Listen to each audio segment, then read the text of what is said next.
with this new season, where it starts off with the Mobile Open, where teams from APAC, LATAM, and EMEA will compete for their spot in the respective regional mobile challenge. Winning teams will qualify for the regional mobile Yep, hello guys. teams will have to go up against even better teams for their spot in the next and final phase, the Mobile Masters. Only the top 12 teams split across APAC, LATAM, EMEA, and China will qualify for this prestigious event. Which teams will represent their region and claim Hello. Hello guys. Mobile Legends Bang Bang, and who will ultimately be crowned the champion of it all? Tanjiro Waltz. Hello. Wait 2 seconds. Stay tuned and follow us for the latest. I'll set up my chat. The Snapdragon Pro Series is brought to you by Snapdragon Elite Gaming and DHL. As we say goodbye to 2024 with an unforgettable M6 World Championship, we welcome 2025 Mobile Legends Arena with Season 6 of the Snapdragon Pro Series. Today, 8 teams from EUR&MENA and Turkey will return into the Land of Dawn to Hello guys. Hello. SPS Challenge Jelly says hello. fresh beginnings and chasing their path to power. Hero, hello. John, hello. And Ukt, brand new hello. road to greatness. Ukt. I'm your host Liz, and you're watching the Snapdragon Pro Series. Hello guys. Today we watch Snapdragon. We don't play Virtuoso. I watch party Snapdragon. So right now we're not gonna play.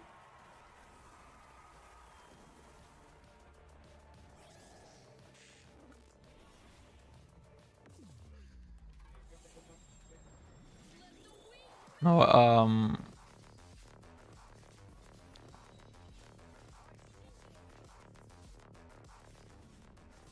yeah, I just want to watch something. Finally not playing. I just ended stream yesterday. I went to sleep, woke up and started another stream. Guys, I don't even want to play. I just want to have a watch party. That's all. Just chill watch party. Fuck.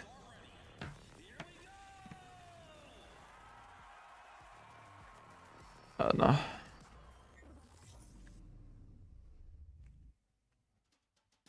Welcome to SPS Season 6 for Mobile Legends, the challenge season for EUR&MENA and Turkey. I'm your host Liz. I'm so excited to jump into the new year with a new season and to be back with our wonderful... What countries are participating? Guys, it's not about countries, it's about teams. Oh my god. I'll tell you countries of players from teams if you want. But first I need to see the teams. Definitely a pleasure to be back for another season for the Snapdragon Pro Series. Like you mentioned, 8 teams ready to fight it out. 4 from Turkey, 2 from MENA, and 2 from Europe. So it's definitely going to be a lot of excitement.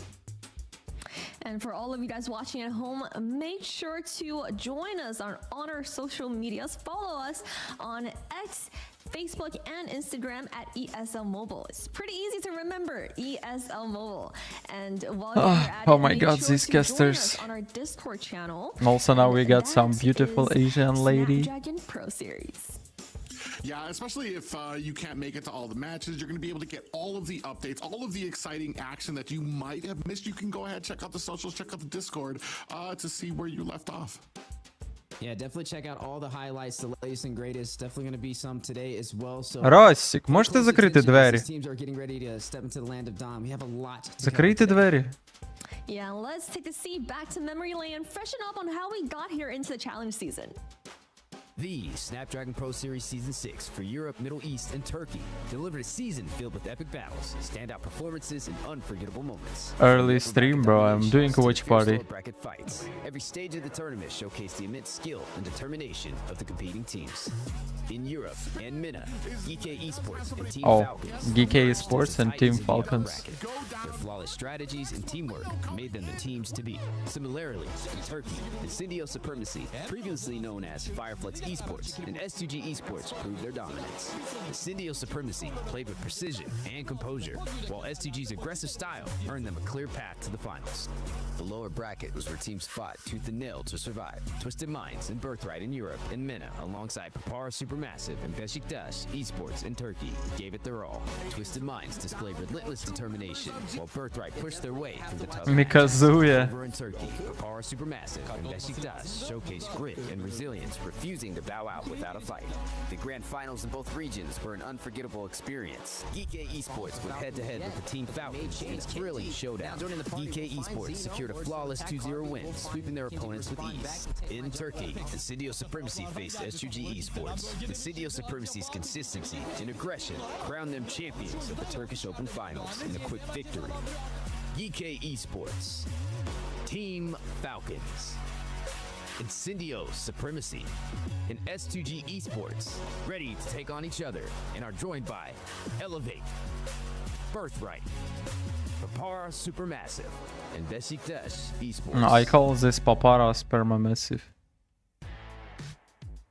And that, guys, is our 8 teams for this challenge season. 4 teams from EUR&MENA joined hands into 4 teams of Turkey, and they will battle it out in a fierce competition. Now, taking a look at the format, we jumped into the qualifiers and open finals in September and October, and what's now a good we're in time for January stream for the challenge season. The challenge season will feature double elimination style matches, best out of 5s for each series, and only the upper bracket finalists and lower bracket finalists will make it to the challenge finals. Yeah, an exciting amount coming on here, right? Kicking off the new year so quickly. I mean, you never get a break here from Mobile Legends with Snapdragon. We're going to have all these. So today 2 games, I guess. We already talked about it. Best of 5 and 2 teams, 2 games as well. And a lot to look forward to, not only for us, but for the Dazai, would you quit MLBB for 10 million euro? $2,200. Yes. Right below that mark, $1,650 for 3rd place, a little bit above $1,000, and then $550 for the 4th place contender. Yeah, that's going to be some hefty red pocket money for all the teams and the players. And just to refresh for this tournament, we all the Open Oh my god, Asian lady is lagging. And January now, we are in the challenge season, which will take place on the 11th and 12th and 17th to the 19th. And in February, we'll close the season with the challenge final on February 8 to 9. Yeah, I mean, we've already, like we talked about it, it's carried in from last year. And so GK versus Supermassive. Today, the Group A here, it's going to be GK taking on Papara. Oh, it's Group A only. It should be Group B as well. Will be taking on S2G. That's right. It's going to be best of 5s, and then we see one team move forward, the other one drop down to the lower bracket for a best of 5 and a chance to still claw their way up into those grand finals and semifinals positions. But nonetheless, the difference is we've got 4 teams from Turkey, 2 teams from MENA, and 2 teams from Europe competing it out with this blended region challenge season. So they called it only Europe and MENA, but they mean Turkey is also here. Supermassive in the top half, and for the bottom half, we'll have Birthright versus S2G Esports. Which of the 2 teams will come on top? We'll find out. Casters, let's take us into the first series. Yeah, it's going to be amazing a matchup here, especially for this first one. Actually, I want to say interesting to watch, because those teams were not playing for a long time. Interesting how they're gonna play, what they're gonna draft. I want to see the level of our region right now. Just because you have that experience doesn't mean that you. Who's there? The guy in the middle talking? He's also streamer. It's Private Dancer. Yeah, like you mentioned, powerhouse team GK Esports, definitely a crowd favorite in a lot of teams, and also he's caster in a lot of tournaments. Yeah. NA casters, yep. Mid lane Costa Rica. You're gonna see Shin in the roam position and Carvey. Shin? Gold lane Carvey. Costa Rica? I don't know who are these guys. Experience, previous contender in the World Series, and now a pocket pick for the side of GK. And on the other side, So a whole gang. of the map, Papara, A whole gang from neighbor. XP lane, the jungler Mohi. Mid lane will be taken by Shizuka, and Blotzfet taking up the roam position. Zhao taking up the gold lane, and then in the sub position, Cutzy and After Dark sitting there ready. Interesting. For action. They've got a full roster ready to go, so this is going to be fun. Our best of 5 for today, the very first one for the challenge season as we step into the new year. Yeah, So Wheezy and now Private. stepping into the very first draft as well. GK on the blue side, Papara Supermassive on the red. Yeah, I'm so excited. Matilda first ban, Penny first ban. Easy. Like in my tier list. M6, we've seen a little bit of the Snapdragon coming out when it comes to Southeast Asia to see what their picks up. I want to know what have these teams picked up when it comes to MENA, when it comes to EU, when it comes to Turkey. What have these teams picked up from that? Or maybe they've developed their own type of meta. That Hilda Zuxin. Some familiar bands coming Damn, out. my tier list was so true. A huge opportunistic hero when it comes to that roam position, and we see some very familiar bands coming out from Papara as It's well. best of 5. Definitely going to be a treat to see. I mean, especially Crazy. right after the World Series, just seeing how much meta has shifted for 2025, and now everybody's going to Best keep a of close 5. eye on this draft. There goes that Hilda being banned out. There goes the Lucas as well. So that's going to not be stepping into 2025. Already banned out in game number 1 of the challenge season. I think this is foretelling Lucas the future and for Harris. SPS. We may not even be able to see him showcase, but typically this happens when a brand new hero comes out. Yeah, and especially when it comes to somebody like Lucas. My biggest thing, it's already out there. Joy has been a force to be reckoned with when it comes into that jungle position. For me, does that open up the Granger, or how will this gold lane? Because that has been the big thing for me has been the jungle and that gold lane position, which really right now, while the gold lane isn't as flexible, there aren't a lot of pool for it. It has this huge role when it comes into a lot of these fights. Yeah, and I mean, Meta heroes are so obvious right now. No, my tier list is for 5Q, not for solo queue. A nerf as well for the range, so it's not going to be heavily prioed. And Granger has rose the mantle after the M series, and definitely a wise decision. The Badangdo sneaking into the scene. This will be a fun one to see, right? I mean, he just recently I was participating in this Snapdragon tournament. So now he can reduce We just lost. on that force swing for it by 25%, and the fist I was playing qualifiers for this tournament, on that control, but we and, lost. Slightly less of a cooldown. So we'll see how this plays out. A little bit of crowd control on the side of GK as they pick up the Aurora. Yeah, really interesting too, because I want to say when it comes to that mid lane, Joy has been such a menace for some of those less than mobile type of mages. So you pick up the Aurora, now you don't really have a threat from the Joy because you're on the same team. But on the other side, where are you going to go with this? Are you going to try to maybe get that Sicilian, try to get some range, maybe And even like Badang. to try to get you more far back into the back line so that Joy won't be able They're to reach literally you. playing It's gonna my be tier very list interesting as meta. we move into the second banning phase of this match. Yeah, we're going to have to see a little bit more from the side of Papara Supermassive, specifically for that Joy, right? I mean, they don't go in for the Fredrin, which we see more in the M series, to kind of get the crowd control effect to slow this Joy down in the tracks. Irritel ban, guys. Which is Check who is excellent banned. read. It's an excellent pickup, especially in the first half of the phase, because you don't really know which way it's going to go, right? It could be in the XP lane, it could be in the roam position as well, but both options are And very it's pro viable. players But I think in banning this those situation, heroes. I would probably flex it into the XP lane, maybe get something like a Cho, maybe get something, if not a Cho, maybe even the Tig if it walks. Some Zermix, control hello. effect to help them stop GK Esports in their tracks. Ooh, very interesting bans coming out, especially from Papara. They're kind of closing down that marksman lane. I think I talked about this before with you offline when it comes to those top 3 marksmans right now. Granger, the Harith, the gold lanes. Granger, the Harith, and the Irithel. And like the big Hylos. top 3 Tiger. there, because those are the ones that kind of go over each other. The only 2 that really counter Granger, maybe Clint on the outside is a viable pick here I don't as know well, if we're because gonna his have first 2 damage games can or 1 still game deal with today. Granger and his early game, but it's going to be Or even 3 games fight today, in I that don't know. goal lane when you have some of the prime pickups taken off the board. Hylos also taken off the board for Papara Supermassive.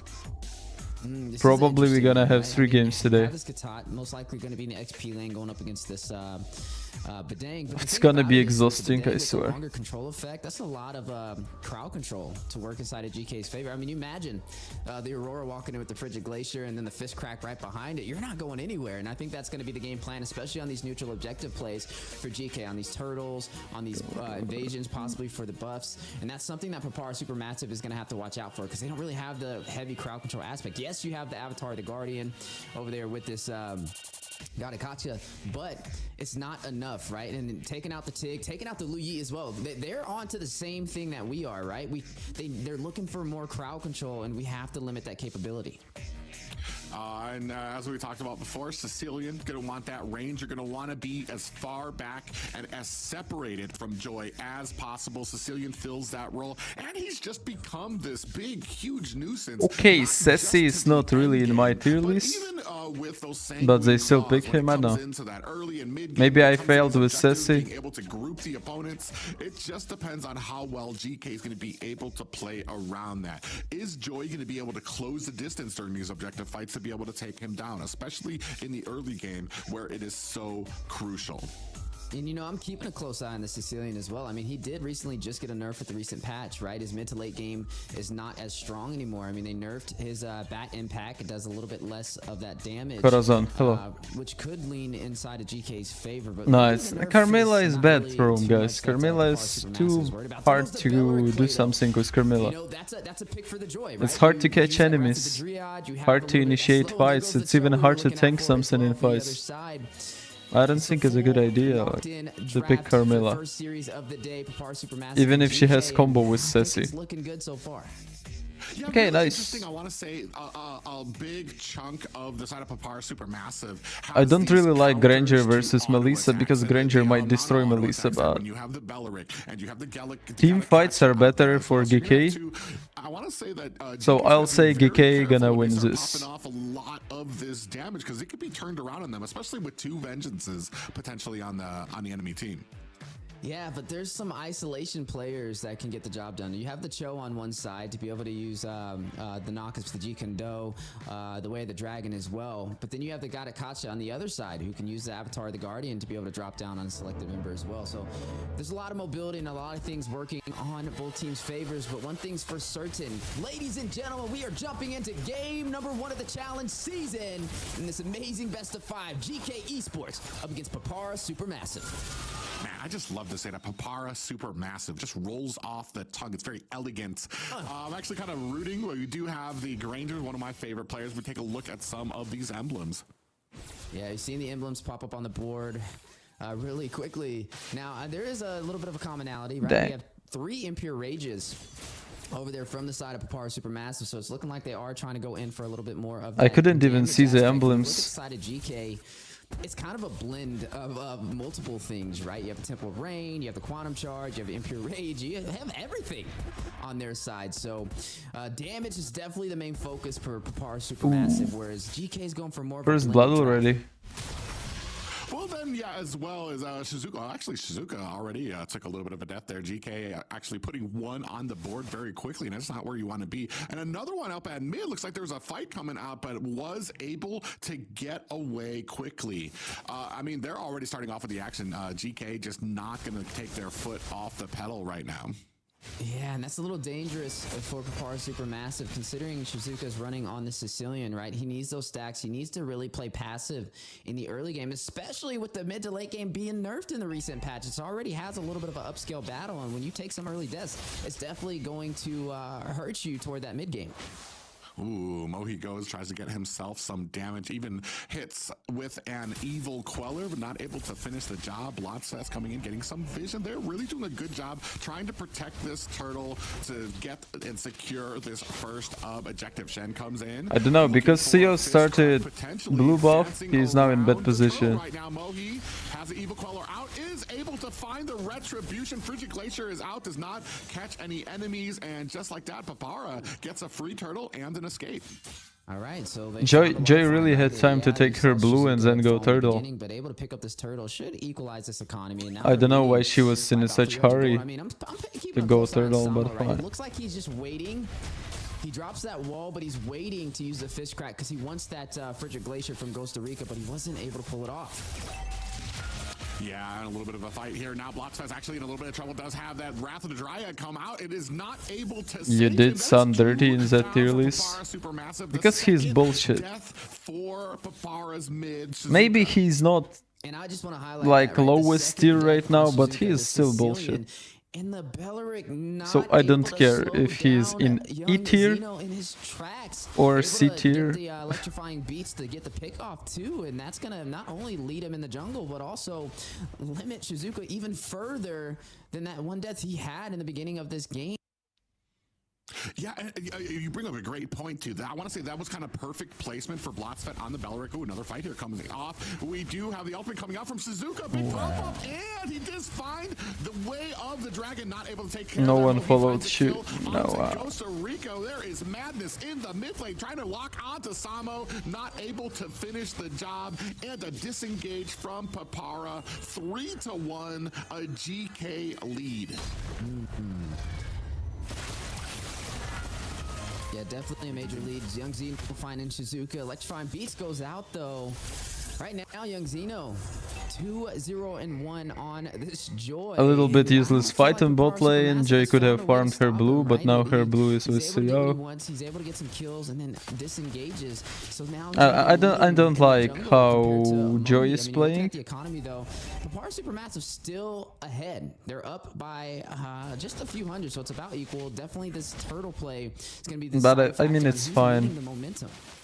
Yeah, Unless she's dying at least. It's not really good, but it's fine. Kind of shown already Papara has a problem trying to protect their backline. Because you can already see the difference in levels. Suyo has level 8, Joy has level 7. No way to stop young It's gonna be a problem soon. Not right now, but soon it's gonna be a problem. Now we're dancing around the turtle. GK Esports, you see Zeno with some good positioning there. Zhao finds him out. Turtle is now reset. I want to say GK, they're dancing around his turtle, but they don't want the turtle. They want the fight. And Blotsfet and the rest of Papara Supermassive are looking for an opportunity to actually be able to get this turtle. They don't find it, and they're gonna reset. CEO used Retry, stole buff, now he's level 9. Objective they were looking for, and that is going to. You can see levels stacking up, They yeah. need to hurry up and get this turtle. You're looking at some good placement over there from Shin with the frontline presence, and there goes the Costa Rica combination, waiting to get that fist crack in that Frigid Glacier.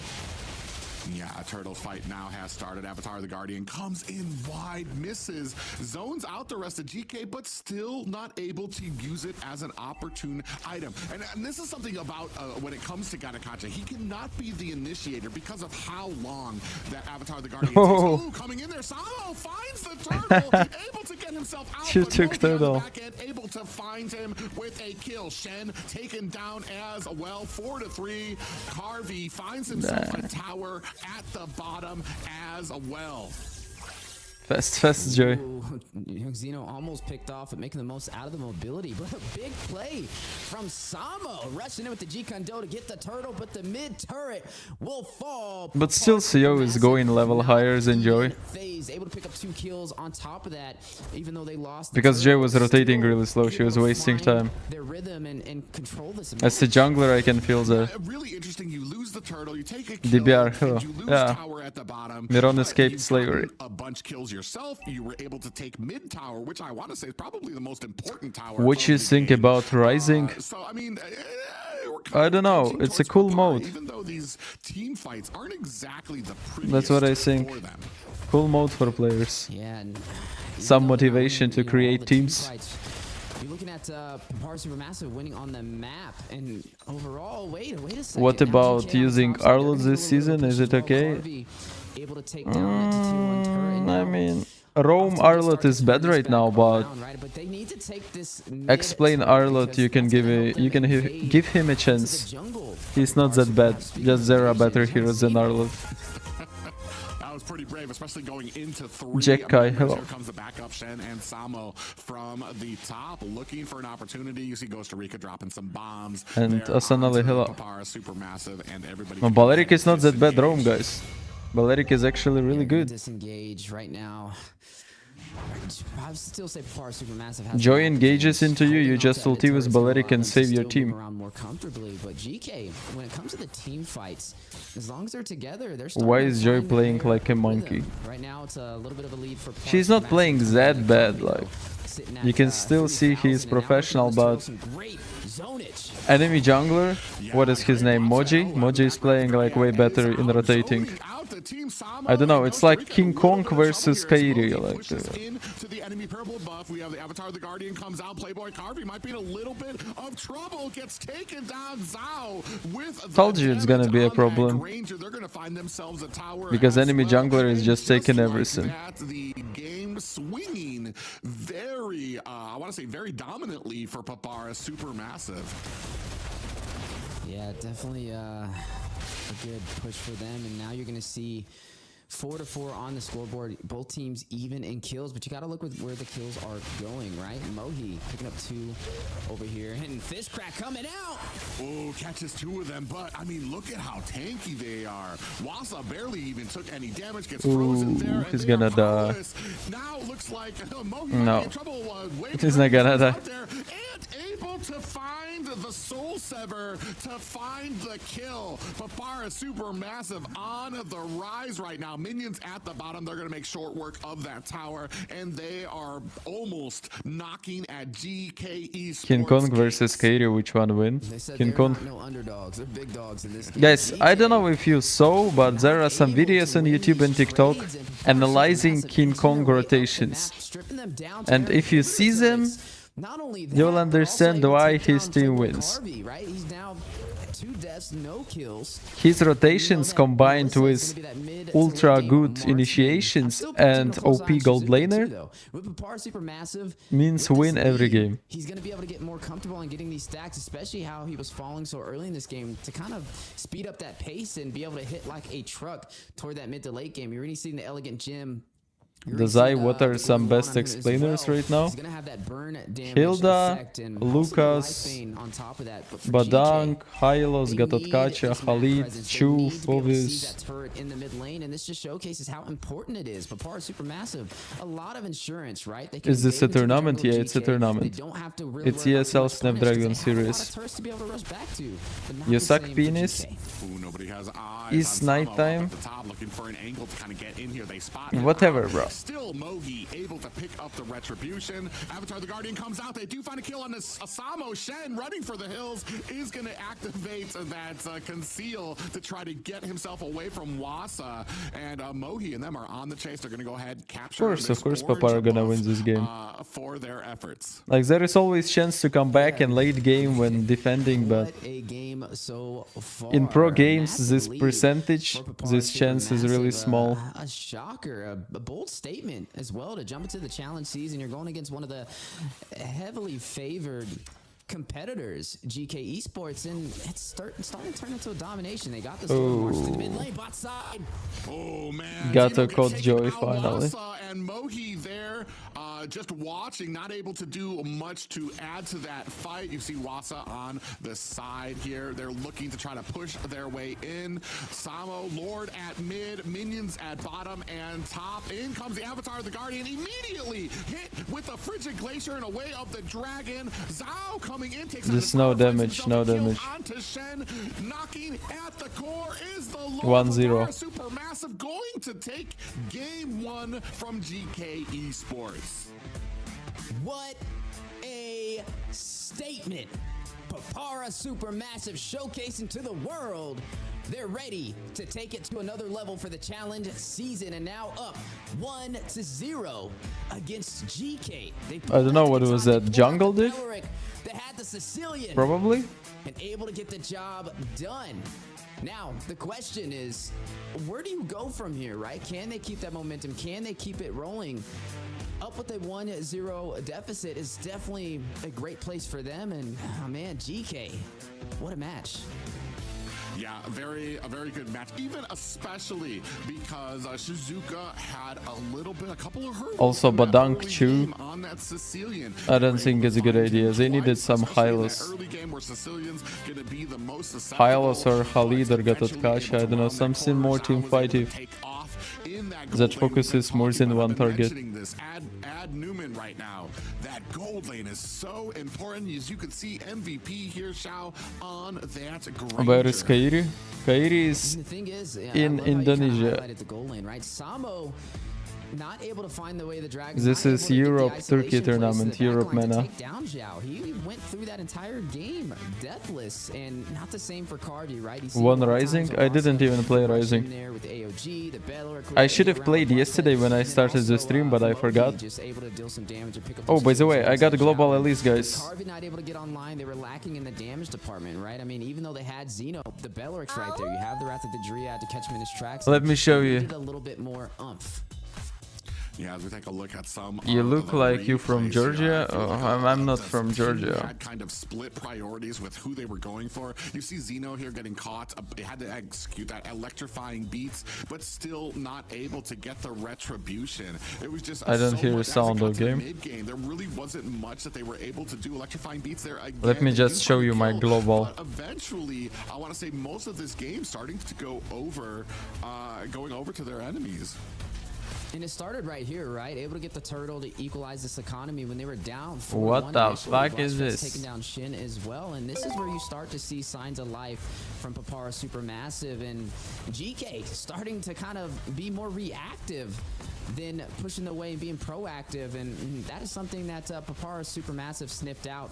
Able to get this finish as well, a fast finish too. It wasn't too late of a game. You see the double bladed despairs for the damage as well. I mean, we talked about it, right? Mogi And- Zhao, both of them have the Impure Rage. Okay, global 14. Some heavy I was DPS 13 when I ended to stream down yesterday. GK, and they were not able to sustain the damage against them. Yeah, and as we say here, MVP Zhao on that Granger right now, man. Granger. No, is I will at play a at least to very global 1. What do you mean? comfortable position in that goal More, lane. more at least. For me, I almost wonder how much of an impact does he have to have on a game before we decide maybe we want to take him off of the table. Right now, I mean, only 4-0 and 4 here, but I mean, kill participation 80% there. It does not really do justice to the amount of effect he was having on the game, the amount of suppressive fire he was able to lay out during a lot of those. I have fights. 75% win rate with He has the Elise. Sky Holy Piercer, he has shit. lethality. You know, when they get low, he's able to pretty much get the free execute as well and get those stacks. So it's a problem. And he went deathless that entire game, which means that he was able to create that separation. He, especially on Granger, I'm like, Granger's not even really the most mobile. Why we have marksman. so Yeah, he has much- a dash in his arsenal, but it's not the most mobile marksman. And 30 players of Elise in Ukraine. Showcases that he's able to play at a little bit of a higher caliber so far. For Who Elise do you game think number will one. win He's by not the just going up first against match? anybody, right? It's really He's hard going to up tell against when it's Cardi. best of He's 5 going up series against because a former first time contender maybe in the enemy series jungler, I who's mean went GK even esports further than jungler maybe he just has, warm upping, then on he the will international understand his scene. So, mistakes and off stop to a doing good them start and for the win a side of game. Papara Supermassive, and now, you know, So raise the I can question, see what are some of the Supermassive things that is GK better right Esports now, did but wrong? Was who it knows? Samo on the show not being able to find the isolation plays? It's just a Nice lot Joy that you Hero can kinda powers this dive into season. with it. Individually, I feel like they were some strong picks. Samo on the Cho, we had the Joy out there. However, collectively, as a When you team gonna play, fight, bro? I feel like I each don't know, one of maybe these after this characters had series ends I'll different- play a few games, but I don't really want to different because goals that I'm they were tired. trying I'm to really achieve tired. in a team fight. I will not play Whereas good when I'm Joy tired, wants to so dive yeah. into that back line, get the electrifying beats on there. Cho wants to go in. He wants to isolate somebody out from the pack. That's not really what Joy wants. She wants to be inside all of them. She wants to kind of get all of that damage out on as many people as possible. And then Badang, I want to say, like, when it came to the early game, their individual kits really started to shine through, where you had the Way of the Dragon, you had the electrifying beats, the fist crack out there, but it didn't synergize in the team fight because each of these ultimates kind of accomplishes in a different way that wasn't conducive to another player when it came to those group fights, which I want to say the side of Papara really had down. They had an immense amount of taunting when it came to Belric to kind of get that aggro onto him. Same thing with Gatakacha. You saw a few times I was questioning whether Gatakacha was going to be able to lock down Joy, and he was able to find Is those this tournament in opportunities where Joy Europe? wasn't Yeah. able to kind of get Europe a and closer MENA, distance onto that back line. including Turkey. And, you know, I got to ask also ask you the question.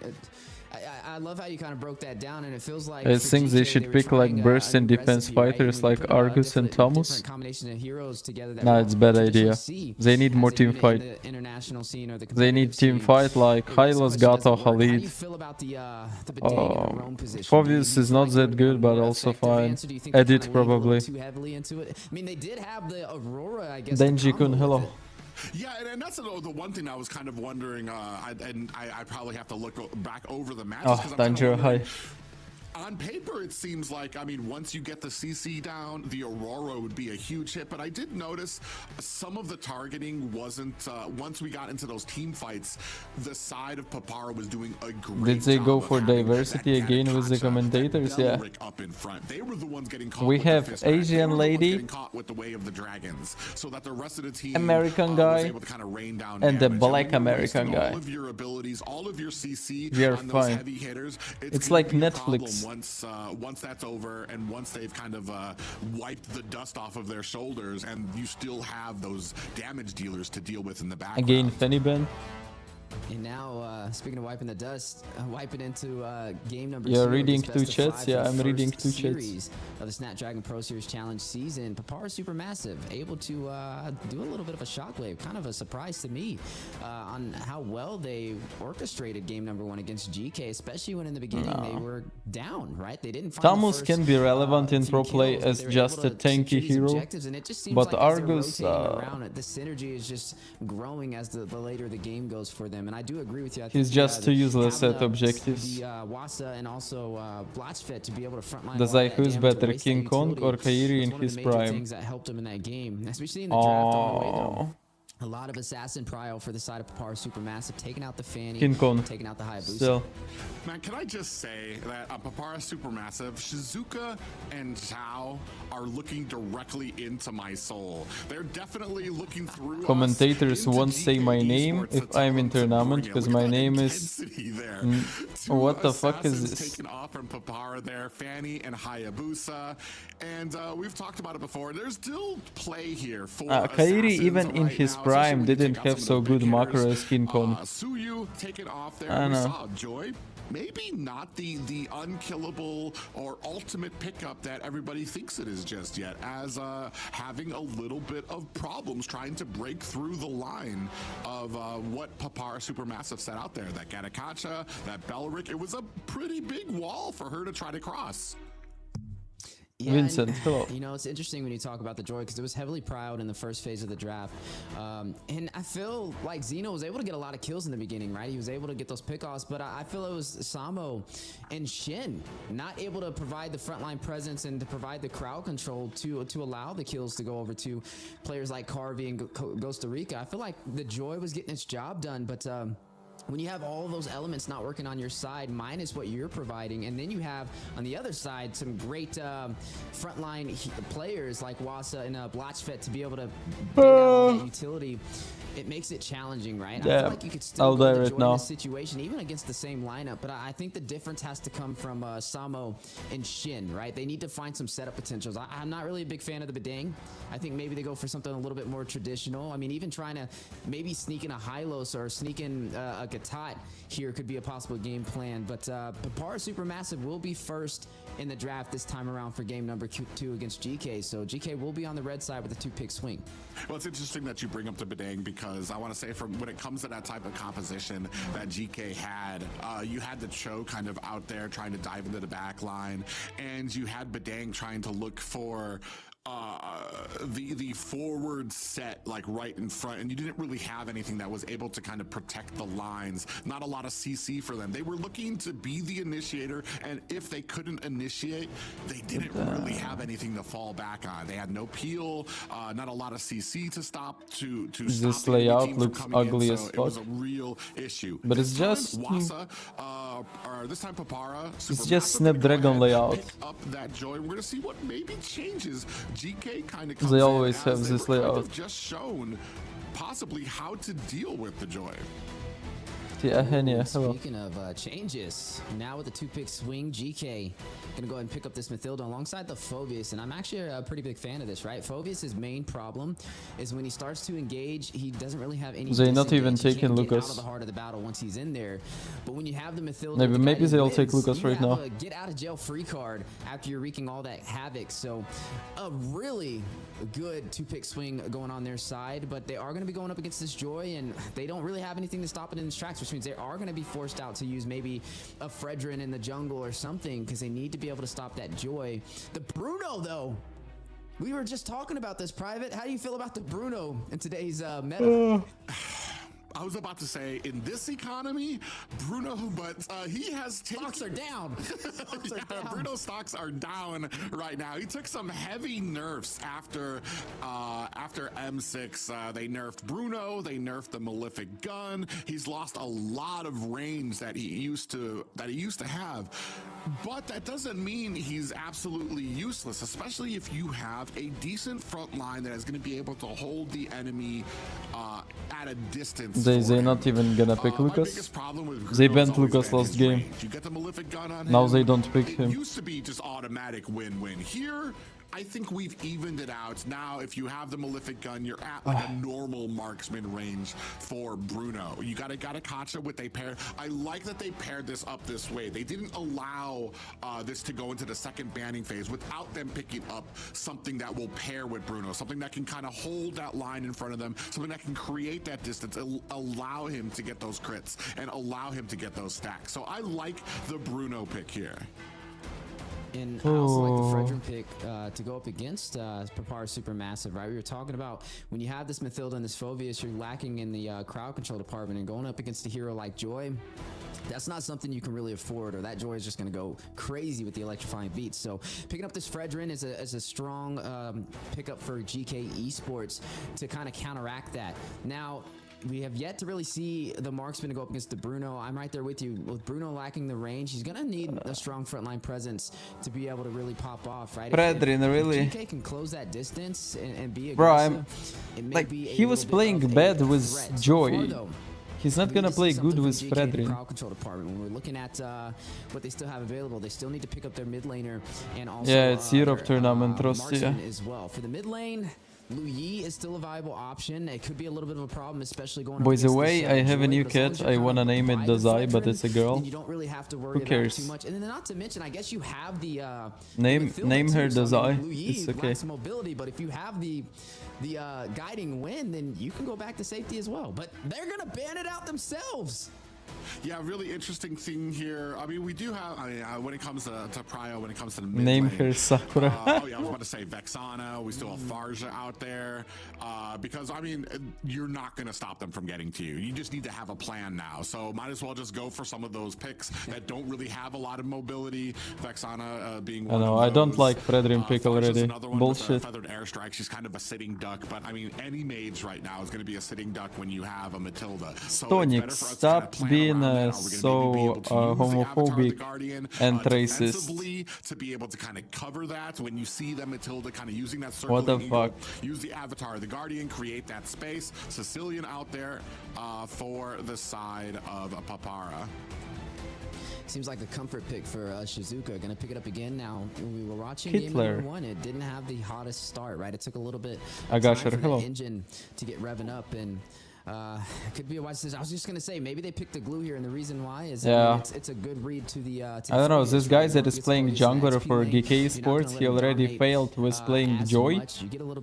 And if you don't know how to play Joy, most likely you don't understand how to rotate fast. And with Fredrin, you will lose even more. I guess that's fine. You have a little bit. But of maybe crowd control they with Vexana, trained not as much Fredrin, I don't know. as some other heroes, but But it the seems main like focus GK on it Sports is are to doomed drop that Eternal to lose Guard down again. defend against that Joy. Yeah, I was gonna say the Vexana wouldn't be my pick against the Joy, but she's not there for the Joy. She's there for the Gatakacha. She's there for the glue to try to kind of offset these. Maybe even trying to get a pick off before the some of these fights begin, and then they're gonna go ahead round out their draft with the carry pickup. Now, when it comes to this, I want to say carry's gonna have a little bit of a problem in the early game, but as we start getting into the mid and late game, she's a great counter for the Joy. She's going to be a great counter for a lot of these tanky heroes. Sperma Massive draft is better. 100%. And I'm right there with you. I feel like with the Mathilda, they're putting a lot into the Mathilda bank. Oh, right no now, way. right? You're going with a lot of heroes. It's a who don't have pause. mobility. It's You a have the pause. Phobius, you have the It's a carry. redraft. They're You gonna have the talk 15 Vexana minutes as right well. now. Man, you're gonna have to be putting in some work over there on this Mathilda with those guiding winds, because if one player is out of position, it could be costly. But if they're able to find that distance and stick together, they may be able to turn this around. As you are now seeing us jump into game number 2 of Snapdragon Pro Series Season 6 Challenge Season. Papar Supermassive up against GK Esports. Yeah, it's a very interesting, I want to say a very interesting like counter-based. Okay, now Joy is rotating well. Now Joy is rotating to gold lane. You have a counter for that. It's better. So it's gonna better. be very interesting to see how well this kind of goes. Now out, Fredrin is doing some Joy bullshit is with gonna starting have, I wanna say, a few problems blue buff. when it comes to kind of dealing with trying to get into these objectives. Is Zeno going to be focused on the objective, or is he going to be trying to peel for his team? You talked about Shen on the Matilda. Is he going to be able to kind of get some of these guiding wins to get his team in and out of harm's way? Because I want to say it's going to be very interesting once you get locked on. We'll take a look there as we take a look at some of these player emblems. Yeah, you've seen the emblems, you've seen a couple of quantum charges, especially over there for Playboy Carby to help with the mobility, but I'm keeping a close eye on the battle spells as well. 4 flickers on the side of GK. Matilda. To be able to stop the push play. She's from flicker, Joy caught. Caught. No way, Joy. What the fuck?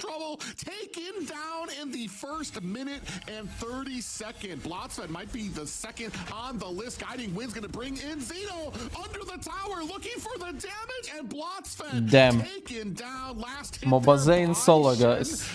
Not a very different game than we saw from game 1 as well. GK Oh, do you think Beatrix is better than Bruno? Yeah, and the thing is, oh, man, I feel like Mohi's scratching his head right now. Where did I go wrong? And it's that Fredrin, right? That energy eruption for that crowd control effect is very hard to deal with, and I don't know. to stop him in his tracks. Like, Joy is just stupid. It's not Fredrin, guys.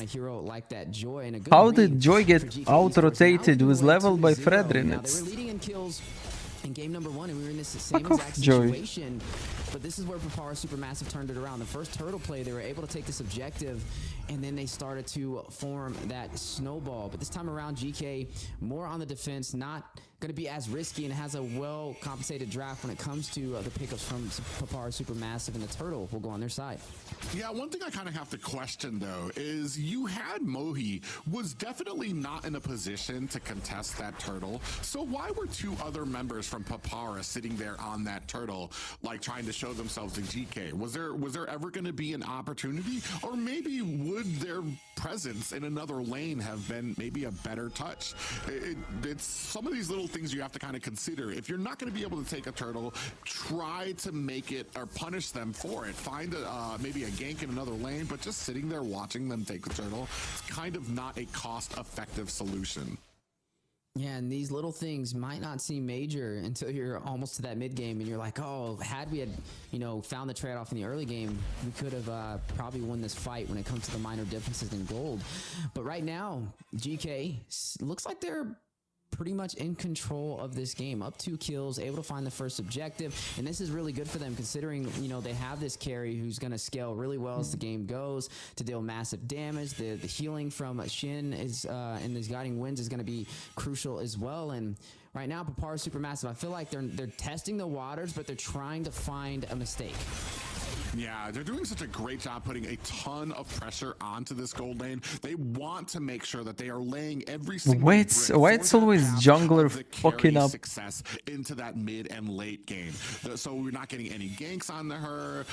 Even if they don't find a kill, we do have the demonic force coming out there. Does miss the energy eruption from Azino, not able to find the kill, but it is successfully able to push away the rest of Papara, who are having a heck of a time trying to even get their own minions from their own jungle, as this, I want to say, it was a 3-man from GK. Now they're going to come in. We do have Blacksvet diving away, a big worldy coming out from Zhao. Turtle, are they going to be able to get it again? How's he gonna be able to get it? Joy, stop playing. Commentators, fucking wake up. By Papara.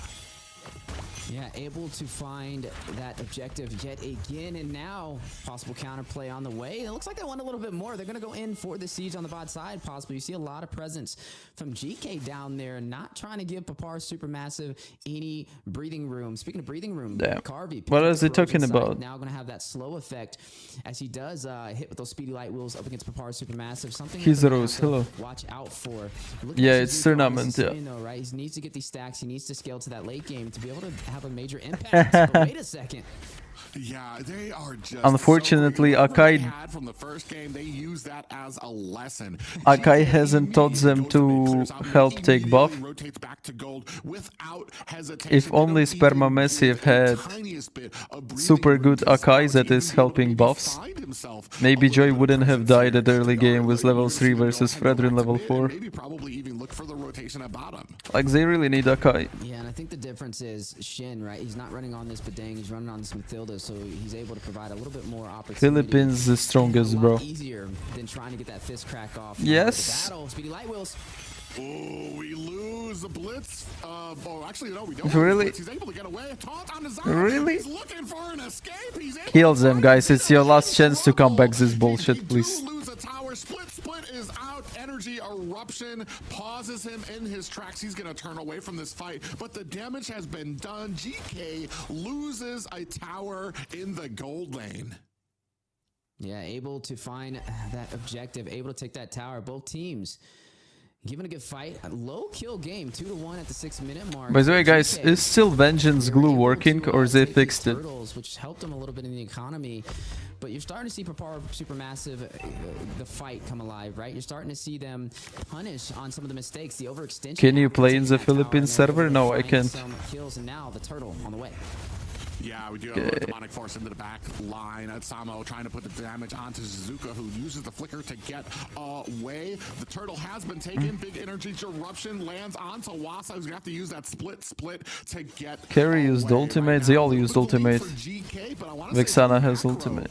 Going very steadily in the favor of Papara Supermassive. Now they're gonna go ahead, zone out Supermassive to try to take this mid tower, and Maybe Sperma Massive are just waiting late game. And this is definitely different than what we've seen in game number 1, where Papar Because they really sell all objectives, just giving Joy farm, space for farm. Around to go in favor for GK for the early phase. So now they're going to have more of invasion plays, right? But this might not work because they have Fredrin, they have Matilda. The buffs as well, and you're already seeing just how effective it is. I mean, look at the rotations now to the bot side.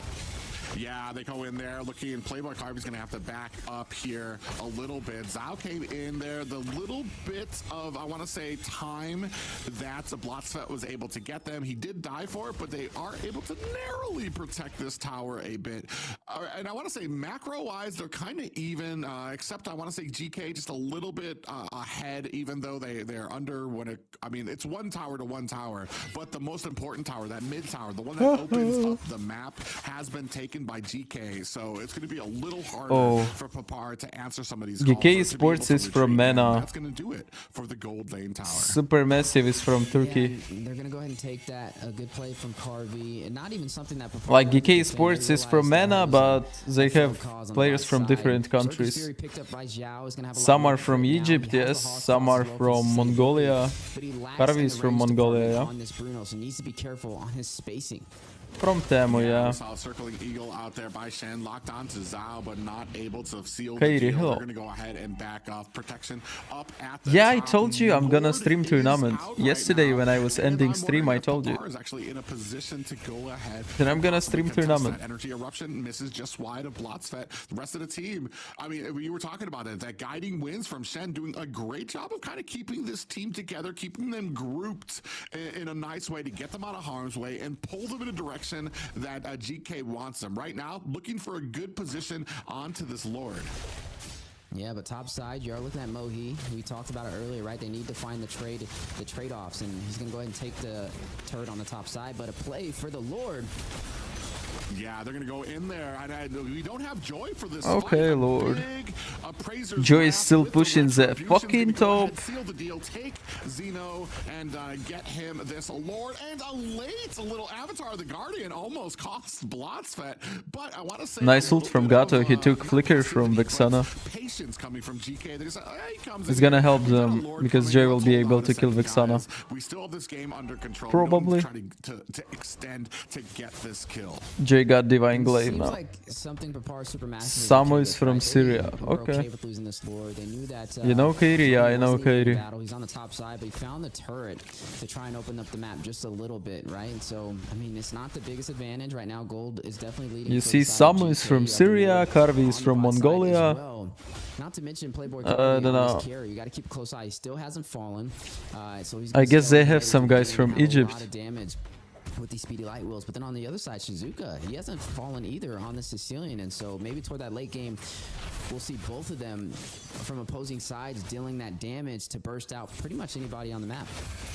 Yeah, big surround here. Xeno comes in with an energy eruption, circling eagle on the back there. Flickering out is a Shen, but that's going to go ahead, give the distance that they need. Joy is still farming. Holy shit. Tier 2 tower from the side of Papar. It's their tactic probably. Just jungler farming. Oh, they might have actually caught Mohi. They're coming up there to close the distance. Mohi looking for an Nah, escape. he'll die. Are they going to be able to find it? Xeno in chase. Shen No. just a little bit too far to lock on, so they aren't able to go ahead and punish. But I want to ask, like, what was the effect of Mohi up there? Oh, we do have a flicker coming out. Split from Evansar. Wasa is going to be able to find himself an escape. Avatar the Guardian just wide. I feel like Mohi, they're taking what they can get, right? He wasn't able to get the Lord, so he takes the turret. Even though he gets, he's separated from the team, he gets a solo pickoff on the Samo. He's just trying to get whatever he can here to keep in this game. No. Mind you, we're at 11 minutes now. We have Yesterday's stream is fine. teams combined. Guys, do you see yesterday's stream? 42, which means this is more of a strategic match, right? Oh shit. This is objectives. This is tit for tat. This is going for the turrets, going for the Lords. A very chess-like game from both sides. But right now, GK still having a little bit of that edge. As you are going to go ahead and see the Malefic Gun still picked up by Zhao.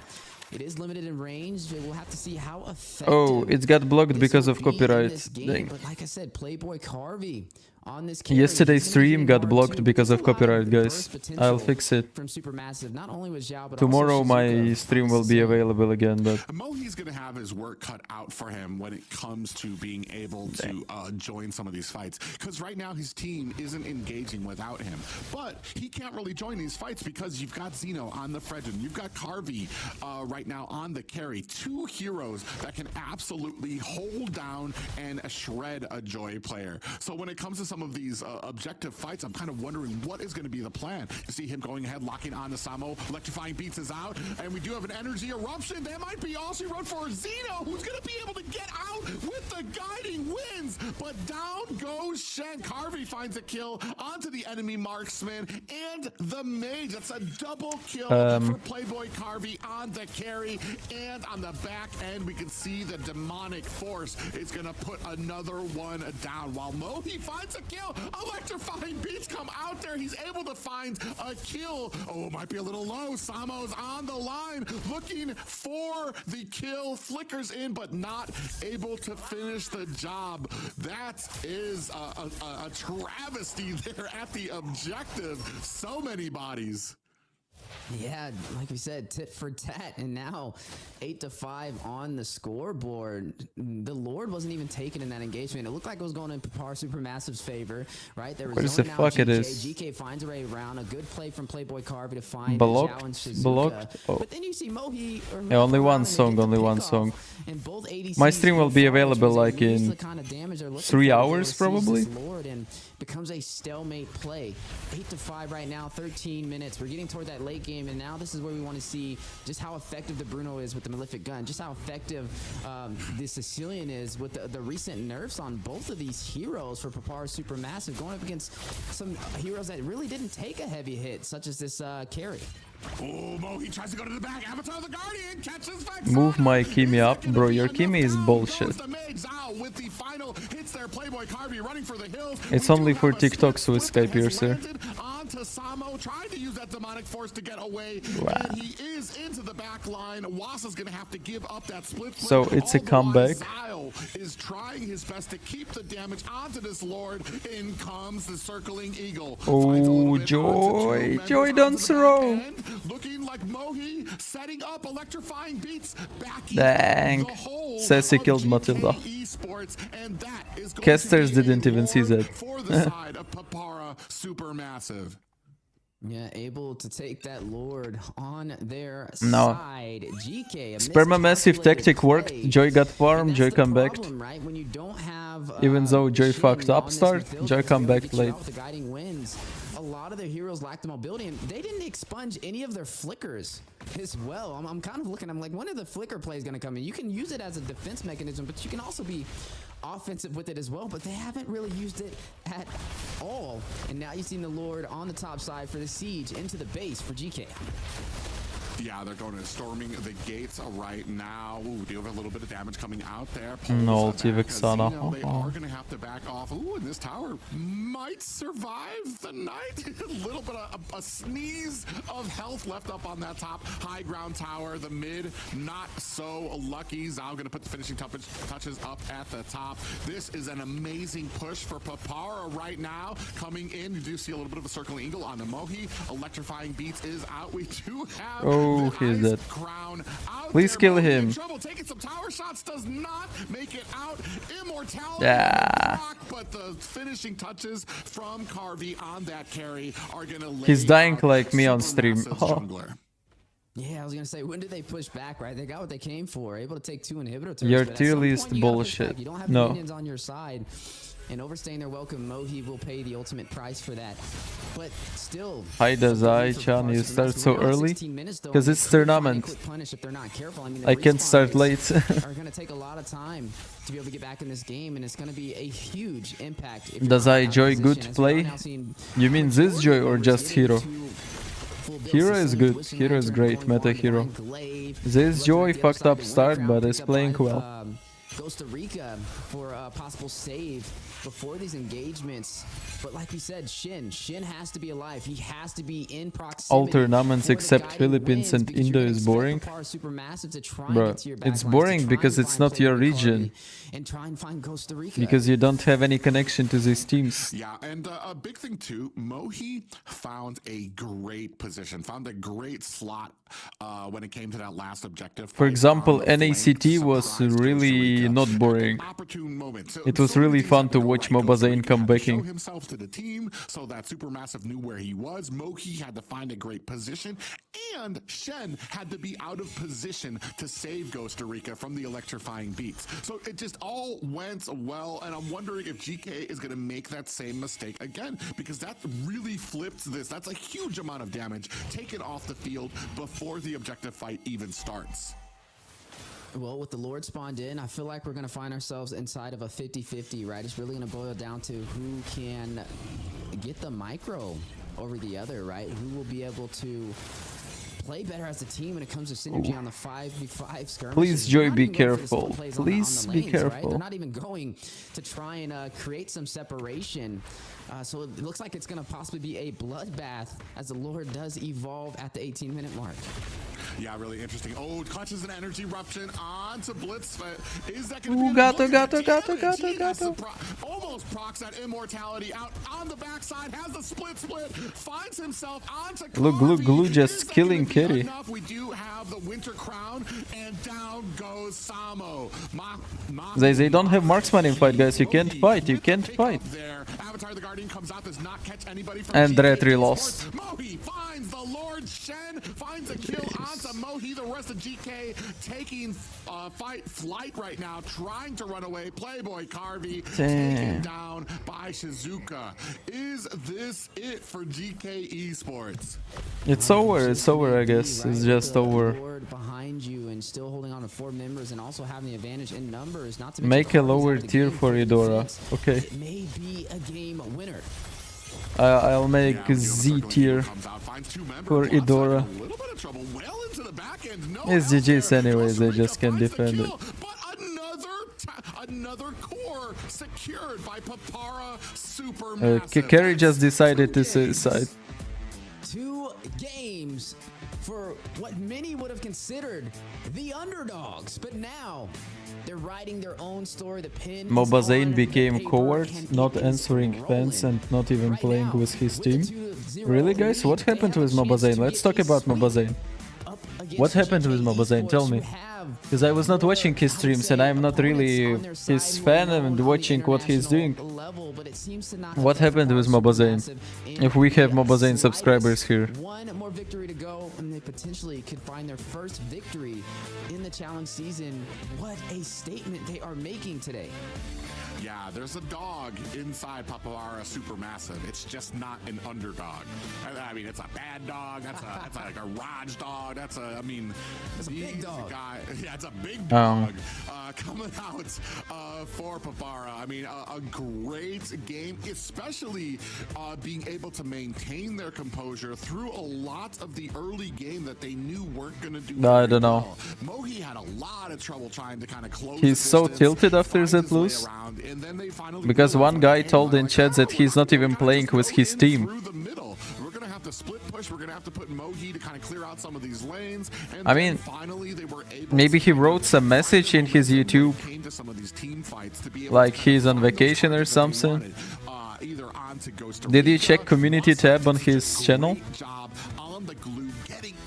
Let me check. I'll check wait.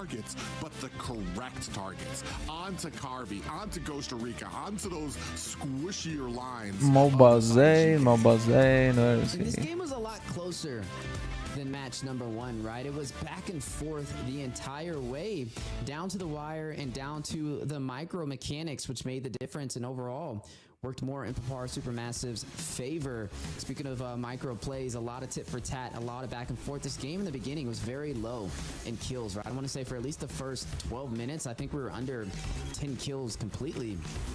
And you started to see the life from the side of Papara Supermassive on the micro plays just overwhelm. Yeah. Trying to find these guys, his last message is, "Hi everyone, I would like to address the recent post I made regarding the Malaysian flag.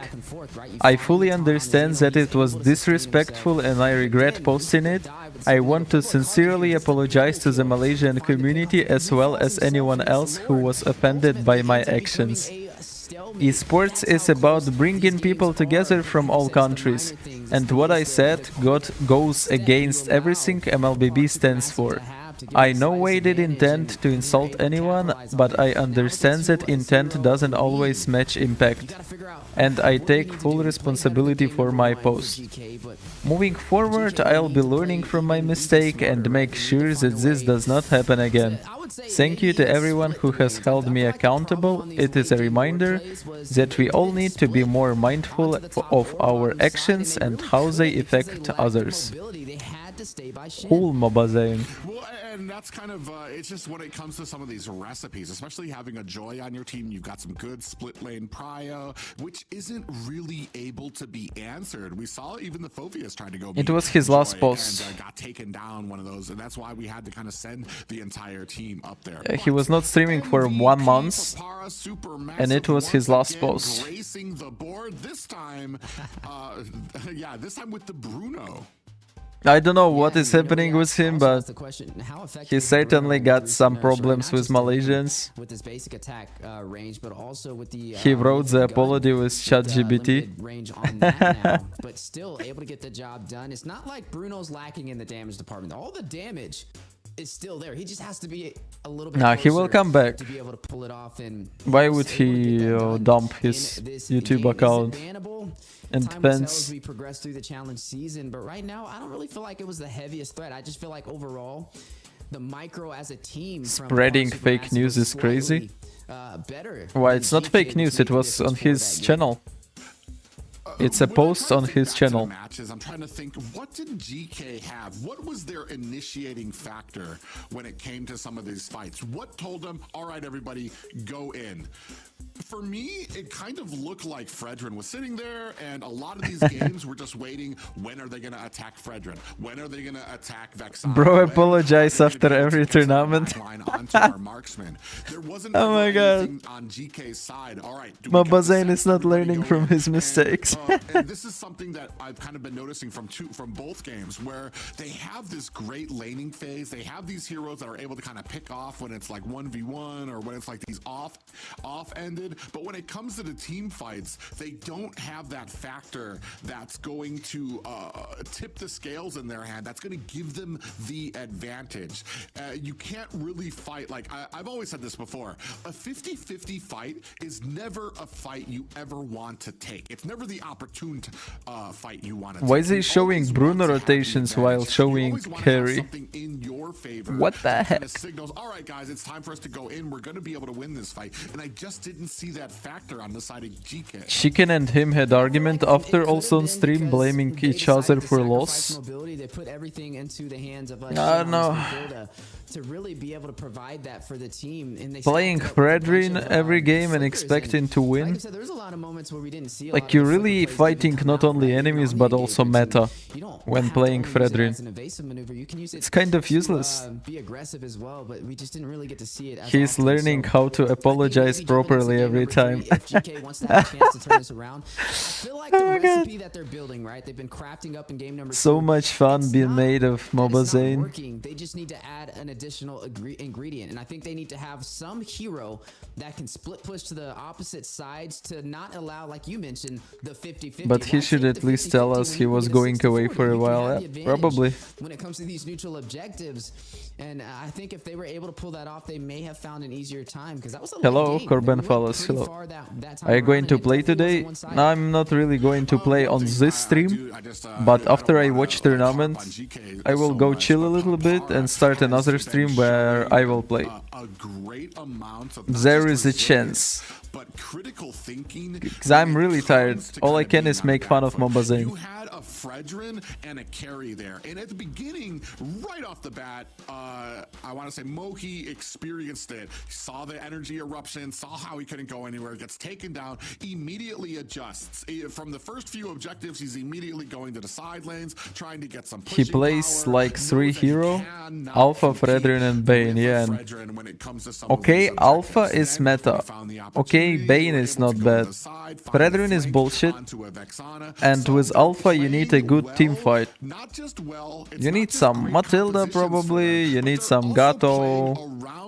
And anyway you will have problems. Yep.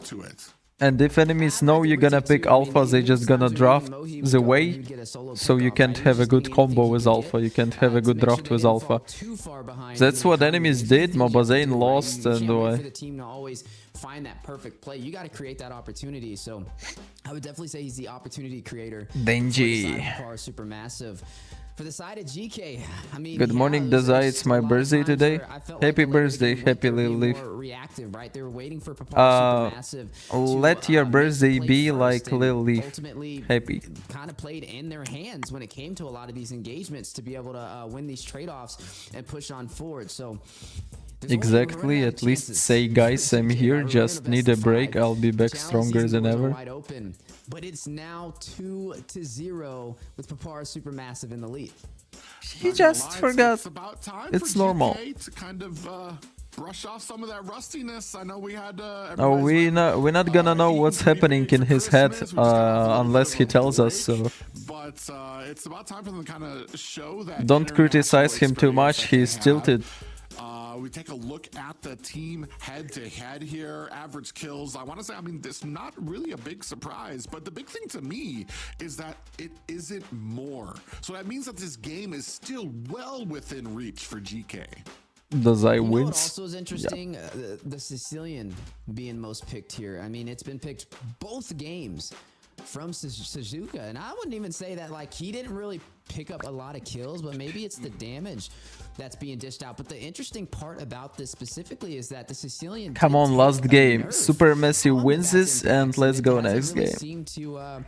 Maybe in a break between games, I will play one game. The whole point of that was to One game. stop the Sicilian from being such a huge force with that damage early in the game. But not more, not more. I will Just kinda die. happens to do with how his kit and how he approaches fights. Sicilian isn't like Vexana. By the way, I saw Trying to Hoon get in streaming, there, I take saw the CC, Chicken trying to get streaming. the damage. He's well off in the distance. Like just almost all lobbing his team is stuff from the streaming, back but not line. Mobile. So he's pretty safe. And once, I mean, it's almost kind of a risk to send somebody that far back because then you're potentially having the entire enemy. Nah, team I'll not close play in Brawl, on I you. play rank. Maybe it kind of has to do with the I'll have play time for style, one especially rank with game how because it's gonna be a Papara has long, been, because it's not just maybe Sicilian, even 2 their entire games back line is because doing great. I mean, we've seen Zhao get it's gonna be like 30 twice minutes here. maybe. He's been almost untouchable on all of these I just don't really know the schedule of this Papara and them are able to kind of protect place that back line of these and games. make sure that they have the space, have the time to do what they need to during these games. Drafting Speaking phase. of time, the Holy clock shit. is ticking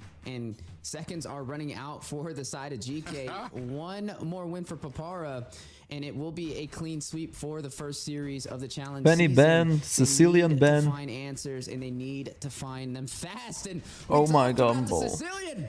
That's a target ban. Yes, that is Sicilian really got interesting banned, to guys. me because Super game freeze, one, Sicilian. Suzuka didn't really have a great game. He got killed, I want to say, like 4 times right in the opening one. For me, the problem has another problem. The problem Yeah, is GK Zhao. is losing But 2-0 and the it's problem best is you of 5. can't ban out Zhao. You're not going to start Best of wasting, 5 a lot of these in first game. bans on Granger, on Bruno, like because there's just I'm guaranteed he's got a pretty big hero pool he's got out there. Maybe this might be. I mean, we just saw that head to head. The most picked heroes were Gatakacha and Sicilian. Maybe we just gave away. The According recipe to you, which GK, hero is because going those to are the get him first 7 2 skin? bans that GK go with. Let me check because I forgot what heroes This are is there. tricky too because I think it's one of those situations where he's just so effective on the Sicilian. I'll check right that now, he wait. forces out the ban, but they have the 2-pick swing. So when you ban that Sicilian out, you're allowing something else to walk for the side of Papara Supermassive on the red side.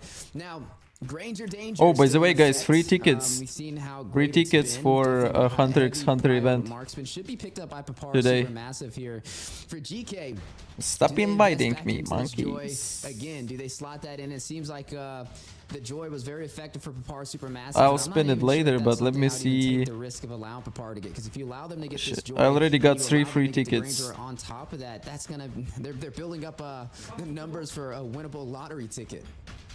You've got Joy, you've got Granger, Lucas is still where out is- there as well. Oh, Harris just gets taken M7 off the skin board. pole. I'm actually kind of wondering where this goes. Do you go with the So Lucas? He's untested. He hasn't had. it's the gonna be Granger greatest or Joy amounts because, when it comes to XP lane. From what we've seen, they're gonna go Granger or Joy? Secure that Joy.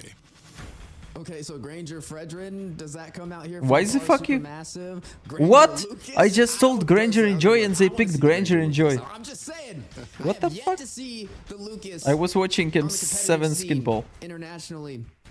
It would definitely be great. Does to I see watch as some we look hentai towards the while we challenge wait? season, but is that a risk that Papara Supermassive wants to take? Okay. Or do they want to go more for the direct hard counter against this Joy? I mean, technically, you could still go in for the Belleric. It could be something to stop this Joy in its tracks. There are other options. I would say the Hylos as well can definitely do it. So this is interesting. I mean, they haven't showcased who their jungle is, and I think that's actually not the worst option. They can get it right here when it swings back around to them. It's better for them to lock in this Hylos than allow that to go into the hands of GK. Yeah, it's interesting though, but we don't have a real answer for Joy just yet. We're kind of really banking on what, Hylos to maybe get the stun off onto the Joy.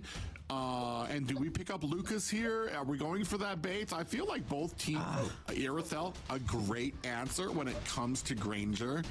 I'm actually lost. Lucas, it's one of those things. Lucas is brand new. Maybe a lot of teams aren't too comfortable with it. Do you go that route even though he's supposedly strong? There's still some great counters for Lucas out there as well. Aurora picked up for the side. We've seen this before too. Aurora and Joy on the same time. This is what GK went with on the first time because it provided Aurora a lot of that comfortability. She didn't have to worry about a Joy diving into the back line to take her out, but it wasn't as successful. Well, speaking of diving into the back line, Hayabusa has now been picked up. Game number 2, there's a lot of Assassin ban prio in the first phase. Hayabusa was one of the heroes that did get taken down, but now with him available, Papar Supermassive is going to Hentai is not that bad. With the Hayabusa, he will have the quad shadow, so he will have the mobility. He'll have a higher chance to be able to get those 50-50s on these neutral objectives as well. From all these skins, I like only Julian's skin. Shizuka. The Sicilian's gone, which means this is going to be the first game. Okay, Irithel versus Granger is bad, but Irithel can fuck Granger at least. Joy is good, but there is Hayabusa, so gonna be hard. And also this guy just loses jungle every time. And I talked about this before. He's a great counter for Lucas, so I'm wondering if we're gonna see the Lucas on the side of Supermassive.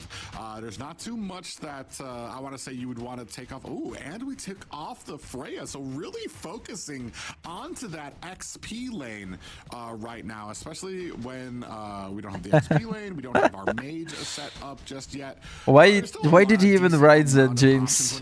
What made you write this bullshit?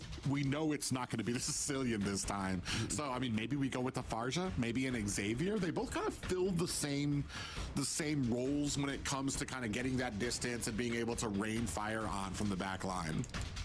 I think taking out the Hilda here, the main focus is probably because the Hayabusa, right? I mean, if you run this Hilda in the XP lane, or even technically could be slotted in the roam position, you never know, especially with what GK is cooking up. But it would give that Hayabusa a lot. What's going on? We have tournament Snapdragon challenge already. Europe and MENA. Right now it's MENA team versus Turkish team. Ladies and gentlemen, history in the making. Lucas has been slotted in for the first time. Okay. Finally, they picked Lucas. I'm excited to see how well he does in an XP lane. I kind of smelled that cooking when the Phoveus got banned out in the Freya. I'm like, yeah, they're looking for something. They're looking for that, possibly that Lucas, and that's been the biggest counters for him in that XP lane. He hasn't been as successful as I've seen him when. I'm hungry. There's just too many counters and too many. Lucas is OP. For Lucas, so we'll see how well it deals up. What do you think, guys? I told you Lucas is OP. And we're gonna have Cho out there again. Okay, CC fucks Lucas. Say, though, Cho didn't have a bad game in the first. If Lucas fucks up with his emblems, CC gonna fuck him. Needs to be a little bit better. So be careful, Lucas. Man, it's okay. I see the idea, right? You go for the Aurora for Frigid Glacier, the AoE crowd control plan, right? But then you have a hero who has isolation pickoffs with this Cho, with the way the dragon, the G-Kondo. But right there with you, right on the bro, why aren't you up there? You're very good. Thing, right? I had a team, we played qualifiers, but we lost. In for the isolation play was not working in GK's we lost, and strategy, and now there's a new element. We can blame a little bit our skill and a little bit MS, because when you play qualifiers for Snapdragon, you play with MENA teams and Europe teams, and you can have 120 MS, you can have 60 MS or 30 MS, and we had a lot of games with 100 MS. So sometimes in qualifiers it's more about luck. I lost that Snapdragon tournament and I didn't play any tournament after that. In this series. Yeah, and that's the thing too. It's 0-2 right now. It is all on the line for GK. Yes, that is stupid, but basically Snapdragon doesn't separate MENA and Europe. So when you play qualifiers, you play Europe qualifiers Europe and MENA qualifiers. Supermassive. So you can play on MENA server with 120 ms, what we actually had, or you can play in Europe server, and Europe server is not always 20-30 ms, it can be 60 ms, because it can be Spanish enemy. So yeah. That is bullshit. It's like playing qualifiers for MCC. But on MCC you play every game on Russian server and you have 60 ms if you are from Ukraine. Yes, you can use Exit Lag app to a bit lower your ms, but it will be still 40. Here comes Mohi, looks for the quad. Shadow finds the kill immediately onto Samo. Are we going to see the electrifying beats? We do have. Shadow kill is out. Zeno has to disengage there. Not bad, not bad. Shen actually might be a little bit trouble. Look at the damage coming out from Wasa, pushing off 2 members of GK in that XP lane. And what a greeting to Luca in this tournament. Take a closer look, the dude on the right, if he shaved his beard and got a haircut, the spitting image of Paquito. Now it's clear where the Montoons dug up this hero. What the heck? To be able to get the 50-50s with the quad shadows is something that GK will have to watch out for as well. Turtle now spawning in. Look at Wasa already with this Lucas in effect. Gonna go ahead and pull that aggro. Bot side though. Can you tell me the name of player? Can he sustain himself? Shizuka very low, forced to use the wings by wings to safety. Yeah, it's actually very patient with that. I was expecting the wings to come out right away, but actually being very patient, allowing Shen to put some damage on before he actually finds himself an escape, because he wanted to... Nah, people who buys Hunter x Hunter skins, they usually buy them just to have collection from anime, because they like anime. Doing their best to kind of keep this turtle at bay, pulling it in their direction, and Mohi is going to go ahead and start on his... Goes beelines for Shizuka, but gets caught by Blotsfed, doing a great job of protecting his mage. Now they're going to go in. Samo in a little bit of trouble. Way of the Dragon comes out, does not take down Evan Star. Zeno comes in onto the back line. Shen has to find an escape. Wasa taken down, and we... Yeah, guys, I also want to join these big tournaments, but it's really hard. It's really hard. Because every team in Europe and Ukraine especially already found players, they are 5 queues. Creating new team is hard. Takes a lot of time when gives you 0 money. Just like that, I want to say every so we do have enough. We're gonna have a quad shadow. Are we gonna be able to see that shadow kill? Is out. If I'll have enough income from my YouTube to also have my team, then I will do that. I'll try. Right now I just can't. I just can't. Cho is right there trying to find the kill. Another kill so quickly by Mohi. My heart, man. That's why I'm streaming right now, trying to develop my channel a little bit. They already losing. That's again because of Joy, by the way. Again, Joy fucked up. Than game number 2. We saw about, let's say, less than 10 kills before the 12-minute mark. We're already at 8 combined. Both of these teams, we haven't even... Good luck with that, really. Thanks. Yeah, and the interesting thing... Now, Hunter x Hunter skins, I like only Julian skin. All other skins are bad or mid. No, it's not bad draft. Every game I see this Joy wasting her time doing some bullshit. The fuck?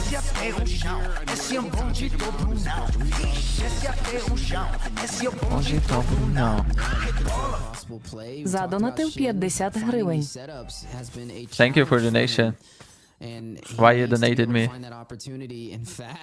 Bro just donated even without any message. Look at the top side. Mohi finding Carvey all by himself against the 4-man rotation. But look at the trade-off with the turtle. And this is what I've talked about before. If you're not going to go for the turtle, at least make something happen there. They lost not only Thanks for donation, even without name. tower, and and that kind of adds into the value of losing the turtle. So a great play there, but Papara Supermassive. Blotzvik goes in, and Shen forced to kind of push him away. This is kind of, Costa Rica finding Wasa as well. That is going to be a kill to work in his favor. A turret will drop, though.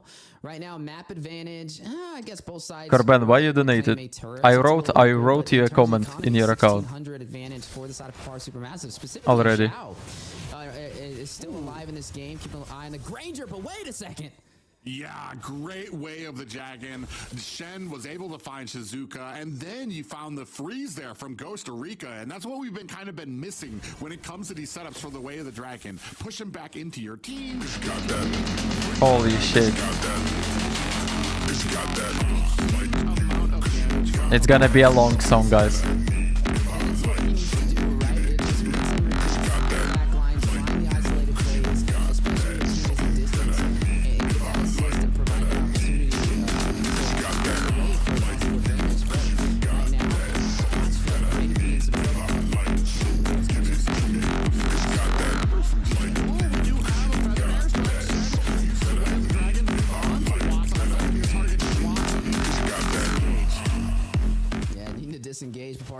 Mike Cristaldi donated $1 through Super Chat. Thank you, Mike. They will be able to invade into the jungle of GK for a push. Glorious Pathway. Well, Glorious Pathway goes out, but they don't have the minions to help out and push up. Nah, it's just it's automatic donation message. It's really long. Taking care of the next turret. This is just Mohi's game. Why not try to join in EUR&MENA like Carvi? Because I can't move out from Ukraine. If I play from Ukraine on MENA, I will have 100 MS. So I should move to some closer country or to Egypt, where they have boot camp. I can't move out from Ukraine right now. My birthday was 29th of December, 13 days ago. I am 22 right now. This is just Mohi's game. Quad shadows in, creates some chaos, allows the minions to deal the final Pet touches Haya, to the turret. Granger with farm seems like is a game. This just showcases why the Hayabusa is so effective, and without Shin able to find him and get the Way of the Dragon, there's not really much GK can do. Yeah, Jujutsu Kaisen collab was good. I don't really like Goju Satoru skin, let's be honest, but Melissa, Julian, and Yin skin are good now. Ooh, locked on Azino with that shadow kill. He is going to be able to disengage. Holy fuck, I thought I'm old. You need a vase? Yes. The jungler of Papara Supermassive. And hi, hello. Such a great job keeping on the pressure, going up, cleaning up lanes, putting on more pressure, looking for a kill. In Ukraine, what is drinking age? 18. Keeping up the pressure, and they're not giving GK any breathing room. As they're going to go ahead in whole Europe, it's 18. You're going to see at the bottom, Mo. He's going to go ahead and get the split lane. Oh, speaking of that, there might be a catch there. Suzuka gets caught again. Frigid Glacier is out. A little bit of damage goes down, takes down Wasa. Okay, Supermassive just making stupid mistakes. But unless Hayabusa is not giving out his streak, it's fine. Because I just feel like they just gave it to them for free. It wasn't really worth the risk to be able to push, especially this close in game. Now Julian, to be honest, is getting too much collab skins. Similar to game number 1, not able to find that turret in the mid lane was what stopped them from being able to be. Where is oh, there should be Naruto collab, yes.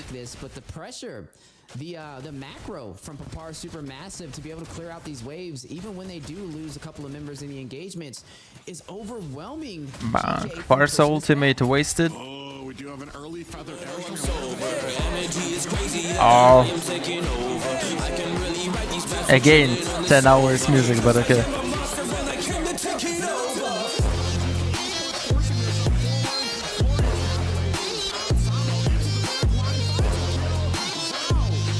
Faded silence. Hello, thanks for donation.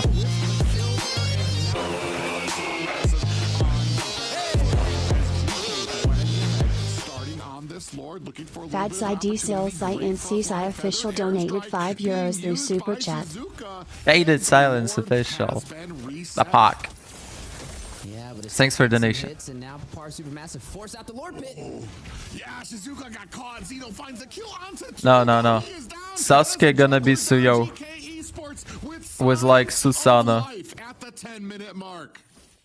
That's right, able to find this opportunity, but can they turn this into an advantage to push up this map? They need to take the turret in the mid lane. They need to find a way to stop the defense from Papar Supermassive, but they're so great at picking up the pieces when they drop on the floor. You are looking at the Lord on the bot side, quickly pushing. Itachi And will be turret drop Julian. in the top lane. My God, GK stop able to giving seize that Julian skins. opportunity. Now GK is coming alive. Now they're finding their composure. 10-7, leading in kills as well.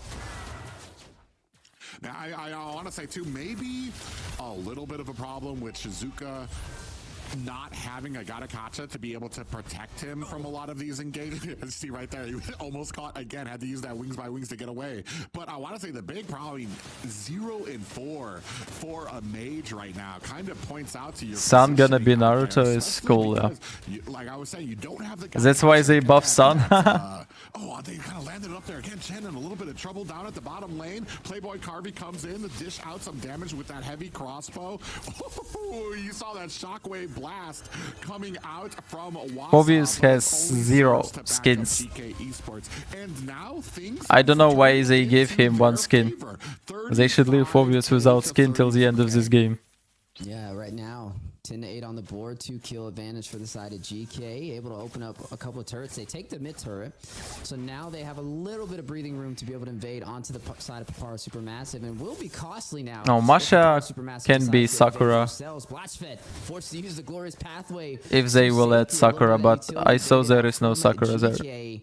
Yeah, this is going to be a tricky one. We just passed 12 minutes. We're getting toward that mid to late game, and this is where you're going to start to see Playboy Carvey deal a lot of damage. You're going to start to see maybe Attack on Titan skins. Be able to hit like a truck on this Granger. Now it's going to be a battle of the 80s. They're not right? so Yeah, bad. really gonna be They're betting like on higher Costa than mid. Rica. Maybe I would say Shizuka because he has the range, he has the artillery effect. But when it comes to Costa Rica, I feel like he just has to get some great placement on the Frigid Glacier. But the damage is going to be coming from Zeno. It's going to be coming Naruto from will be Samo, Lucas? rushing to the back line. Really? To find Shizuka. And this Okay, starts with whatever. Shin If getting Sun these can have isolated clones, plays, Lucas getting can away with have dragons, and there's been a difference in Kurama? this game, right? We mentioned it. Like in game So number it's one, he was normal. not finding the way the dragon sets onto the back line, but I want to say at least 2 times he's gotten it with game number 3. Yeah, I also kind of want to point out that Mohi has found himself some quad shadows, but they've been onto the wrong target. Will Papa Supermassive come back this bullshit?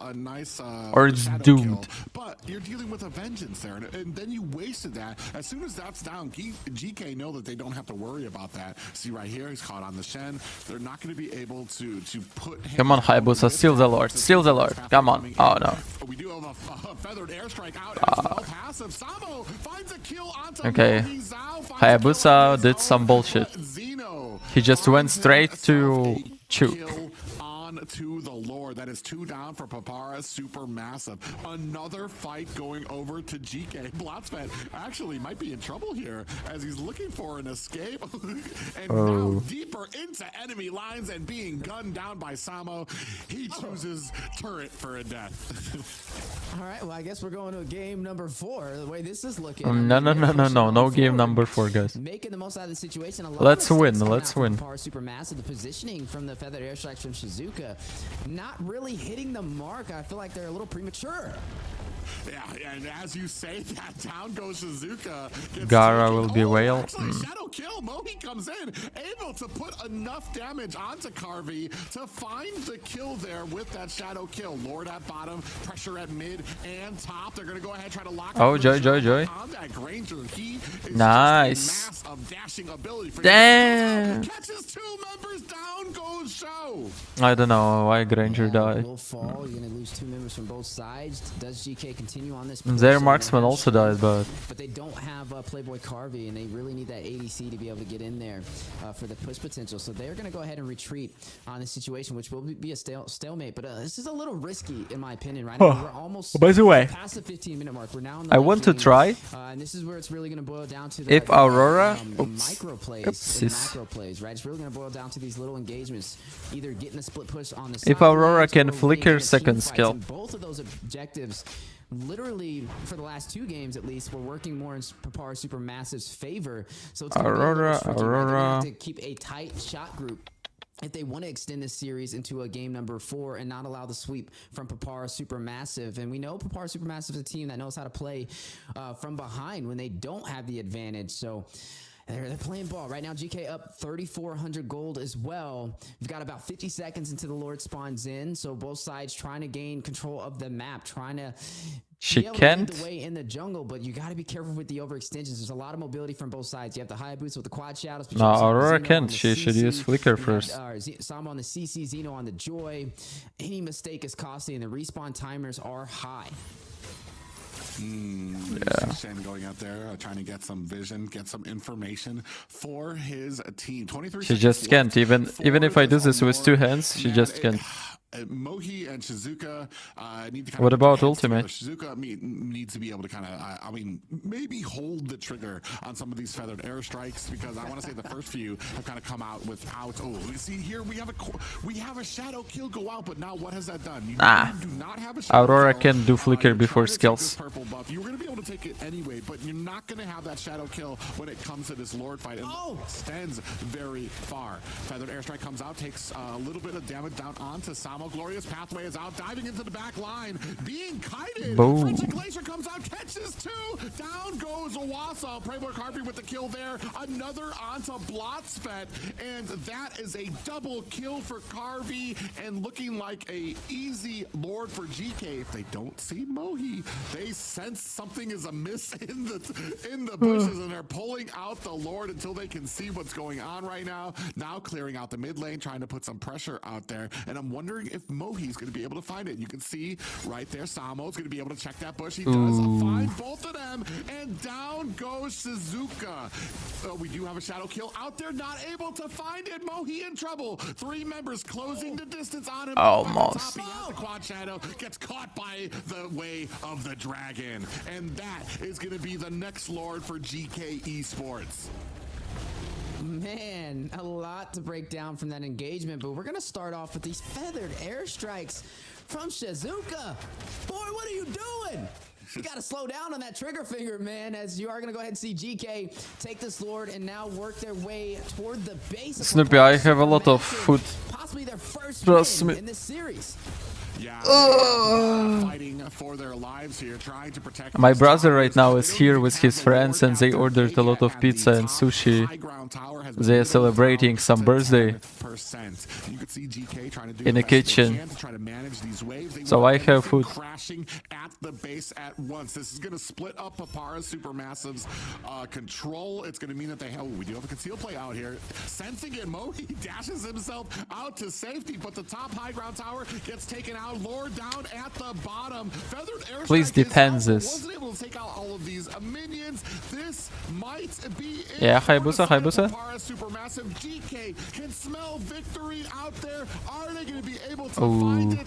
Locking on the back end. Mohi tries to take down the enemy mage. Is he going to be able to find it? They both trade their lives while Papara Supermassive lives. Getting Aurora is really good. Day. The defense from Papara, we talked about this earlier. No, thank you, no, thank you. To somehow find a way when the advantage is not in their favor, able to hold off the Lord. Snoopy, chill. No, thanks. It's fine. Has given them another moment to possibly take this game away from My GK. little sister's GK, birthday they're was starting 3 to days tie up their ago. shot group. They're starting to Cool. play together as a unit. Speaking of units, speaking of shot groups. Yeah, a lot of damage goes on. A big ice crown comes out. Samo with an immortality switch out, able to find the escape. What a play from Samo. CC the unkillable right now in this late game. They've been doing a lot to try to focus on him. Hard game. Not being able to get that job done. This is starting to become a challenge for Mohi, right? I mean, a lot of the heroes on GK's side kind of counter this Hayabusa, and now without being able to really traverse across the map for the turret plays, this just comes down to the team. No, Haya can kill Joey, Haya can kill Aurora, Haya can kill Sisi. It's going to be good for the 50-50 trades if they do go in for this lord that spawns in the next 30 seconds, but they got to watch out for the overextension. He just needs the right timing. Shizuka on this feathered airstrike. He's 0-6-6. I mean, he has to slow down a little bit, play in the back line, find, not waste the feather, like save it, hold on to it. Just wait. A matter of seconds could be the difference when it comes to these two teams, but this is the longest game we have had so far. We have now passed the 20-minute mark, 21-12 for GK, and they are hovering around the lore pit, ready to take this objective. Does Papara Supermassive fight this? I feel like they have to. I don't feel like they can afford to allow this one to go. The problem with the feathered airstrike right now is we don't have a setup for it. It's either GK Esports diving heavily onto your team or the small amount of CC and setting potential that Papara Supermassive have, trying to hold them down. See Samo taking a decent amount of damage. Zhao on the back end trying to get away. Ooh, nice. Actually in a little bit of trouble. Is that? Please? Nice. Is that going to be enough? Costa Rica with the Frigid Glacier does find one. Zeno finds a kill onto the back end as well. It is a trade. Both mages down for both teams. But Lucas will die. Also might be the next one on the line as they close ranks around Papara. Haya still no ultimate. And that is 2 down for Papara. Mohi looking for an opportunity, looking for an angle, still has immortality, still has a vision. Nobody's checking that bush. Xiao coming in. He wants to try to get some kind of distraction. Oh, what the hell is Xiao doing? Oh, Super Light comes in. Shadow Kill is going to be able to take down Carvey. It is not, and that might be some wasted potential. Damn. Way of the dragon. So bad. Goes Papara Supermassive. Oh, he tries. Winter Crown. Nice, GG's. But that is going to be a wrap. What was Granger doing? I don't know. GK Esports going to find their first. I don't know why they made this best of 5, but where there's a will, I'll be right back, guys. No, wait a second. Want to go toilet? GK able to take game number 3 and remain in this series. No sweeps today. Looks like they found their momentum and off to a possible comeback if they can keep that going. There's a lot of things that went right for GK in this match, but there's a lot of things that went wrong for Papara Supermassive as well. As we do dive into a little bit of a breakdown from what we've seen between both of these heavy contenders, there is some things that definitely stand out. Shin on this show was able to find the isolated plays, able to find the setups with the way the dragon into the backline, able to constantly catch Shizuka out of position. On the other side, Papara Supermassive, Shizuka not able to get those feather airstrikes he was looking for. Private mentioned it, right? There's just, once you go in for the feather airstrike, there's so many heroes that can get to the back line to cause disruption. And these are things that GK did to punish Papara Supermassive. Yeah, and not just that, but Zeno had himself an amazing game. 10-2-6 right there. I mean, a great game. You can see there MVP with 10 kills up there, and the damage was just immeasurable for the side of GK. 25-13, a very dominant game for Papara. And actually a flip from what we've been used to seeing, where Papara, where GK usually has that early game advantage, and then they lose it throughout the mid to late game. This time, it felt like Papara, man, Mohi was finding the kills on the Hayabusa. He was like 4-0 at one point, and then finally GK were able to find the pickoffs that they needed to go on there. And then I want to say a great game, even when they were able to dive into the back line, they were able to catch Costa Rica, able to use that Winter Crown, able to use that passive to be able to survive. Same with Samo on the CC. It's a little bittersweet over there for the Lucas as well. The debut not able to get the victory, which means it now has a 0% win rate. A lot of engagement so from both sides. The longest game we've had so far.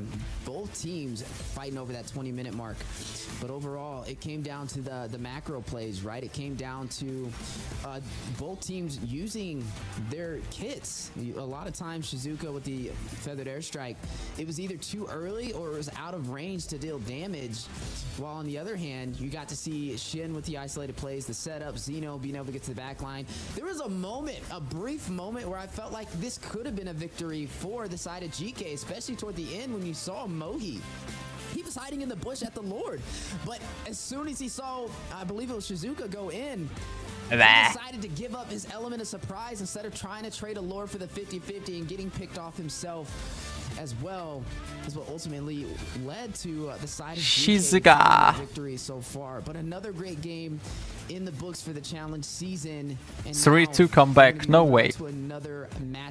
I'm gonna kill myself if Sperma Massive not gonna win this game right now. To whoever made the decision to ban out the Sicilian. We take a look here. It's my Joy Emblems. No surprise there. 10, 2, and 6, 64% kill participation, and 673 gold per minute. A great effect in there to be able to get to the back line, especially once Cho was able to get those Way of the Dragons, landing it on the Farja. Zeno was able to kind of come in there, scoop up a lot of those kills. But on the side of GK, whoever made the call to take out Sicilian and put Shizuka onto the Farja, not just that, but I want to say they got a Kacha ban too as well, because that was what was really helping to get the peel away from their mage. And I feel like it really exposed a big crack in the armor of Papara when it comes to that mid lane, when it comes to the positioning there. If they don't have something to peel for their mid, they're going to have a lot of trouble being able to keep them alive. No problem. And it's a little bittersweet for GK, because I feel like it took them all the way to this game to find it out. Had they oh my god, Snoopy, stop. After the first victory, cut it down. I don't want to fuck some hoe with you. Is crucial, and now that they have found it, do they continue to I want to sleep. Can you buy me a sleep again as they progress through this series? As we are looking at the heat map for Zeno, Mr. MVP on this Joy everywhere at a moment's notice. It's time to Dazai, I'm Global Balmont and Sun right now. Well played. Electrifying beats for some pickoffs and some objectives. That's actually. I mean, it's not hard to get global Balmons though. Moves around the map and how fast he is. But yeah, you can see here just absolutely all over the map here. Congrats to Zeno finally being able to kind of carry that team and push them towards a victory when they were at death's door, so to speak. One game left for them to be able to get kicked out, and they show the fortitude needed to be able to push forward. So a great game for them, and we'll see if they can kind of, like you said, match this up, especially now that they're not going to have the prio pick. Yeah, and I mean, yeah, I wonder, like, okay, the Sicilian, it worked out great for Papara Supermassive. The Farza, yeah, let's not do that again. Oh, wait, look, I will take the Farza away from him, man. You just gotta do something different. I don't think he's ready for the Farza yet. If he is, he has the placement of the. I slept like 7 hours, but I'm still tired. Opportunity plays, right? And I wonder if that's why they went for the Sicilian, who can just play from afar and get those bats impacts and eventually just do some massive damage that the team can rush in and clean up. But when you have the Farza, it's a little bit more technical, right? You have to get the feathered airstrikes. You have to be in range. You're also a little bit stagnant when you use the feathered airstrike as well. And then you have a full team diving in towards you to burst you down. You have the Cho. No, Granger was just throwing calls this game, so it's normal that they lost. I think that if they without alcohol, Snoopy, no. Game number 4. They ban out the Sicilian and they let's do crack. Another hero into the hands of Shizuka, and they have backline capability dive. They may be able to get another victory for them. Well, it's not just the Farja, because we noticed with the other 2 games, I kind of brought this up. Oh shit, guys! I forgot to take out my laundry. In fact, fuck. It was Zhao who was having the great game, being able to carry them, and I feel like that's mostly because after the I'll be right back. Of Sicilian, their roam, their XP laners, they started to close ranks around their mid. They were able to kind of fill in that gap, able to kind of cover up some of that weakness. Here, they had a big problem being able to kind of cover that up to be able to protect Shizuka. So maybe I don't even know where we go from here, because when it comes to being by yourself as a mage, Farza has probably one of the best escapes that you can ask for with a wings by wings to be able to get yourself out of harm's way. If you talk about an Xavier, if you talk about any other hero, there's really not much the same type of utilization for mobility on the map. So I think this kind of comes down to who can we pair him with that can maybe put some healing potential on him, or maybe take Cho off the board. I would say they need a mage that can play from afar, because I feel like he starts to kind of struggle when he gets in close proximity to the other teams, whereas when he can play from afar, the team doesn't really have to worry too much about him. No, striptease, no. This Lucas as well. Yeah, it was a treat to see. But when you have that problem in the mid lane, I feel like you need a little bit more of a stopping roadblock, right? You need somebody that can completely deny the aggressive heroes that want to rush into the back lines from being able to close that distance. So maybe not even going for the Lucas this time around. Maybe going for something like a Tig or something like a Hylos to be able to make that path a little bit harder to get to Shizuka could be a good start. Yeah, we'll have to see what they go through here. 3 bans are out. Harith and Hayabusa and Fanny taken off the board for Papara Supermassive. And then they're sticking with those 2 bans here, Sicilian and Gade Kacha taken off the board by GK Esports. And I'm wondering, do they go with potentially taking out the Suyu that we've seen? Maybe the Joy is going to be the next one on the board. They're still trying to make up. 30 seconds left for GK here. Yeah, I mean, the Joy should possibly get banned out unless they're comfortable running against it and just going for a little bit of a hard counter like the Belleric or the Fredrin. But I mean, we've been seeing the Joy walk pretty much every single draft, so I don't expect it to be banned here. I think Papara Supermassive will go in for that pickup, and GK, they may be comfortable running something up against it. So the next question is, when it comes to the marksmans, what are we going to prio here, right? We've seen the Granger play well. We've seen the Iritho. Both of them been some wise decisions. Maybe be able to see them both here again. There's only really a couple factors. Oh, they're going to first pick the Granger over the Joy here. Okay, this is different. Not bad, but different, I guess, because both teams, they know how to work around the Joy, and they'd rather just have the gold lane prio. But I mean, you still have heroes like Iritho who are still very good as well. So is that worth it? Yeah, it's really interesting. Iritho, while a counter for Granger, I mean, early game still kind of goes to Iritho, and God forbid you start putting pressure onto that lane to back up Iritho, you're going to have some big problems. Pretty strategically, they're going to go ahead and pick up that Joy. They're going to take that off the board very quickly. And I'm wondering, what do you answer that with? Do we possibly pick up the Fredrin, Granger again on the Papara side? Joy Hilda. It seems like they're losing draft again. So that's going to be a lot. That's going to maybe stave off an assassin pick. And yeah, just like that, you're going to pick up the Suyu. And the Tig. We talked about okay, the Tig, CO is good. We were jumping into the draft.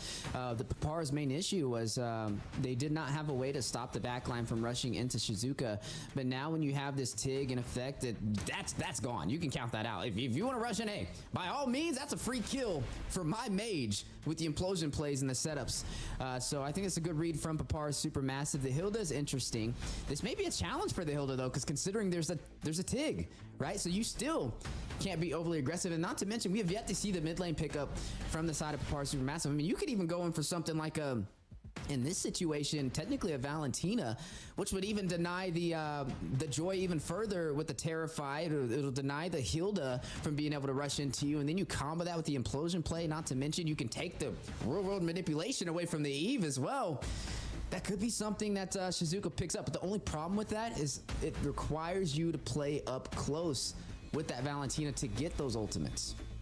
Interesting here. We pick up the Eve, who's had man, it's an interesting role that she's kind of had when it comes to five mans at the top of like competitive play. She does do very well, but like I want to say both drafts are good right now. Very niche pick sometimes.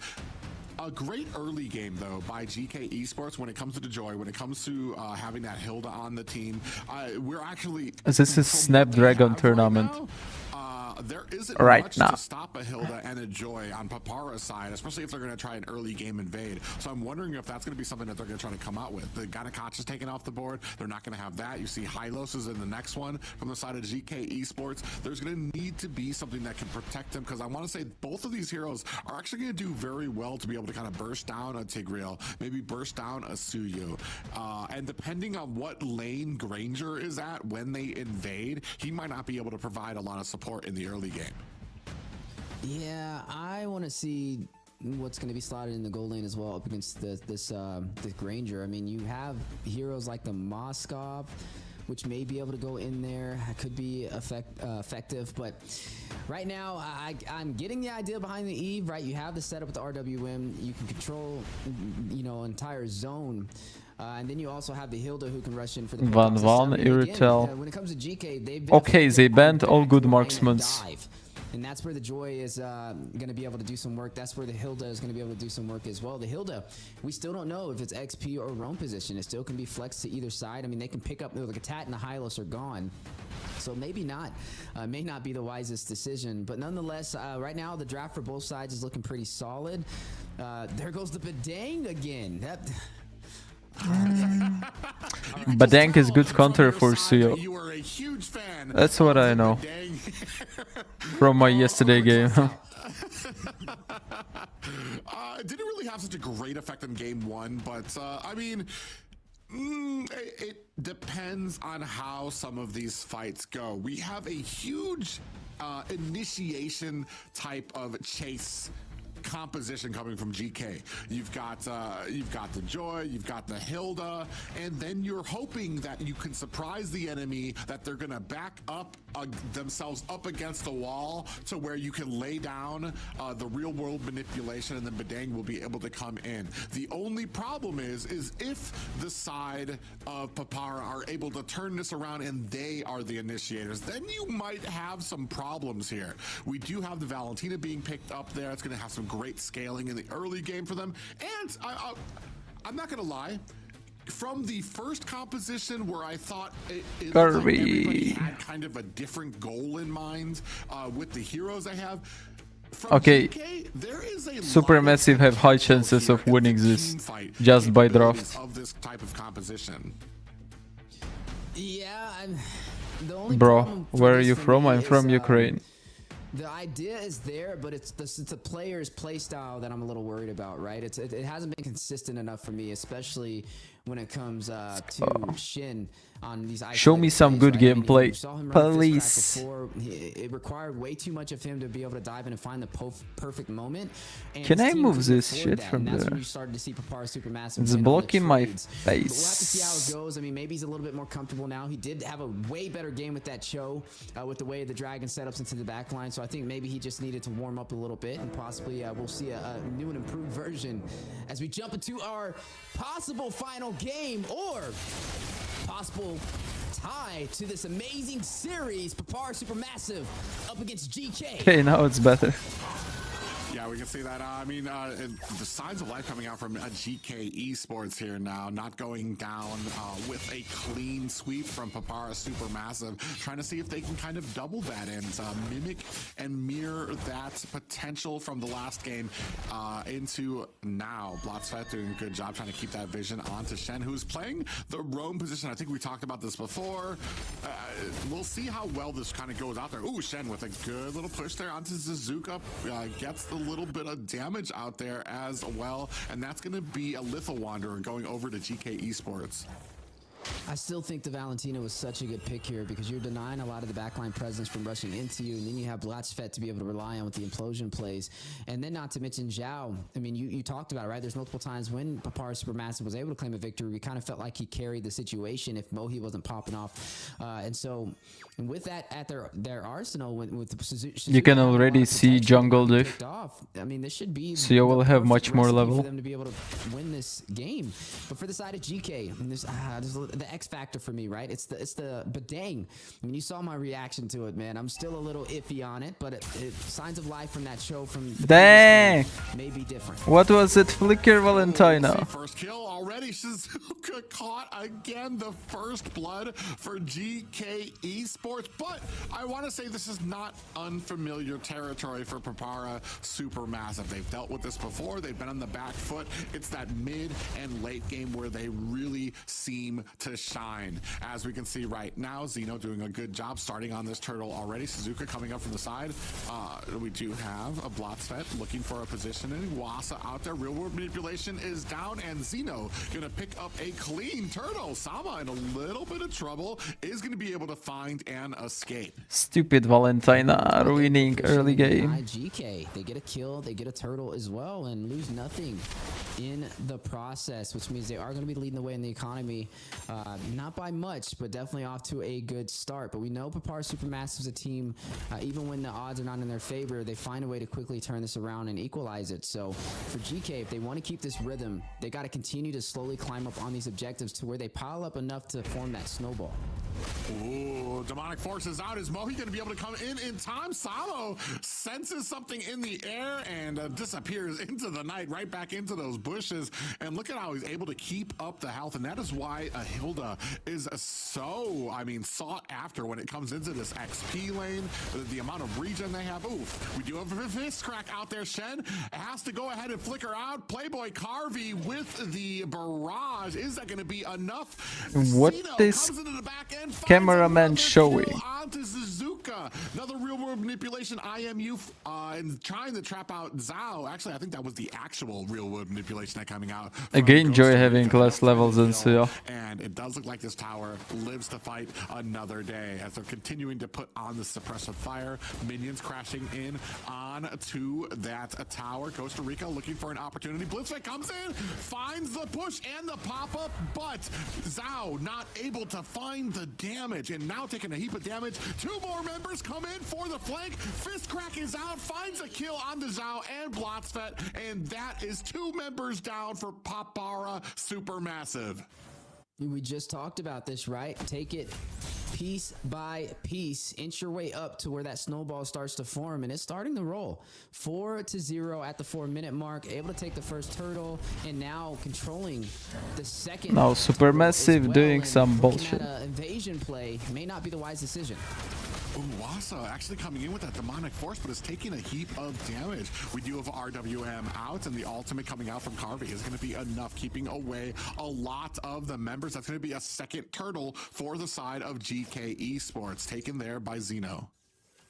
Yeah, another turtle in their hands, but a member did fall. Shin, Zhao, the one to pick up that kill. If anybody gets it, it's definitely important that it goes to him, which is going to help him, especially on this Granger, the most dominant marksman so far on the competitive scene, as we are starting to see some of the items pick up for him as well. He did get the Hunter Strike, so he's going to have that additional speed boost, that additional pin for a low price as well to have a slight advantage. But the Corrosion Scythe picked up over there by Playboy Carvey on this Ixia for the slow, and then also the Joy with soft boots from the Legion source. So when it comes to damage, yes, there's more pin over there for Zhao, but there's going to be a little bit more damage from Playboy Carvey.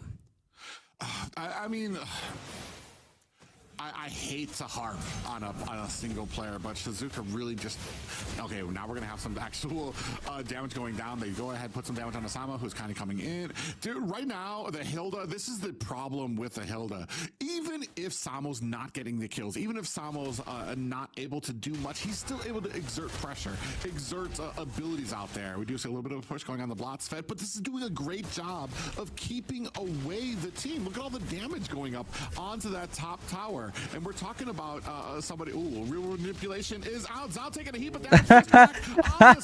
Carvey ulted creep. From the flank comes Waso. Does catch a pop up the side. Hey, Kester says it. Carvey ulted creep. Just yet doesn't like the opportunity he has with his team. But look at the pressure mounting up at top, and we don't have that same pressure anywhere else. Is Julian still meta in ranked solo queue? A little unfortunate too for Blotzfett. I mean, I like what he did. He found the play with the implosion. Julian is not really ultra meta, but he is still good. Now he has the Sky Piercer, so it will be a little bit of a different situation. But not able to get the kill and the flicker out the safety from Carvey. Not only wasted the utility from. Now Valentina doesn't need damage boost. But also is, she's a support team play mage, not damage mage. able to find himself a tower off there. 10% left onto this turtle, but Xeno able to find the retribution. That's going to be another turtle, the third and final one for GK Esports. And I'm wondering what Papara can do here. I mean, the pressure that had been mounting up at top, Wasa is even up here right now, trying to help out. We're about to have 3 or 4, and it does look like we have even teams here, but the pressure is too much. Ghost Rico going to find the final touches on that top tower. Oh, wait a second. So you don't need to get out to safety. Private, I hope you have your jacket, because there's a snowball heading to the land of Dawn as we speak. And I don't know if Papara Supermassive has the kit to stop it.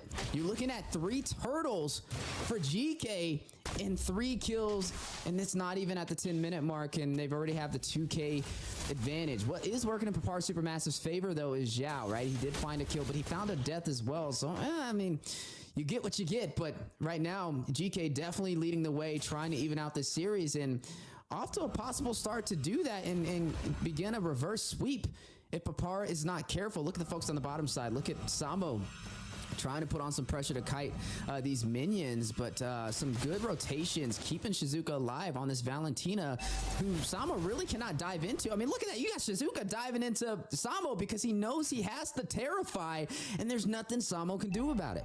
One interesting thing here is Mohi is 2 levels. Well, he was 2 levels over Xeno. So he's doing his job. He's farming. He's not part of a lot of these fights, but he's going around the map, trying to farm up, trying to get himself ahead. So maybe when Mohi starts to join the fights on Suyo, we might start to see a little bit of a change in these group ups. But right now, I mean, like I said, GK doing a great job holding the line against Papara right now, trying to keep on that pressure. Towers are about even for both of them right now. The big thing here is the laning phase has ended. We're going to have group ups here, and this is where it all comes down to. Oh, Blobside takes a heap of damage. Okay, nice start. Nice ultimate from Valentina. That's a good kill before Lord. Some of those deaths in the early game now. It is a 4v5. Oh, Enjoy will die as well. Back end catches an implosion, and down goes GK's jungler. Just like that, and the rest of GK looking for an engagement. Samo comes in, finds a kill, and we do have the full barrage coming out, but on the back end, Wasa with the demonic force finds the marksman. Samo might not be long for this world. Shao trying to clean up here with that barrage, nice. And the Rhapsody does in Samo. A little bit of mistakes from GK. Able to find their momentum, and now able to turn the disadvantage in their favor. Now leading in. What do you think of Leomord? He's not meta, just a hero that can is playable, that's all.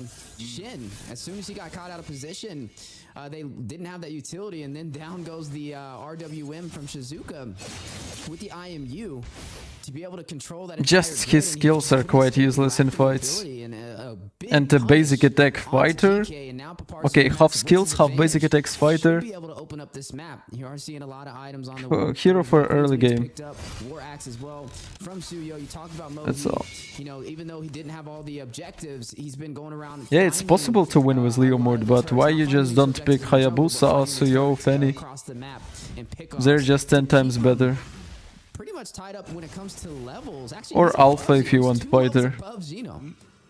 Yeah, that's what I was talking about. He's kept himself, he's kept his gold, he's kept his levels up there. So the one X factor that Papara Supermassive has had is that they haven't had him in a fight. And once he is in these fights, he provided just enough leverage to be able to kind of find that burst, to really surprise GK.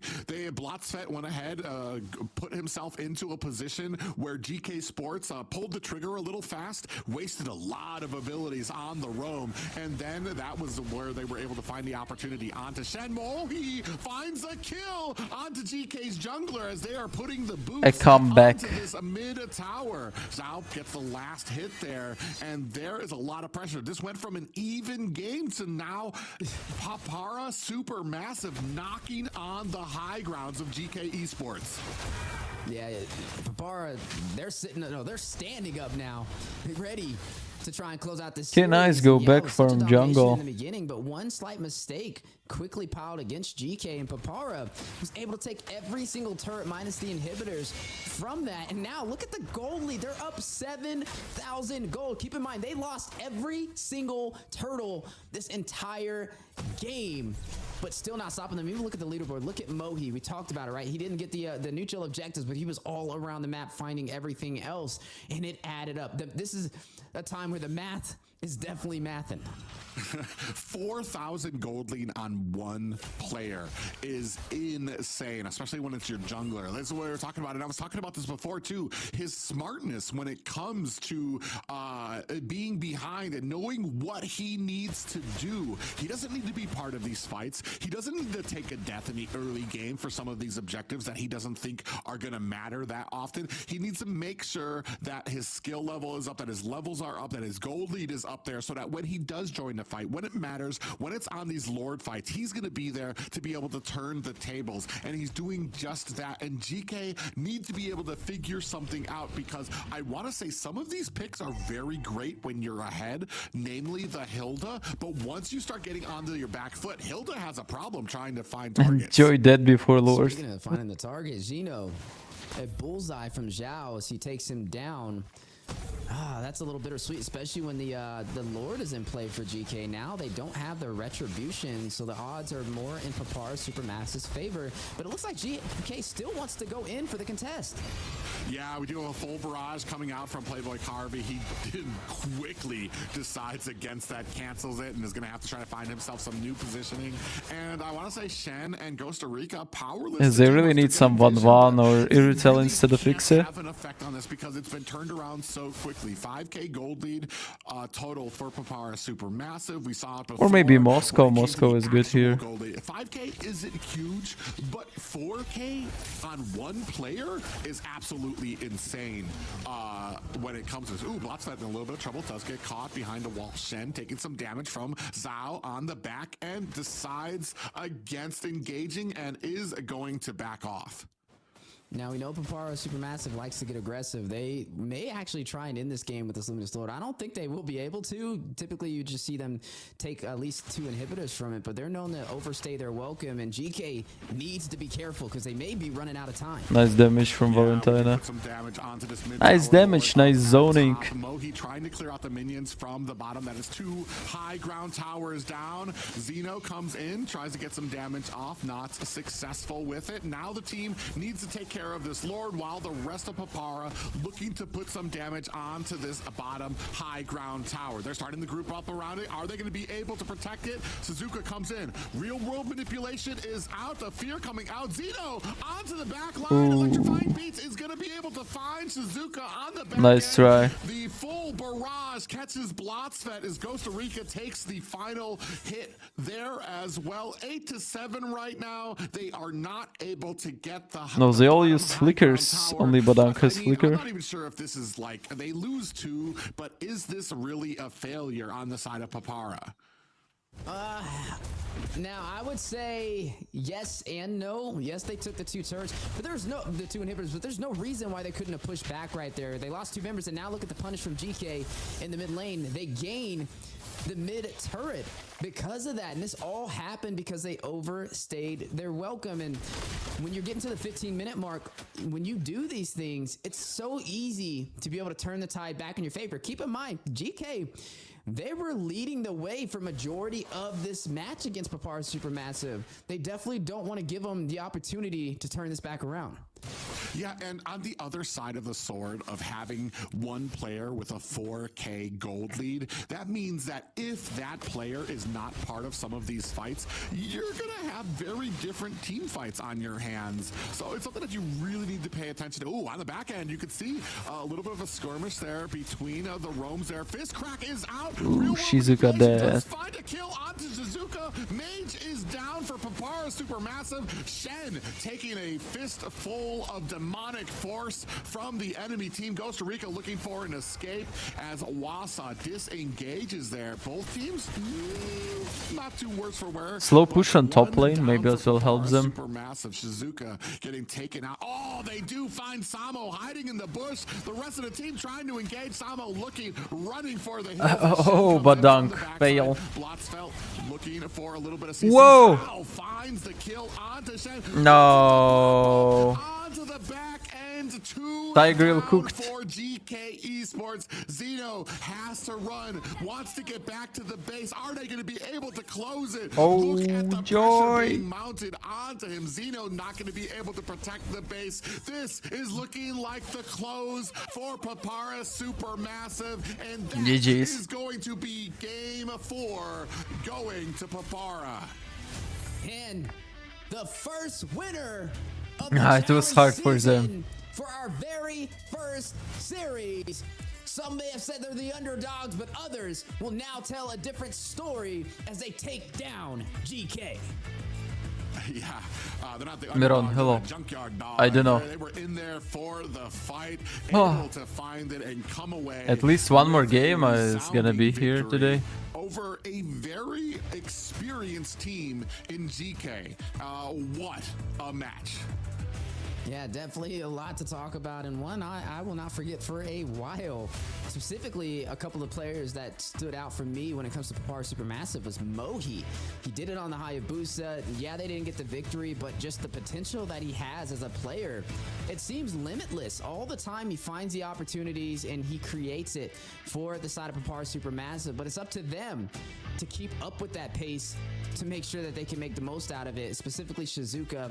But this game, what's the next game? He got picked off a couple of times, but overall he got the job done by picking up that Valentina with the Terrifying, using the RWM against Costa Rica. I just think overall it was a wise choice in the draft and some great gameplay. Man, I want to say with this meta, because we have kind of harped on Shizuka a little bit here, I want to put this out there too, because I am a mid lane main myself. And this this meta has been so punishing for mid lane, to the point where I've been trying to experiment with different lanes, because there's so many heroes that can close the distance on you, that can put the boots to your neck very quickly, that can get that CC. The meta right now is all about engage, get to that back line, burst them down, and then get onto the objective. And that is just not conducive for a mid. Shizuka here, you can see just how quickly they're able to shut Miron. down. Maybe after stream I will also sleep a little bit because I am too tired. Of damage going up into the top lane, but here, what's the serious? What's the serious? What the fuck is this question? This is Snapdragon tournament, I know. So Shizuka not exactly like a non. Right now, Supermassive won GK Sports. It was the first game of this challenge, so the GK Sports go to lower bracket. Back there, you saw Wasa. Oberon. That was just the first real world manipulation he countered. There was a fight at the end where there was a real world manipulation and a full barrage where he was able to come onto the back line again. I want to say one of the hidden heroes there, Wasa. I just want to know what are the next games, and if we're gonna stream 3 games today or 2 games today. Probably 3 games. Whole group today. There, putting on the boots as well. A great game by all of them. Oh, actually, Zhao again with the MVP, sneaks in 75% kill. What's with his eyes? 5, 1, and 4 for the team. Holy Just shit. look at that face, man. He's ready for it all. Look at that face. Yet again, and also the MVP. Rocking in the gold lane. Birthright is playing next? No, yeah, Birthright should play next. Papara Supermassive, able to find that victory as well. Some great moments. I feel like there were some hot and cold moments for both sides. I'll see right now. Overall, for the entire longevity of the series. Oh yeah, once this girl comes, they talk about other games. Wait. Host Liz joining us back on the desk again. Man, how'd you feel about the series? We were so close to having us end the day early. I'm just kidding. We'd love to see the series go the distance, but it just seems like Badane badoned the team to the lower bracket. So like Weezy mentioned, I don't know how I feel about the Badan in this series, but definitely Papaya showed themselves as not just the underdogs, but they got the dogs in them. And now they have made their mark in the challenge season. What's his private dancer? Now, guys, let's take a look at the updated bracket with that series. Papaya Supermassive went into the upper bracket, and next we will see Birthright versus S2G. Yeah, Birthright versus S2G. I don't know if Birthright have a chance. S2G are really strong. More experienced veteran team GK, and that just tells you at the beginning of the season, the beginning of this year, that there are a lot of surprises still yet to come. Yeah, and a big step for Turkey as well, right? Having one of their teams that are representing their region able to push on forward for another step to getting closer to the challenge finals, as this is what all these teams are competing for so far. I'm excited to see where this goes. Nonetheless, it's best of fives. I always say it, and I'm going to say it for you guys as well. We hope it goes the distance, all 5 games. We got 4 this time around, but hopefully for our final series of the day, we can see 5. Yeah, and Weezy is saying that because he's not going to be here for the last series. But overall, that was some exciting match, and I'm really grateful that that is how we start the year for Snapdragon Pro Series EMEA. Oh, we have only 2 games today. Okay. Moving forward, we have Birthright versus S2G in the second half. What do you feel about Next game is in 15 minutes. Well, when it comes to Birthright and S2G definitely has a little bit more of the favoritism. I mean, I can play one brawl game. In MTC, they competed in the Let's play one brawl game. M6 as well. They passed the wild cards, so they're definitely going to be a heavy contender. They didn't even go to the wild cards; they automatically qualified. So I think it's a similar situation to what we see with the first series. 2 seconds I go toilet and they're gonna play one brawl mode. More international experience as a team as a whole compared to just looking at one player like Carvey. So yeah, Birthright's gonna have a run for their money. Yeah, and we'll have to see which team will come on top. And once again, guys, we're gonna take a short break and we'll be back for the second series of the day.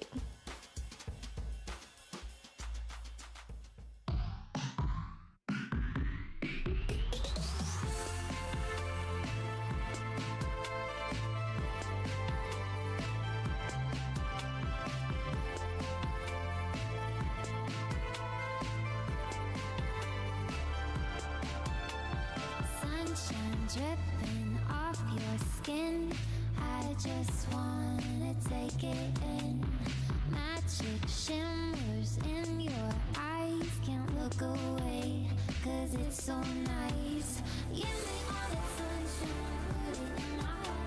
I love the way you are. Give me all the sunshine, put it in the sky.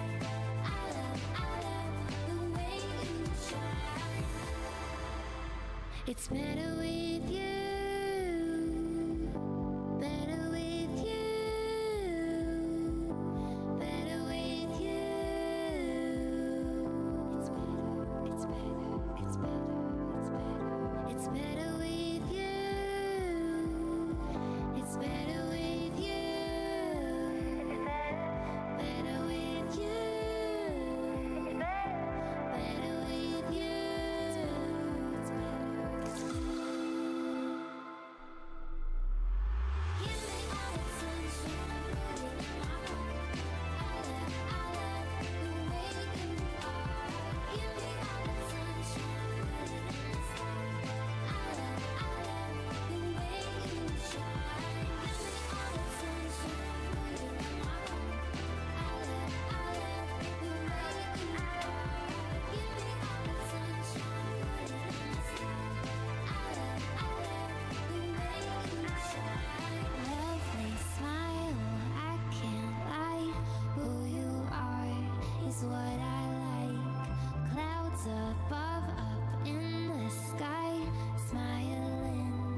We're so high, you and me were meant to be together.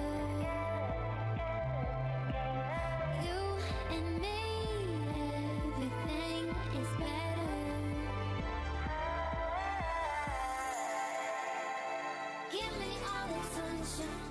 Welcome back to the Snapdragon Pro Series Season 6 as we open the doors up into the challenge season. My name is Steph Weezy. I'm a caster from North America, and I'm joined by Johnny, a caster from the MTC. And today, we're going to give a little bit of an overview on how we feel the current teams are standing. We're going to talk about, just briefly, what you can expect to see as we open the doors for the challenge season. The first team we're going to jump onto the board with, it's going to be Geeky, right? Geeky, a lot of eyes are on them. And now they have the addition of Carvey on their team as well. I feel like with the addition of Carvey, they can become a formidable contender against the teams in EU and also Turkey.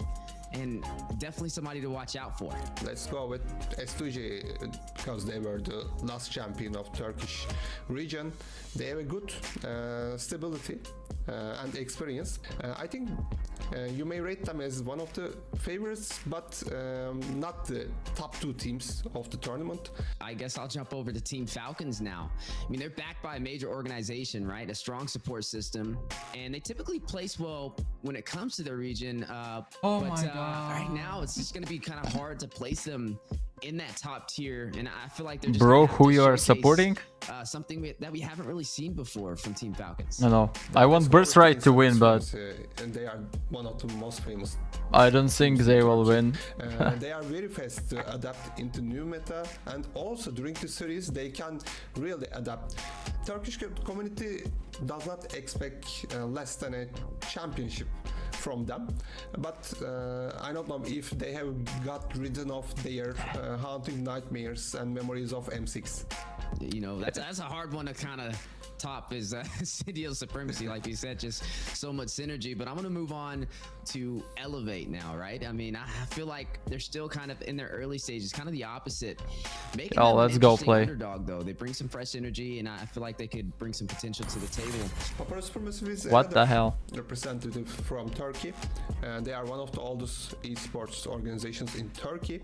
Their players are really talented, yeah, but they have not, competed really hard in international stage, so I don't know what to expect from them, but they are very dangerous. So I'm gonna go ahead and jump on the train for Birthright now, right? I mean, I feel like they've been very persistent. I'll just play one brawl really fast. Narrative. They have the chance to be able to showcase to the world that they're ready to take it to this level, but it's up to them to put the pen on that paper and write that story. So they're going to be the underdog for me, and hopefully we see them push through to new levels for Snapdragon Challenge season. Beşiktaş is a very big name in Turkey, but they have very difficult. I'll get MVP. They couldn't adapt into meta.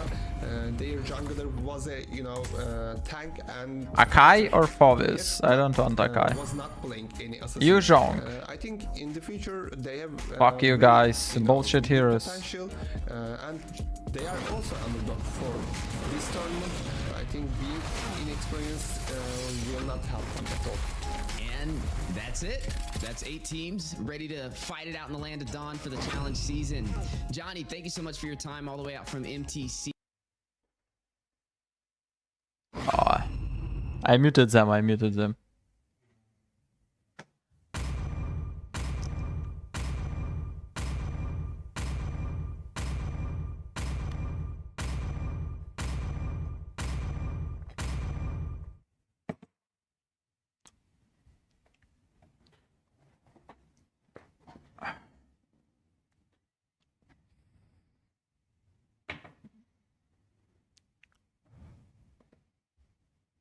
Yeah. Just really fast brawl game.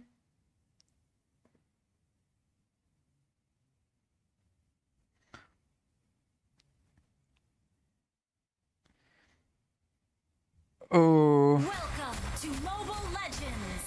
As always. Warx. I didn't upgrade second skill. Fuck.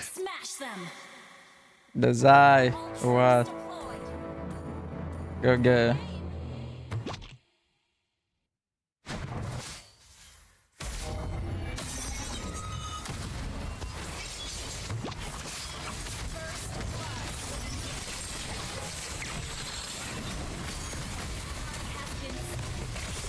Oh shit.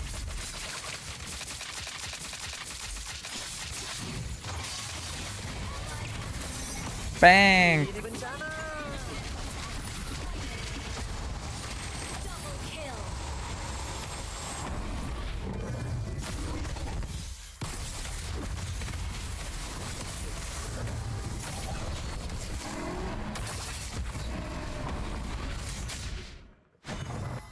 Yeah. Oh shit, shit, shit. Fuck you, Alpha. Let's go full damage now. It's not that bad idea.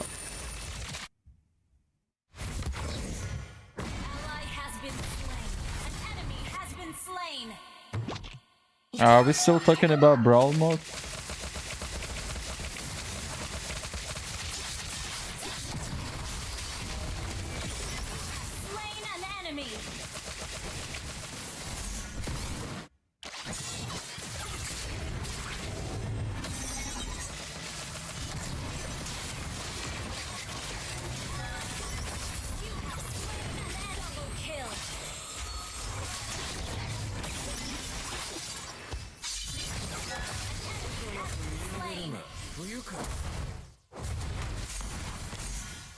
Request backup.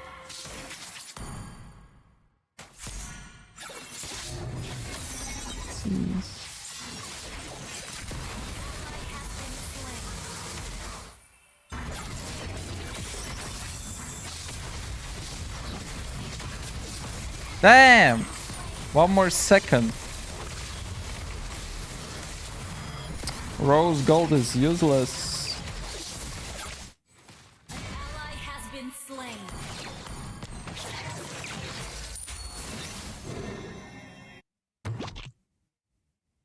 An enemy has been slain. Double kill. I have Hanzo Sky Piercer. Triple kill.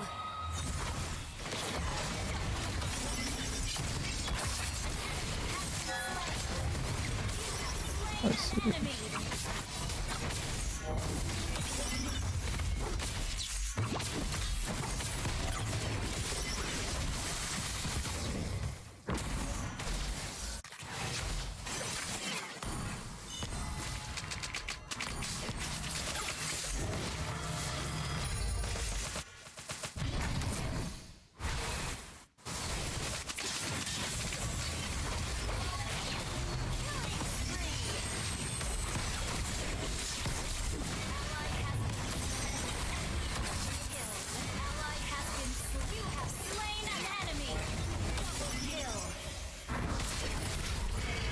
Oh.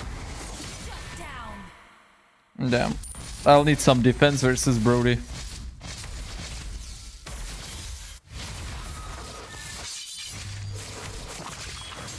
Or let's just focus him, he's without defense. He used the edges as well. An enemy has been slain.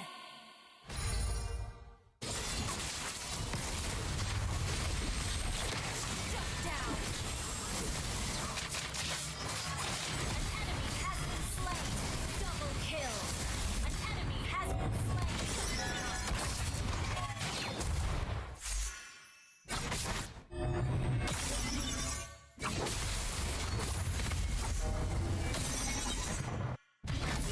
slain an enemy.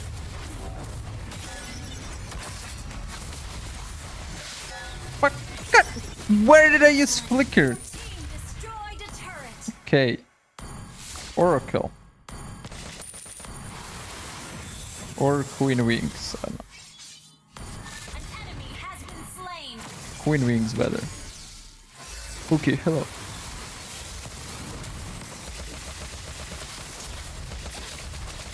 Ally has been slain. Nice try, Lancelot. An ally has been slain.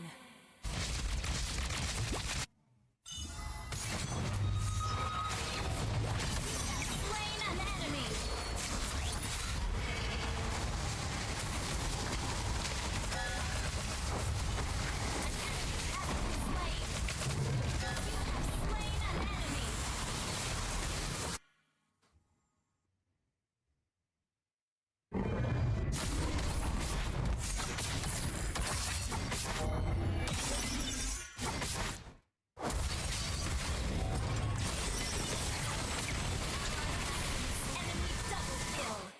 Really aiming with tough boots, man.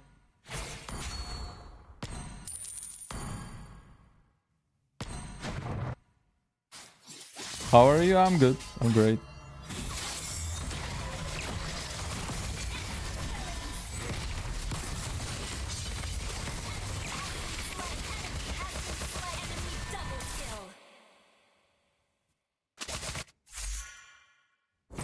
Ini bencana.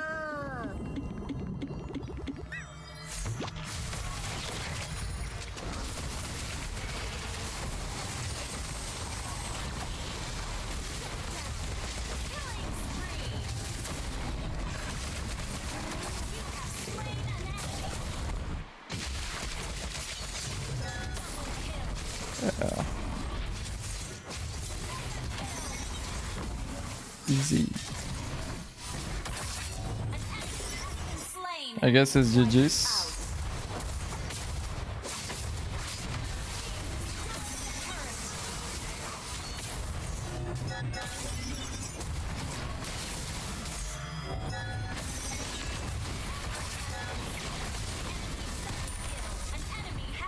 I'll buy Oracle.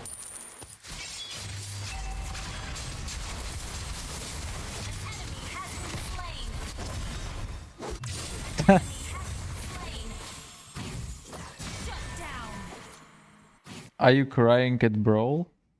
Weak ass shit. Yes, bro. I really like Brawl. Brawl matters to me more than rank.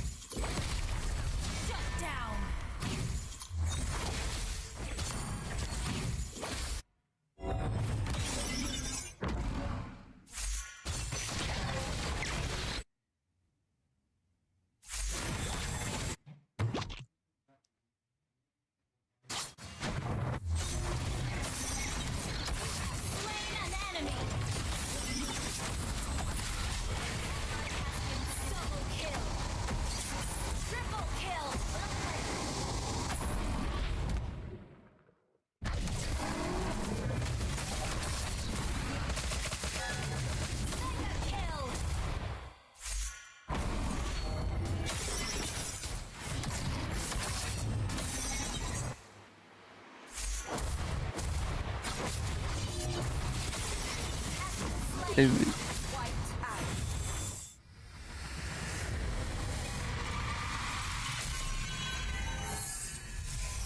Victory! Told you I'm gonna be MVP.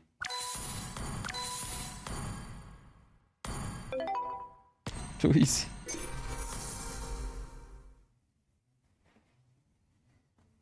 I'm from Ukraine, guys. Okay, let's go watch tournament. It's already started. Is out there, and I think we may have missed it. Birthright missed a ban, or maybe one that we can't see. Either way, Granger going to be the prioritization. You've talked about it before, man. He needs to be taken off the board, but S2G very quick to scoop him up. You know, the strongest response is going to be the Rithel, although which I think is quite good, right? Levi comes out with the Matilda here. Matilda did have a pretty significant win rate over in the C area for the SPS, but after yesterday's performance, it's back to 50%, so I don't think it's a very heavy priority. There's a lot of counters towards it. You know Shevchenko? Yeah, bro, I know. Especially in the very first I can even tell you I know two Shevchenko. This onto another level. But dude, you know, Wheezy was gonna clock out on this Badang. I'm gonna clock out too. I disagree with it completely. For me, it's when you try to put him down and be like, what does Badang succeed in that other heroes don't do better?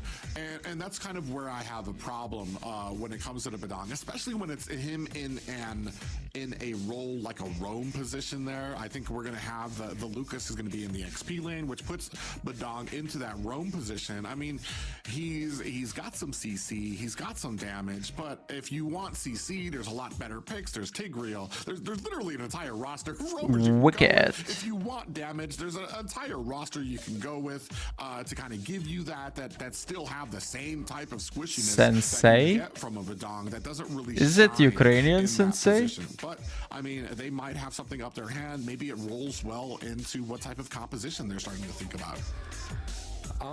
You know, the Badang, I think a front to back works quite well. But in terms of like a direct counter, I like a Khalid going up against the Matilda for sure. And you talked about it in terms of the sets. Almost every set hero is available. Tig, Chow, every set hero is available. You could go for the chip. You could even go for an Angela if you want to go a little bit more of that Ube style.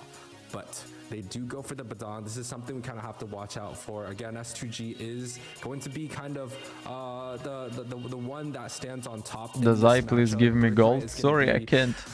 It's going to be a hard road up against him, but the Rithel is a solid pickup for that gold lane matchup. I think it sets them up quite well to at least have a very strong winning lane in the early game. So the one thing here for me is, are we going to be taking out the Phobius on the side of S2G Esports, who I've seen has had a remarkable great games against Lucas when it comes to that laning matchup. Here, we're really focusing in on some of those assassins. Fanny, Hayabusa taken off the board there. They skipped one ban. We don't have a ton. Well, I mean, we have the CC from Badang, but I want to say setting potential coming out from them. I'm expecting a mage, possibly like with some type of CC for S2G Esports, possibly the Vexana, possibly. I mean, Farja, not so much, just because we don't really have too much to protect her. And I do think the Sicilian is going to be a great pickup for the side of Birthrights, but the interesting thing I feel like side of Birthright has set up is these assassin bans, right? Most of the junglers are taken off the board. S2G can opt to go for the alpha, which I think is going to be the best case scenario here. It's just that they picked up this Badang so early that they could have picked up the Fanny themselves. They could have picked up the Hayabusa themselves. S2G is a team that has international experience. They should know these types of picks are, supposed to be meta, but they didn't really pick them up themselves here. They get it banned out. I feel like Birthrights might have S2G in a choke. Yeah, I really like Birthright draft. Yeah, and that's the interesting point too, because you've already picked up some of these picks like the jungler, so you're able to kind of focus down on that when it comes to the second banning phase, and you kind of put them in a corner for what they can pick up here. But I mean, we've talked about this before. S2G Esports, they've got the veterans on their team. They've got the international. And I like how no one picked Fanny, even though she was open.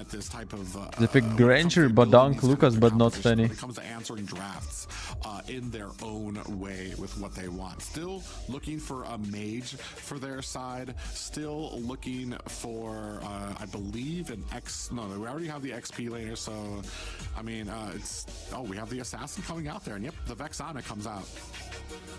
And what's interesting about this draft is there was 5 mage bans in the beginning. Yeah, both of these teams are kind of looking to pick up the magic damage their last pick. It's quite interesting. It almost feels like they just don't want these picks to be pushed out early, or they're saving some sort of draft. They want to make sure their mid lane has a winning matchup. That's why they're kind of hiding it in the back. There's still Farsa. There's still that the Valentina has been banned out. The Faramis. I feel like the Sicilian is going to be a solid pickup here for the side of Birthrights, unless they go for some like weird draft, because Matilda can go in that like magic damage position even in the roam. I don't hate.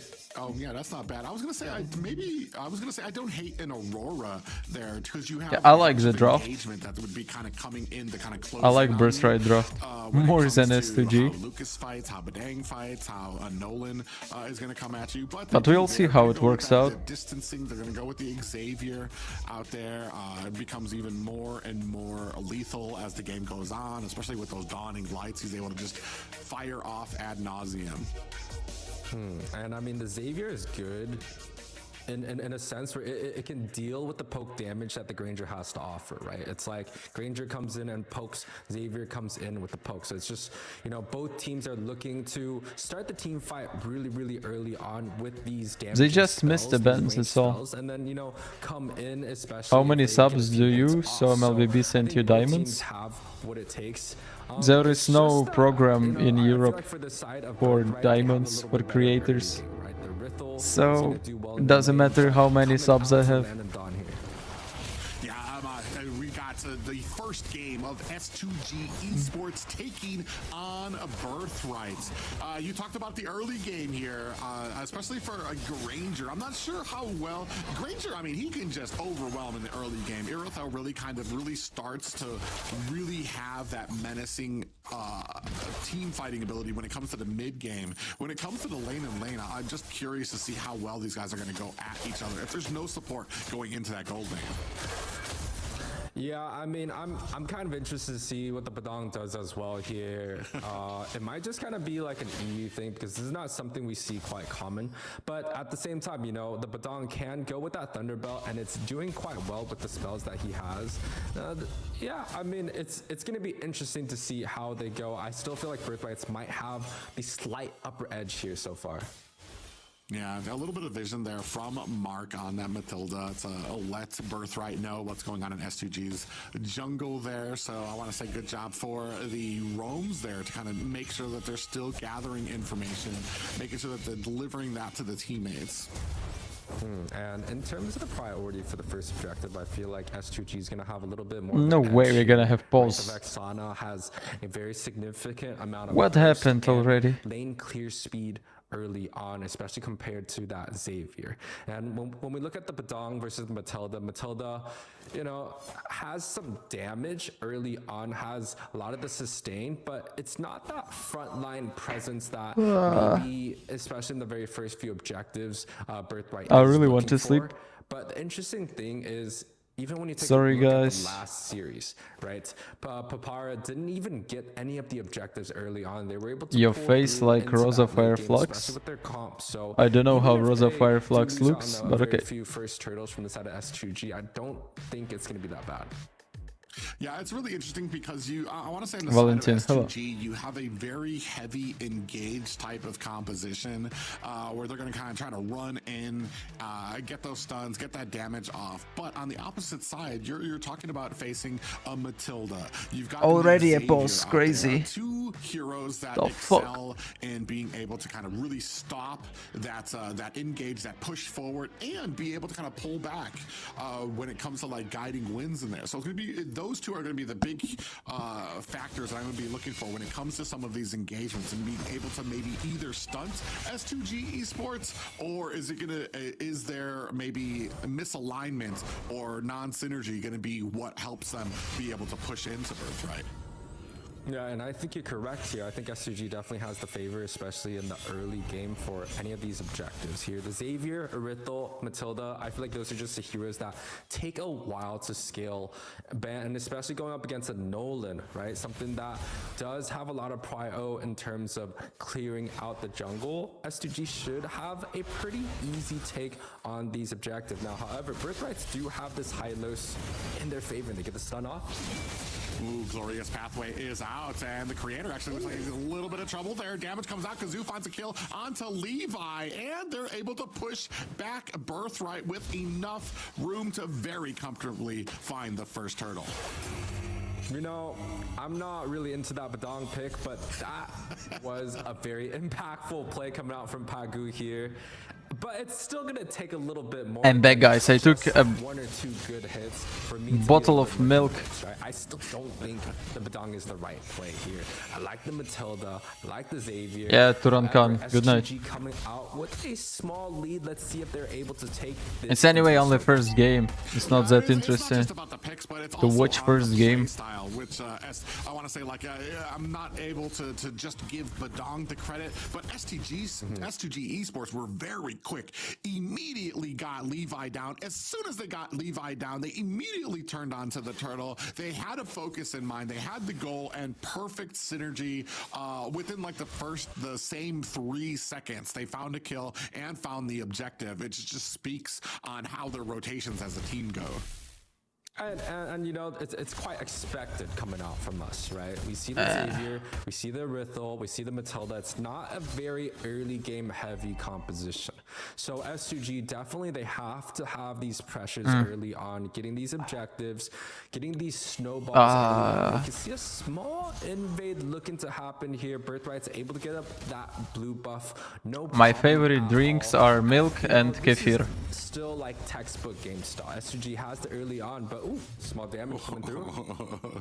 You see those death sonatas landing onto Wicked. It takes a little bit of damage. He's going to have to back off. And I mean, we talked about how Wicked on the Earthbound could be a counter for the Granger, but Sickybum, you wouldn't know it with how much pressure he is putting on into this early game, keeping Wicked pretty much wrapped around his own tower for defense. And you could see still trying to take out some jungle minions there from Levi. There's just an immense amount of pressure that comes from that gold lane when you're not able to kind of move around comfortably, when you have Siggybum on that Granger kind of continually keeping you at your tower, especially when these objective fights come.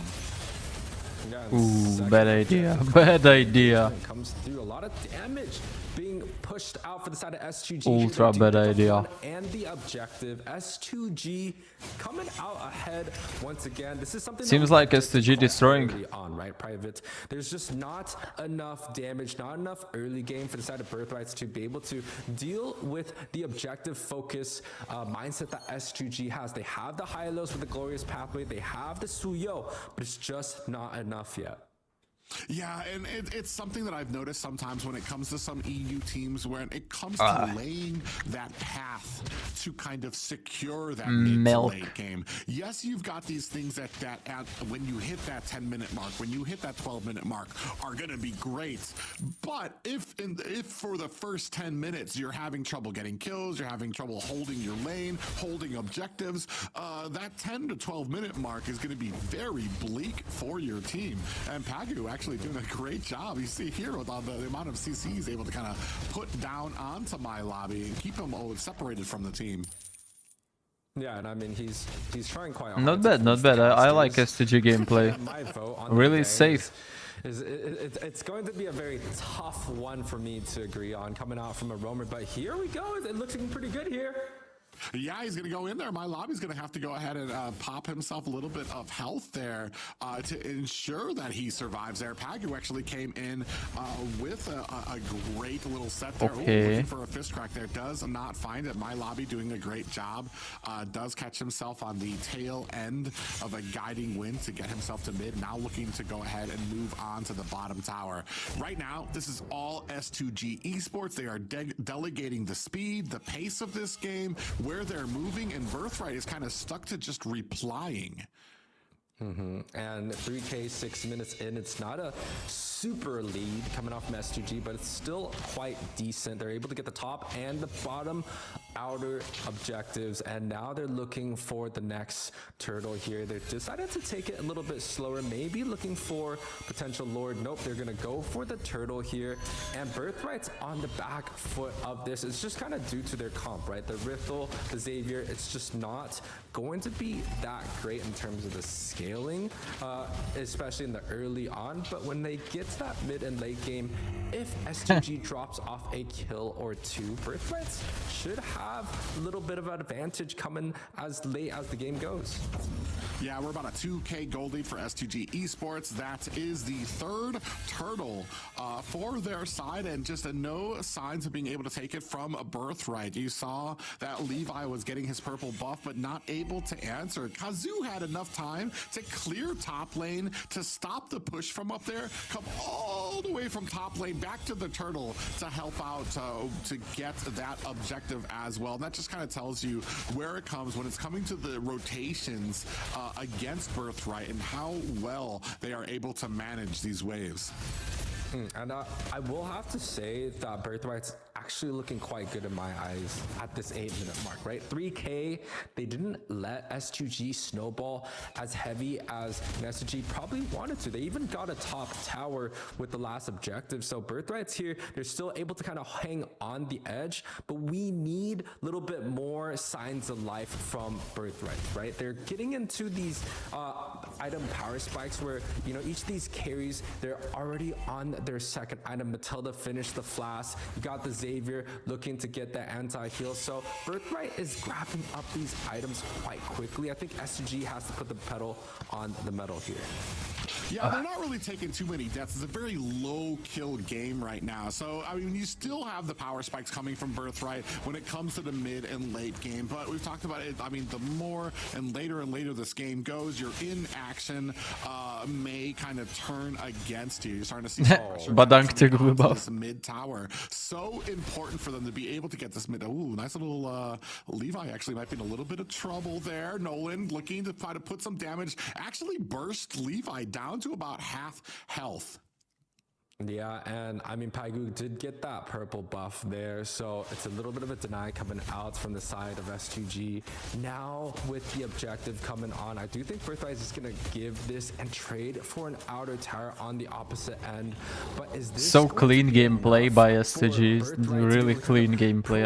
I like it. If they just give up on every single objective, I feel like the side of Birthright, this is the time that they have to group up. Group up, find a good team fight, maybe get a positive trade in their favor, because if this just keeps going on, I think SG is just going to take tower after tower.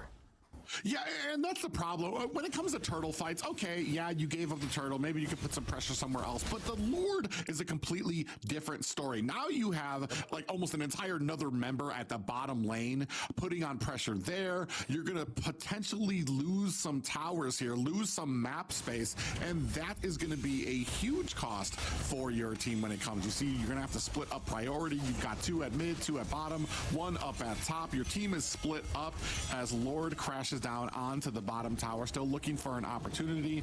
Does look like Paigu picks himself up an item, and that is nice.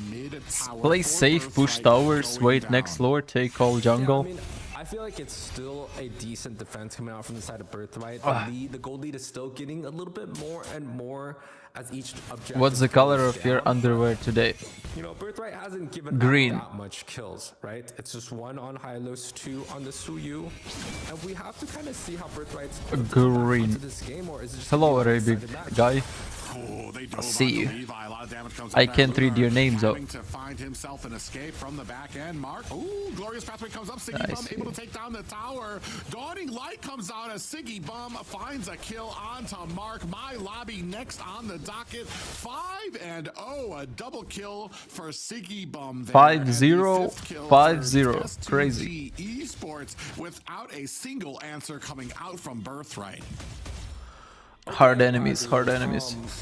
You know, this is the time where I do have to kind of take back some of the things I said about this Badang. I still don't think it's that great, but 005, he's definitely proving that this Badang is a force to be reckoned with.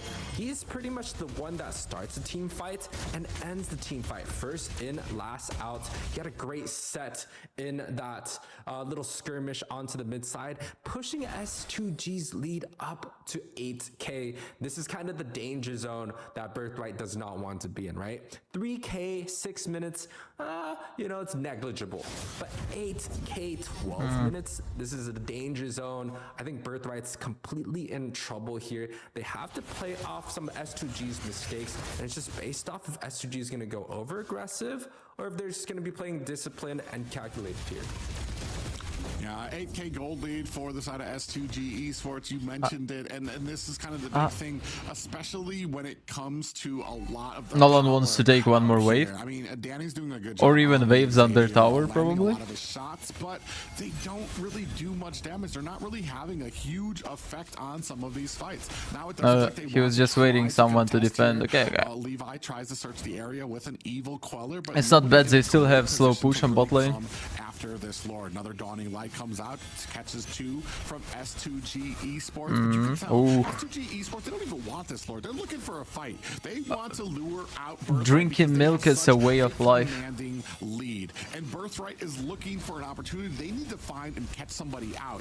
Here, nice. 6-0. Bum comes in, finds the kill there, and that might be so good team play. So good team play. Quickly, we talked about this. S2G Esports, they don't even go in to try to finish off the team. They get one and they immediately turn their attention to the Lord, find that objective, and now we have Birthright waiting for a Lord at their base with a 6-0 deficit. I mean, perfect game coming out from Zeta S2G 6-0 here. Completely, you know, just dominating Birthrights in this game so far. It's only game one, but S2G already shows that they have the experience, they have the discipline, and they're looking to take even another solo kill coming out from Zeta Nolan before the Lord even hits. It's over. It's over. Nice but ultimate. GG's. Hard defense coming out from Birthright. GG's. From the back end, Pagu dives in with a 9-0, 0 kills. Lucas, don't die. Don't you dare die. He's gonna have to go back. He doesn't even make it back to the core. I see. Minions come out, but this is going to be the first and a dominant victory for S2G Esports. 11-0, crazy. You know, after watching the M series, I felt like a lot of the underdog teams. Leon, hello. Are you sure? Yeah, I'm sure, bro. I'm pretty sure. Opportunity, and especially a team like Birthrights, which they have done well in Angelicius, what? In the international stage, they haven't found what they're looking for. But again, I felt like they had the opportunity to take, you know, to make this series a little bit closer. But S2G coming out with a dominating victory. I don't think they dropped a single kill here. And Badong coming out with a 0-0 and 10. I'm not going to be surprised if he comes out on the MVP list. From something that we weren't really too big on seeing, even when it came, I want to say, like, just from all fronts, when it came to drafting, when it came to rotations, when it came to a lot of these okay, nice first win. Focus, not bad, not bad. Where they excelled and where they were able to dominate. Do you see? Oh, MVP going over to Siggy Bum. Yeah, Pagu just missed out on it there as well. But I mean, it came down, I want to say, the biggest problem here was the draft execution for me, because we've talked about it before. You had that early game from the side of S2G, and there was a decent amount of kick from Birthright when it came to the mid game, when it comes to the late game, but they weren't even able to kind of get onto their feet because they were constantly trying to answer S2G, who played basically a very perfect game here. Yeah, waiting for another game. Take out the Granger next time. The Granger is just a little bit too much. Even like, I can see the shape of Birthright right now. I can see the shape of S2G right now. And I guess S2G will just 3-0 them. He's getting the walls that come up. It's just your top 5 solo queue junglers, bro, and Dazai.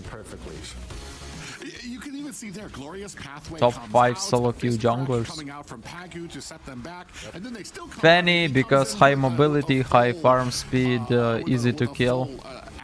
Split push abilities. Suyo, same shit. Joy, same shit. Hayabusa, same shit. Alpha, same shit. So yeah, Fanny, Suyo, Alpha, Joy, Hayabusa. Who wants to lay down that glorious pathway and for the whole team to kind of try to charge forward. Easy solo rank. If these are banned, you can go Lancelot, Nolan. If there are other picks out there that would do better, Bane probably. I guess S2G Esports is just very comfortable with the Badang out there to kind of have it like that. No, I mean, yeah, you could see the Granger did pick up the MVP here. It was a first pick priority from the side of S2G. Well deserved, 100%, you know, pick ban rate in a lot of regions. But I do think Pagu is the one that kind of set that the milk you're drinking is from a bull or a cow? I do think Pagu could have done it with anything. He could have done it with the... They didn't specify that. Against the Matilda matchup. He could have done it with the Angela, for Christ. But he came out with the fish crack, with the... Bro, you look like a cow with your clothes. It is kinda sexy, bro. I like it. You are even drinking milk, crazy. Should I spill milk on myself? Of kind of like the M series in the last one that I watched. Yeah, and it felt like on all sides that S2G just really had some great answers. Not even just from the early game, even the lane pressure they were able to exert out. Let's just turn this to strip stream. Here. And Birthright. Yes, I'll strip stream. It could have gotten a lot worse. I know they didn't get a single kill out there, but they were trying right from the beginning. They realized, oh man, we're not going to be able to win many of these fights. They were very careful about where they were staying. I feel like the kills could have been a lot worse for them. It just, I want to say, like, we need something to secure that early game to kind of keep us in this when it comes to drafts like that. You know, Private, you're why very, they very are nice advertising gentleman here. I feel like 8 it Pro? was pretty I mean, much, Asus you know, ROG 3K, Phone 6 minutes 8 is Pro. not the worst case Why not scenario, 9 but Pro? again, they didn't There get is already the ROG very Phone 9. first turtle, second, third. They didn't get the first Lord. They didn't even get a good defense off in the second Lord. They got one pick off, and the game ended. I think that was as bad as We know you are gay and you like boys' you milk. know, Okay. what could have been worse is a first Lord into the end, but S2G played that perfectly, right? And I think it does come out from the draft. You know, side of S2G, they Matilda picked up a banned. Granger first pick that got into the MVP. They picked up a Badong that's a little bit kind of that I don't think surprise S2G will allow element. them to win. Went 0-0, They just 10, want easy 91% 3-0. KP. So I feel like S2G has a good sense of idea of how they should be drafting. I think birthrights have to go and maybe find that front line. Banning out the Matilda is great. They have to play with something that has a little bit more presence early on so they could have an ability to even 50-50 some of those objectives. I feel like this has always been something that I've kind of harped on when it comes to some of our international teams, especially in Europe, is like I've noticed that we do try to set up that late game without. When it comes to international stage, when you start facing those C teams who right from the get-go, right from the opening minutes, they're going to be all over you with picks like a Hilda or picks like a Khalid or something over to just to harass and just start putting on pressure. That's why Gatakacha is a big pickup. That's why Belleric is a big pickup, because they can kind of stave off a lot of that.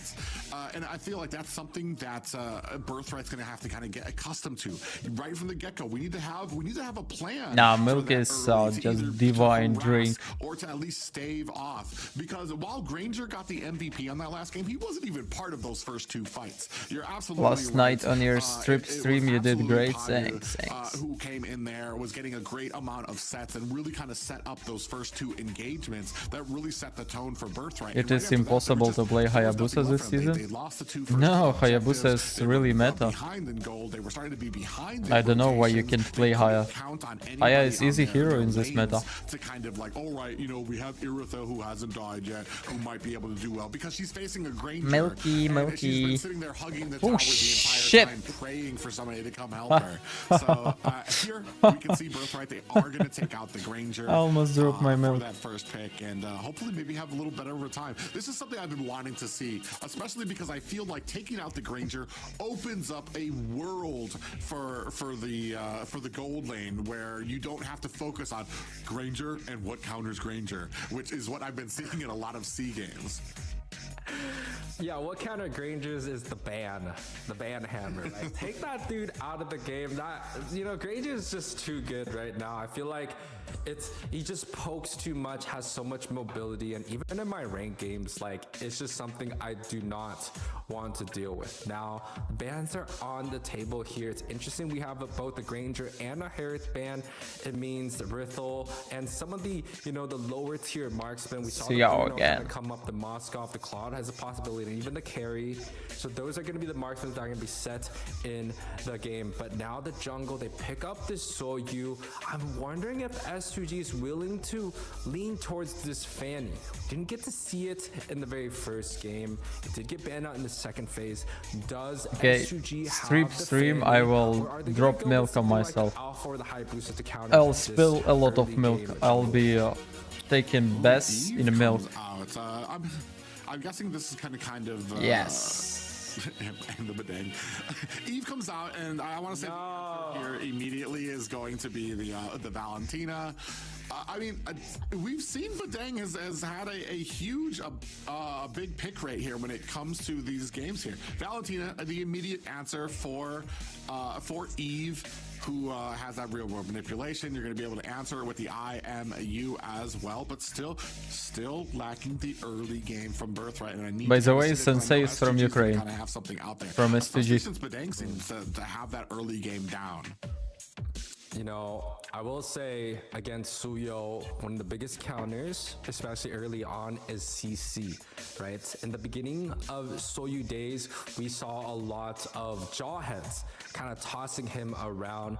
So now it feels like the side of SUG has found something with this Bedong pick. It's not very, you know, often that I see the Bedong, but it definitely feels like there is an opportunity here. He did well last game. You like the Gato Kacha pick, so I think you're quite happy with how Birthright is drafting this out. They have the IMU for the RWM, and now they have a Bedong as a frontline set that they were desperately looking for in the last series. Also, I guess Kelra is perfect gold lane for me to push rank. Why I need Miron? Let's invite Kelra. Mid lane super friends. Brusco roam, yeah. So I mean, there's a lot of interesting things. MPL? No, it's not MPL. It's Snapdragon. I don't even know where you could go with the gold lane because there's, like I said, there's so many options now that you've taken Granger out of there. That I mean, you can go with Beatrix. Heck, I think Harith is taken off of the board there. What now? Draft seems good for both teams. And we've talked a little bit about Bruno. It more depends on skill right now. Nerfs, but not exactly completely out of the meta just yet. I will die. I think today the side of SUG is really focusing on this gold lane to push out the Rithel from the side of Birthrights, right? They didn't do so well in the last series with it. They're kind of like baiting that pick. I think the Bruno is going to be a very good early game marksman for the side of SUG, just to even put pressure on the gold lane that Birthrights Why Brusco when you have me or Nacht? Yeah, Nacht. Nacht is Brusco's toe. Last series, something that they could try. Tigreal was just walking around me like, Elise, help me, I'm jungler, I'm not your fucking support. You are roam, you go roams and we gather on objectives, and these guys, we have gay sex on objectives. What do you think about that? Yeah, that's what King Kong told to Brusco. That's how they became top 1 team. Esports might want to go with. I do know that I have seen Sun shine in the late game when it comes to like catching a squishy boom, petrify, it's over. I'm like, all right, we're gonna move on because I know that player is dead, just because of how quickly Sun. There's been some changes to him, but I want to say there's some pretty CC-centric abilities out there right now that really kind of are not really conducive to like a Sun being out there. Even like a Granger, I feel like has problems with Sun because he's like a single target. But out here, I mean, you've got a Valentina, you've got Suyu out there. On the other side, you've got Hayabusa, Eve. There's just a lot of AoE abilities where Sun does not shine. Irithyll coming off the board though, that's going to be able to blend well with a lot of that piercing equipment like the Demon Hunter sword, which will do well to kind of chunk down people like Atakacha with Suyu into that mid and late game. I feel like this really just leaves Birthright with a Bruno if they want to go with the meta. If not, you know, there's other picks like Brody that does decently well. You talked about the Clint. That's going to be a pretty good matchup early on. But if they decide to go for something like a Claude or a Carry, I think the Rithel's just going to dominate that lane. So Birthrights, I feel like they have to find a winning matchup in the gold lane. They're doing quite well. I like this Beatrix pick. You brought it up earlier. It has the early game available. I think it trades well with the Rithel. I think I'm here. Draft this time around is going to be a lot stronger, especially compared to like game 1. Who is your favorite jungler? So they have a great. They have an answer to invades from the enemy. King Kong. I'm not really at the point of like invading S2G esports. I wonder why you don't get tired of sitting. I get tired of sitting. I just sit. S2G at least here that can kind of help to carry us into the late need game. to sit Glue pickup by S2G. to watch.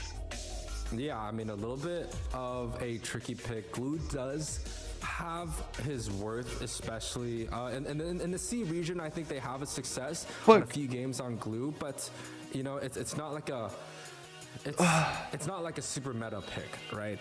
The Hilda is still available, and I think there's a lot of other picks that SG could, you know, bring us. Even the Lucas that I'm tired of sitting decently in a few series before was available. Let's be honest. SG here deciding to go with the glue. I'm not playing right now, Nightbot. Shut the fuck up. They didn't get a single kill. It was like 0-11. They lost on the second Lord. That's a draft diff. Emblems for Nolan, please. Go Assassin emblem with Thrill, Seasoned Hunter, and Impure Rage. Best for playing objectives. If you want more damage, you can go Lethal Ignition. If you want just focus kills, then go Rupture instead of Thrill as well. That's all. Find out if that game 2, which is so important for many teams to be able to pick themselves back up and I don't know. that dust. Birthright taking on S2G Esports and looking to reply. If your back hurts when you're sitting, then you should buy another chair. Because I was sitting in a good chairs and my back was not hurting. So just buy a better chair. This chair is bullshit. My chair is bullshit and my back hurts, but I'm just sitting. I'm sitting. Has a little bit more prior, but Pagu already Oh. I'm a little bit of a hater on this Badong, but last game just proved me wrong here. Yeah, Bagu actually gonna have to go ahead and catch himself a quick ride home there as he caught himself an evil queller. Almost kind of a lucky evil queller coming from Levi there as he was kind of just scouting out the bushes, caught Pagu, and he's like, oh, well, looks like I gotta go home. They are able to get that Lethal Wanderer as well, and a much different game in the gold lane. As you can see, both gold laners being So Kazu is playing Kaya. either pressing forward. Cool, let's go. For an opportunity on the Whoa! catches a quad shadow. Nice save from Mark. As you saw Mark just ready there to unholster some CC, and Kazu decides against the shadow kill. Love it, right? You know, Mark already seeing the opportunity, already having an impact. Mark is actually a really good throw-in player. Series on the Matilda just didn't feel like there was too much going on, but this time around, already able to deny the Hayabusa on the first blood. Birthright's here looking quite good, already getting the priority over the first objective. Nice. This is a very big difference compared to that game 1. They have the priority with the 2 frontline sets. They're not scared to counter engage SOG's comp. Birthright is on a good one here. Yeah, not gonna lie, a much different game from the first one, and Birthright very much wants to show that this game 2, that game 1 was a small hiccup with the draft, and they're actually able to draft better, they're actually able to play better once those picks are in their favor, as they are moving here into the 3-minute mark, not really falling too far behind, still doing very well when it comes to some of these rotations. Yeah, Gain post lead for the side of Birthrights in this series here. Small pause coming through, maybe just a small technical difficulties, but again, Birthrights have a much better early game compared to that last series, right? And I feel like it's just due to the drafts that they have.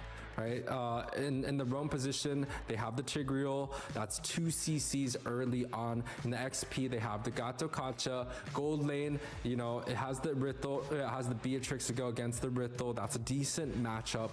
You know, and especially in the mid, it's a Valentina versus Eve compared to the last game where they had the Xavier and Matilda. Both are just kind of like that late game poke heroes. So I think Birthrights came out much better on in the draft, but it depends on the execution, right? S2G, they played a perfect game last series.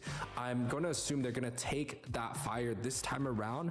It's up to Birthrights to see how they can deal with the aggressiveness coming out from S2G.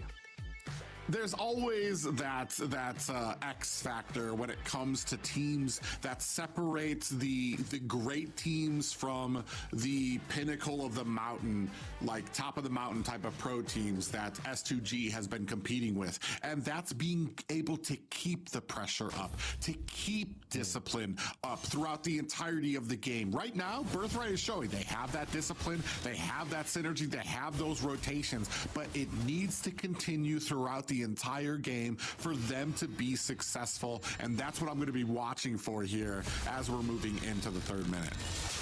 Yeah, Birthright looking to go a little bit aggressive into the enemy's jungle territory here. Pagu, nice retry from Haya. That I'm looking for to see if he gets a good engage or not, right? The Badong is just something that's a little bit more unconventional. It might just be what SUG has up in his tricks, but you know, it has to show its worth, right? It did show its worth game one, but can it continue, or was it just a fluke? I kind of gotta ask, what are we doing with the top lane right now? do we just abandon that? Because you can see there, I mean, there pretty much is no gold left on there because minions are basically at the gate and just dying at it. So now you're not getting any type of farm from it. You're allowing S2G to kind of push up at the top, and right now, I mean, while you're able to hold the line because it's basically a 5v4. Donate him to buy a new chair. Once we get into these You could sit on us, Dazai, anytime. Okay. It's just very interesting strategy coming out from Birthright. Oh, I don't like playing when I lay in my bed. I just can't concentrate. When I lay in bed, I want to sleep. With the amount of CC that they have, but some damage onto that mid lane. Bro, the wave gets ult. Yeah, you see Wicked and What do you mean? Gets ult. It's really cool. I'm cool because I wave. Tell him, guys. A nice snipe coming out from Wicked does catch. It's really cool to wait. Is my lobby trying to clear out some of the madness from S2G Esports. Levi comes in, is able to get Soul Sever out there, pulling out the turtle. This might be a second objective coming out for Birthright. Very different from the first game. Yep, that's going to be the second objective. Turtle number 2 going over to Birthright. Yeah, but if you could look at the gold lead, it's pretty much nothing coming out from both these teams here. SUG, although they're not getting the objectives, they're still able to find some winning matchups throughout the difference of their lane, right? Birthrights, they're looking for opportunities to gank on this gold lane, but has not been that successful at all. I think they're going to continue the 4-1 strat, right? You can see the Gato Kacha already merging onto the mid side. This Suyo has to go to the top to defend that ASAP here. Yeah, and that's the interesting thing is, oh man, I just keep saying interesting because I don't know what it's something like this that I see when I see a lane abandoned, like every part of me just wants to scream is like, what are we doing? Are we just going to leave that open? You can already see a bunch of the damage kind of going on to that tower. Right now, Mark's going to go ahead and check that bush. Pagu is there. Oh, we do have an ultimate coming out from Wicked. Is he going to be able to clear it out? Avatar the Guardian clears out some of S2G Esports, but he is alone against 4 members looking for an angle. Okay, STG not dying. The boots onto Wicked as Mark flickers himself out to safety. Terrified is Lunar trying to get away. A snipe comes out, takes him Blue down will to 10%. die. He's gonna have to He's still alive. Split. In comes my lobby, gets Damn. out and baited as Lunar able to help his Galoo team is find crazy. that first blood. Yeah, I mean, this is just a little bit of a micro mistake coming out from the side of Birthrights here. They did kind of have a decent fight. They were just unable to execute it. Pagu, again, walking out alive here. And, you know, I think they're trying to execute this 4-1 strategy early on, right? They're allowing the junglers to be able to get a full lane to farm on the opposite side while the XP merges with the gold and the mage with the roam onto, you know, the gold lane here. It's a 4-1 strategy. Opposite of the objective, quite standard here, but Birthrights, again, they have the advantage in these objectives. Ooh, we're gonna go ahead and duke it out at the turtle. Kazu comes in, finds a kill on the Danny. Levi finds himself the Galoo should die here. of the game. They do no way he survives this. Ooh, actually, that might be my lobby down again as Lunar finds the split and takes him down. That No is way a STG again gonna end 0 deaths, just no way. With all 3 objectives so far going over the Birthright, the gold lead in S2G's favor. You know, so far, Birthright has solved one issue, and the issue that they solved is not being able to get any objective in the very first game, right? They solved that. Now the second issue, micro mistakes. How are they team fighting? Here, it's still a 0-3. S2G having a complete sweep and domination. They're playing so clean, and they're not giving any bit of kills onto the side of Birthright. That's something that they have to figure out, because even with getting all the objectives here, the side of Birthright is still showing kind of no signs of life. They're getting dominated in terms of the macro across the map, in terms of the tower. Do you want to try yourself in cybersport? Yeah, of course. Yeah, and the big thing for me, Pagu gets taken out by Wicked, but I'll do that a bit later. The discipline of being able to kind of keep up that synergy. My lobby kind of jumped in a little willy-nilly onto Lunar on a glue. He got very low, but he immediately popped that split. My lobby saw that as an opportunity, went in and put himself in harm's way. And that's like the little type of discipline and the type of... I saw the link you sent in Discord, but what the fuck is that? MLBB universe? He gets away 10%. Oh well, sorry. What is that link? Don't let that kind of lure you out, because it did end up costing them a kill. It's a very low kill game right now, and so no, like they died one time. Fuck. Fuck, why you die? More. Yeah, and now it's going to be kind of up to how both teams are going to duke it out in terms of the late game. And I feel like in terms of the late game, you know, Arithal does not have the Purify, so Birthright's nice, Mark dead. Damage. Mark got put into a coma in that bush there. First it was Pagu, then the rest of them kind of come in to stockpile onto Mark and put him down. Now you don't have yourself a roam for this fight. It's taken the Lord down to about 50%. You do see two members of S2G do catch a pop-up. Oh, from the side, a split is out. Flicker comes out there as well. Danny tries to put on some damage. Are they going to be able to come in there? My lobby looking for an angle, does not find it. And a quick pickup. It's really good gameplay by S2G. Yeah, I mean SG. Oh my god. Another pick off onto the mid. Kazue. And the Purifier counterplay. Yeah, a big shadow kill there coming out from Kazoo. Does find himself a kill onto Danny. They're looking Sensei will die though. Lobby finds a kill onto Sensei, but taken down by Siggy Bum as he is way too far into the back, and they're Wicked gonna bait out some kills. Oh, look at the damage coming out. Levi comes in with some damage. Finds overextension by S2G. Yeah, we were just talking about how S2G is playing so extremely disciplined throughout this series so far, but with a few mistakes here, scoreboard 4-6, they're down a marksman, an XP, and the mid laner. Birthright's gonna have a very good time clearing this. I think this is something that Birthright desperately needs, right? They need S2G to kind of throw a little bit, and they're able to get some of that gold back into their favor. This is the time that S2G, Birthright has to kind of rise to the occasion. They didn't get this opportunity in game 1. 11 minutes in, they were already sitting inside their base waiting for the game to be over. This time around, Birthright is looking quite good here. Oh, a big implosion catches two ults. Come out there, Danny finds a kill, finds himself a double kill, and now S2G Esports looking for the retreat. Pressure mounting at the mid tower of S2G. Wicked finds the final touches on there. Siggy Bum trying to defend here. Mark on the back end looking for an opportunity. Quad Shadow is out. My lobby on the front line trying to keep that line hefty for Birthright. And just like that, you were just talking about it, Birthright in a much better position to be able to turn this around. They do find the mid tower. Danny comes in from the side, still trying to mount that pressure. Mark is always carrying games with his tag wheel. Gonna find himself an escape. Now, Birthright is in a okay position. I get gems from them, but I don't have 3,000 subscribers. Game, especially compared to the previous game here. I will join there then. More closer. Birthright, but I'm from Europe. To take a lot more of these towers that they didn't get to in game 1. But fuck, bro, it's Arabic channel. I don't understand anything here.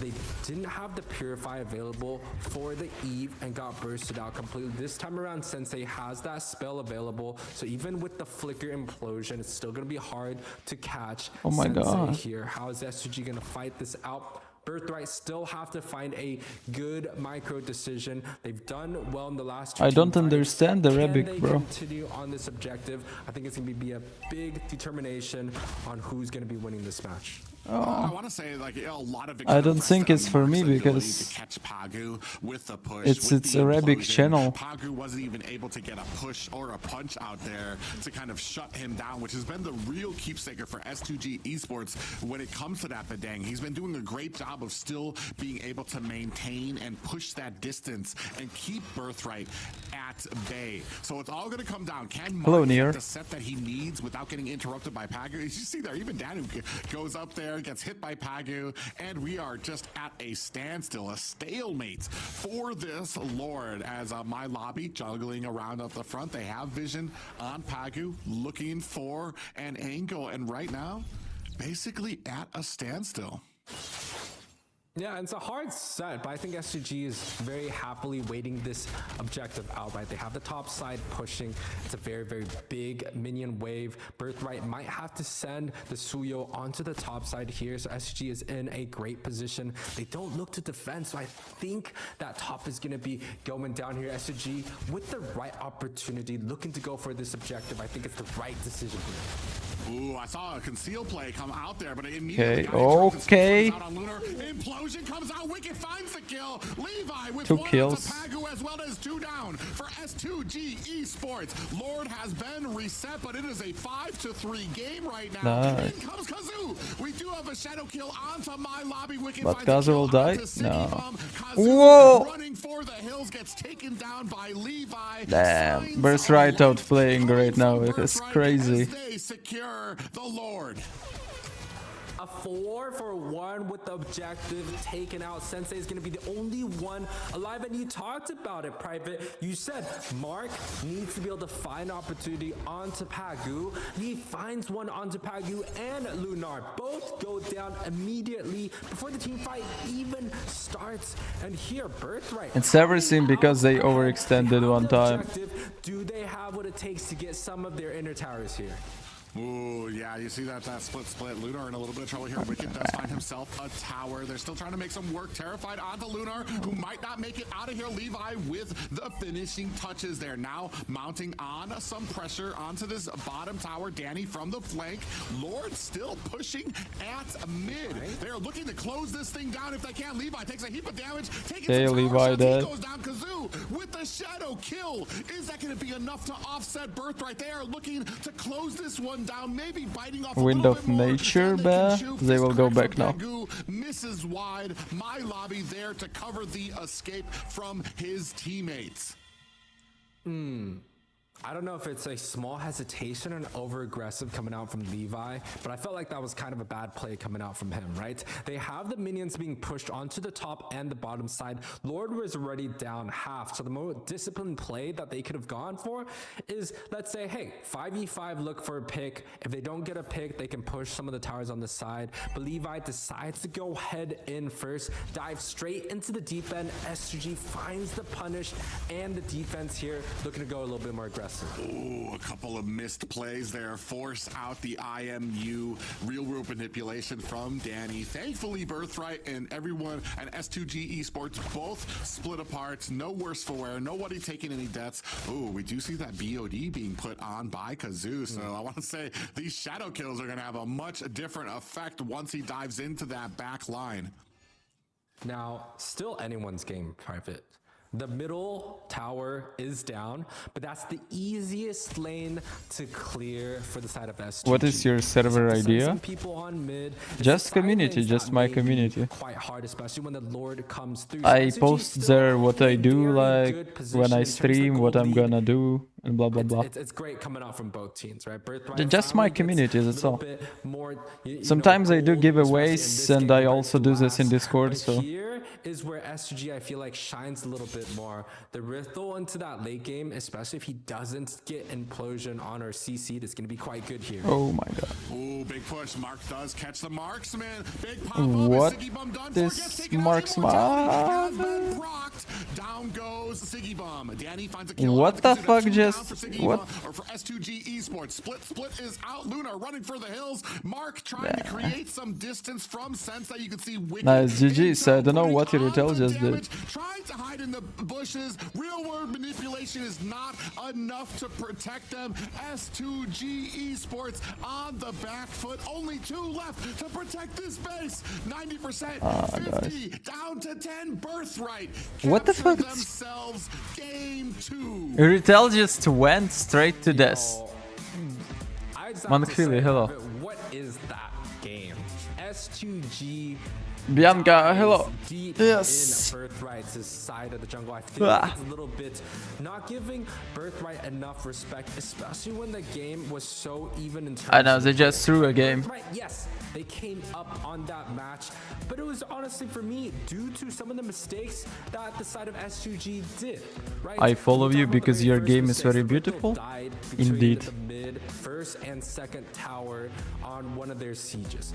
Number 2, the Eve got caught without the Purify by the implosion onto the mid lane once again. And then when we came to some of these objectives, it just did not look like SUG had, you know, the wind on their side. And again, they looked to go aggressive on an even matchup. They felt like they could out micro the opponents, but Birthrights came out with a good punish here, coming out with the victory 1-1. This is something we as casters love to see. Yeah, and it's amazing for me, especially because of that first game where Birthright got 0 kills. And in your own words, that match went as bad as it could possibly go for Birthright. And they're able to kind of dust off their shoulders, come back, a reasonable composition, they're for the most part, very disciplined when it came to. There were a few plays by my lobby that I was like, maybe he could have held off a little bit, but for the most part, very disciplined for them, and to the point where it turned the pressure onto the side of S2G, where they were the ones making these huge mistakes, really underestimating the damage that could come out. That was one of the mistakes by my lobby where he jumped in, but for the rest of it, man, it was just a great game coming out from the side. Did you see how the Evos picked Sun in a gold lane? No. How did it work out? It's just throwing. Was he good gold laner? This is where Or they lost the game? Right, 6-2, they're up in gold, and boom, gone. First throw. Second throw comes out. I believe they're gonna show it right here. Tig gets a 2-man implosion into a wombo combination. Boom, gold is even. And here's the thing, right? SUG has SUG just threw a game. I thought they're disciplined, but no. to find better micros, but they just keep They threw a game. over and over. Mark had an amazing game this time around, but I think everyone from the side of Birthright just made less mistakes than the side of S2G. Yeah, and I think you hit the nail on the head too. Is that I dare I say, like, didn't respect the damage. Is they were playing like it was the first game and they had a 9K gold lead, and they were really kind of counting on being able to kind of steamroll, especially well into enemy lines. As soon as you lose one, it's pretty much over for that entire engagement, and then bam, straight to the core. A great game. MVP definitely deserved here by Wicked. 0 deaths that entire game, and you could even see it even from the snipes he was landing. A huge amount of damage. Kill participation 86%. Yeah, well deserved by the side of Birthrights here, playing a great game, right? Even Wicked here, 5-0-7, and I'm just a little bit upset. You know, I felt like SUG threw that out the window. Imagine. Yeah, I'm upset as well. Fight, Mr. dies first Kester. in enemy territory when there's no objectives up. Imagine that, right? Like, so SUG threw that out the window. Birthrights 100% deserved it. They are one of the most solid teams in EU. This is something that, you know, the side of SUG has to respect. Yes, they had a great game 1. Now game 2 is turned. Are they going to continue to let that slide, or can they regain their composure? Because at this point, I feel like everyone's going to be rooting for Birthrights. And a great call to take out that Granger really allowed Wicked to kind of come online. This is what I've been saying, man. You take Granger off there, there's a world of possibilities that can happen in that gold lane. If Granger's still out there, it's all about like Granger. How do we deal with Granger? How do we help Granger? And it's like, just take him off the field and you can open up a great pool and allow some flexibility. Lunar, is he that Turkish player? Just got himself I guess, MVP. yeah. Maybe a little bit of an oversight coming out from the side of S2G. Like I said, that maybe that first game put it in their minds that Birthright was going to be an easy walk here. I don't expect them to make the same mistake Draft twice again. here. Especially, I want to say we're starting to see Birthright very much starting to get tighter and tighter when it comes to the discipline, when it comes to the rotations. Still a few cracks out there where they go into some engagements that I don't like, but it's something else I've also noticed when it comes to EU teams, and it does take a little bit of time for them to sometimes, the first games can be a little bit sloppy for them, where they're trying to get their wits about them, they're trying to get their ground, find out where they need to go, find out what they need to do for some of these teams. And right now, I mean, I want to see another game like that from Birthright, where with that type of discipline, and I want to see the discipline of game one from S2G Esports. Yes, please. I would love for S2G to kind of show that they are the stronger team in this matchup, but again, just throws after throws. It just didn't feel like S2G was playing as they should, especially not being up in gold, right? Yes, they're going aggressive, but you just can't not have your mage dying in the very first objective, or like before anything happens. You cannot have your marksman diving head deep, gets one shot here, and even in that last team fight, it just did not look that good here. Birthrights, well deserved, right? Game one, it was very, very hard, especially emotionally. I think that was like a mental damage that S2G put onto them, right? 0 kills, dead in the second objective. And the game two, S2G played a great game, especially up to the very first Lord, right? They didn't get any objectives, but the Harry's ban, Granger ban. the whole entire time. They even looked like they were gonna get the very first Lord. That was the comeback moment that S2G had. Yeah. But unfortunately, Birthrights just had. I know my lobby, I know Mark, I know Wicked, I know Sensei, he's Ukrainian player. I played with him in this tournament in qualifiers. S2G looking to bounce back, but I think Birthrights, they definitely. I know a lot of players here. Pago, I know Pago. Off the board, you know, Mark had a He was playing in Europe server a lot. This is kind of like the big thing of why Badang is an issue. I really want S2G to win, but when you have something like they're throwing a little bit. All right, now they have to kind of waste a ban. Not a little bit. Because they're probably You saw last engage with another Iritel, it was Badang crazy, pickup here. stupid. Granger taking off to the side of Birthright. I'm kind of wondering what else we kind of go with. With Tigreal taking off the board, there has to be something else, because like Mark, that was a huge game for him. I know he didn't get MVP, but it was a huge game for him when it came to enabling his team to be successful during some of those objective fights, during some of those pushes onto the towers there as well. So, I mean, especially when it comes to CC, I'm not even sure where you go. Bellaric kind of has kind of the same thing. I don't know, maybe even a Lolita. It just depends on what type of composition we're going with. Yeah, I think Suyu is going to be a priority. Yep, SG picks it up.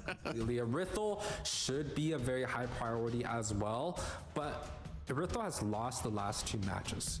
Right, there's not much confidence on that hero. Maybe both teams have prepared quite well against that pick. Moskov, Bruno, Claude again just opens up the endless possibility that you talk about here. Matilda is available, especially if they want to go for the Matilda Alpha combination.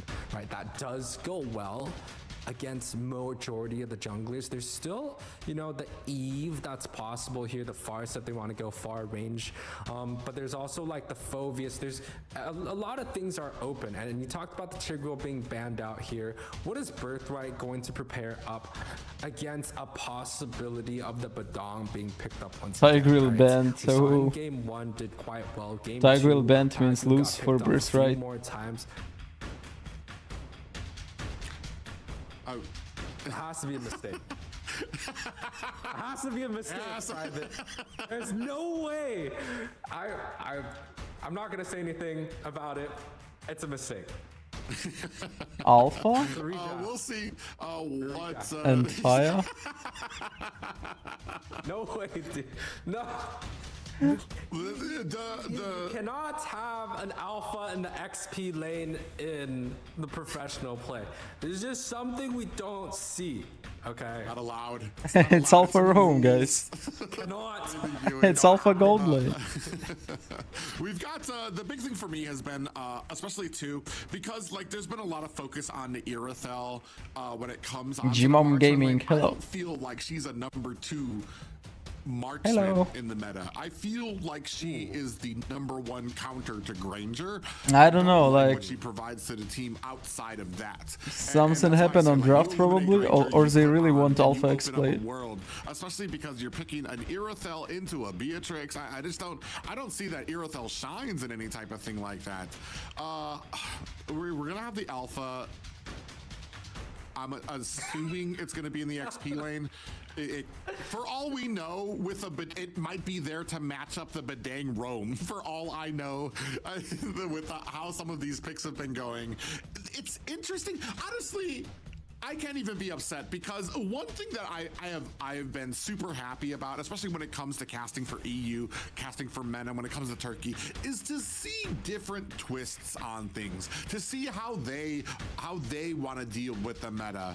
But dang, for all we critique it, has been doing all right to be able to create distance, to push away a lot of that engagement that is so profound in the current meta. And he hasn't been doing a terrible job. Last game, yeah, dealing with the Tigreal, had a huge problem. I'm assuming that might be picked up here.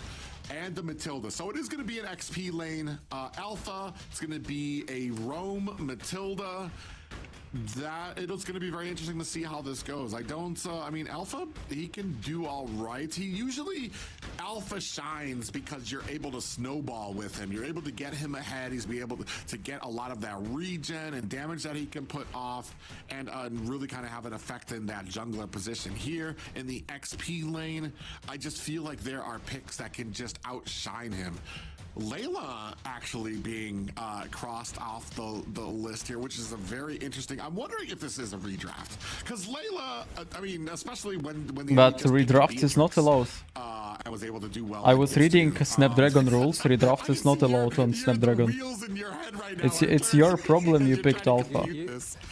You know what I'm doing right now? Oh fuck! They ban Layla. They're gonna redraft. Fuck you guys. I'm just waiting for the director to be like, yeah, we're redrafting this. Where does Sensei live now? Close to that. I don't know. Before, he was in Germany in my book, or in Poland. Right now, I don't know where is he. Maybe he moved to Turkey. Hayabusa is also not allowed to be anywhere but the jungle. So, I'm Nesty, gonna call hello. the redraft right here. Calling it out. However, we could look. No, it's a EUR&MENA tournament, Snapdragon EUR&MENA. Right? It's not a world tournament. Bands, 2 mage bands, the Tig gets taken off, and the Joy. Soyu becomes the priority. The counterplay, it does look like Birthright's looking to grab either the Hayabusa or the Alpha here. I think it's going to be the Alpha with the Matilda. I feel like that's a decent setup. Or they could go for the Hayabusa, but these picks are not in such a big rush. They could pick up the Matilda, and they could grab one of the mages here, right? So they could go for even the Matilda Phoveus. They could go for the Lucas Matilda. You know, lots of damage coming out here. But again, yeah, you're asking the same question as me, Private. Well, I guess we're about to find out here. It's very interesting too. I do love how when these best of fives kind of come out, there's a lot of adjustments going out there. From game 1, we immediately learned that Granger needed to be taken off the table. After game 2, Tigreal is the next adjustment that kind of went out there as well. And I'm very eager to see where we go with these next picks, where the gold lane goes.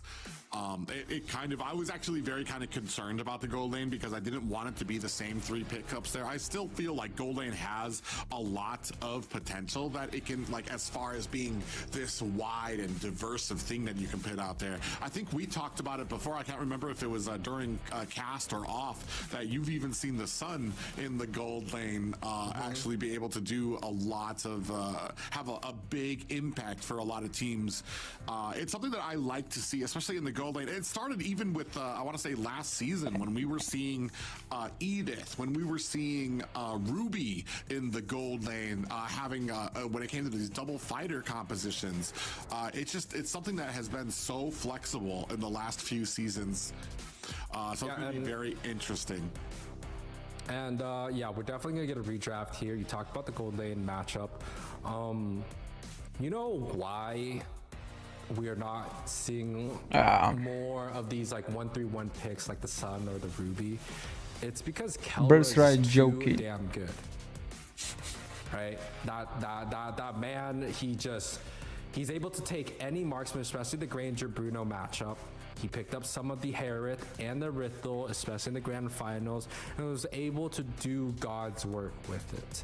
And that just read really my shows fucking you how comment. heavy the meta is leaning towards some of these long-range marksmen, right? Not only the Granger, Harith, the Rithel is available. You didn't write anything, Fish. Moskov, especially with the spear going across the map, I still think that is available. We did see what Moskov. What do you want me to read? In our very first series, so that is available. However, Rithel is good against things like the Claude. And how the much One. time it took for me to learn English? Rithel, you're kind of left with just Moskov. Can't and tell Bruno. you. You go for a Brody and a Clint to go early on. I knew English before I started streaming English language. Because then I just tried. At first it was bad, but like after a few months, after learning some other words, watching some English content, I was pretty good with English. You're gonna rank later? Yeah, I'm gonna end watching this tournament right now, go sleep a little bit, like 2 hours, and then go rank again. But again, I think Rithel is still very, very strong, especially when the Granger and the Harith is still Mosquito. Hello. Yeah, and it's just been interesting to see.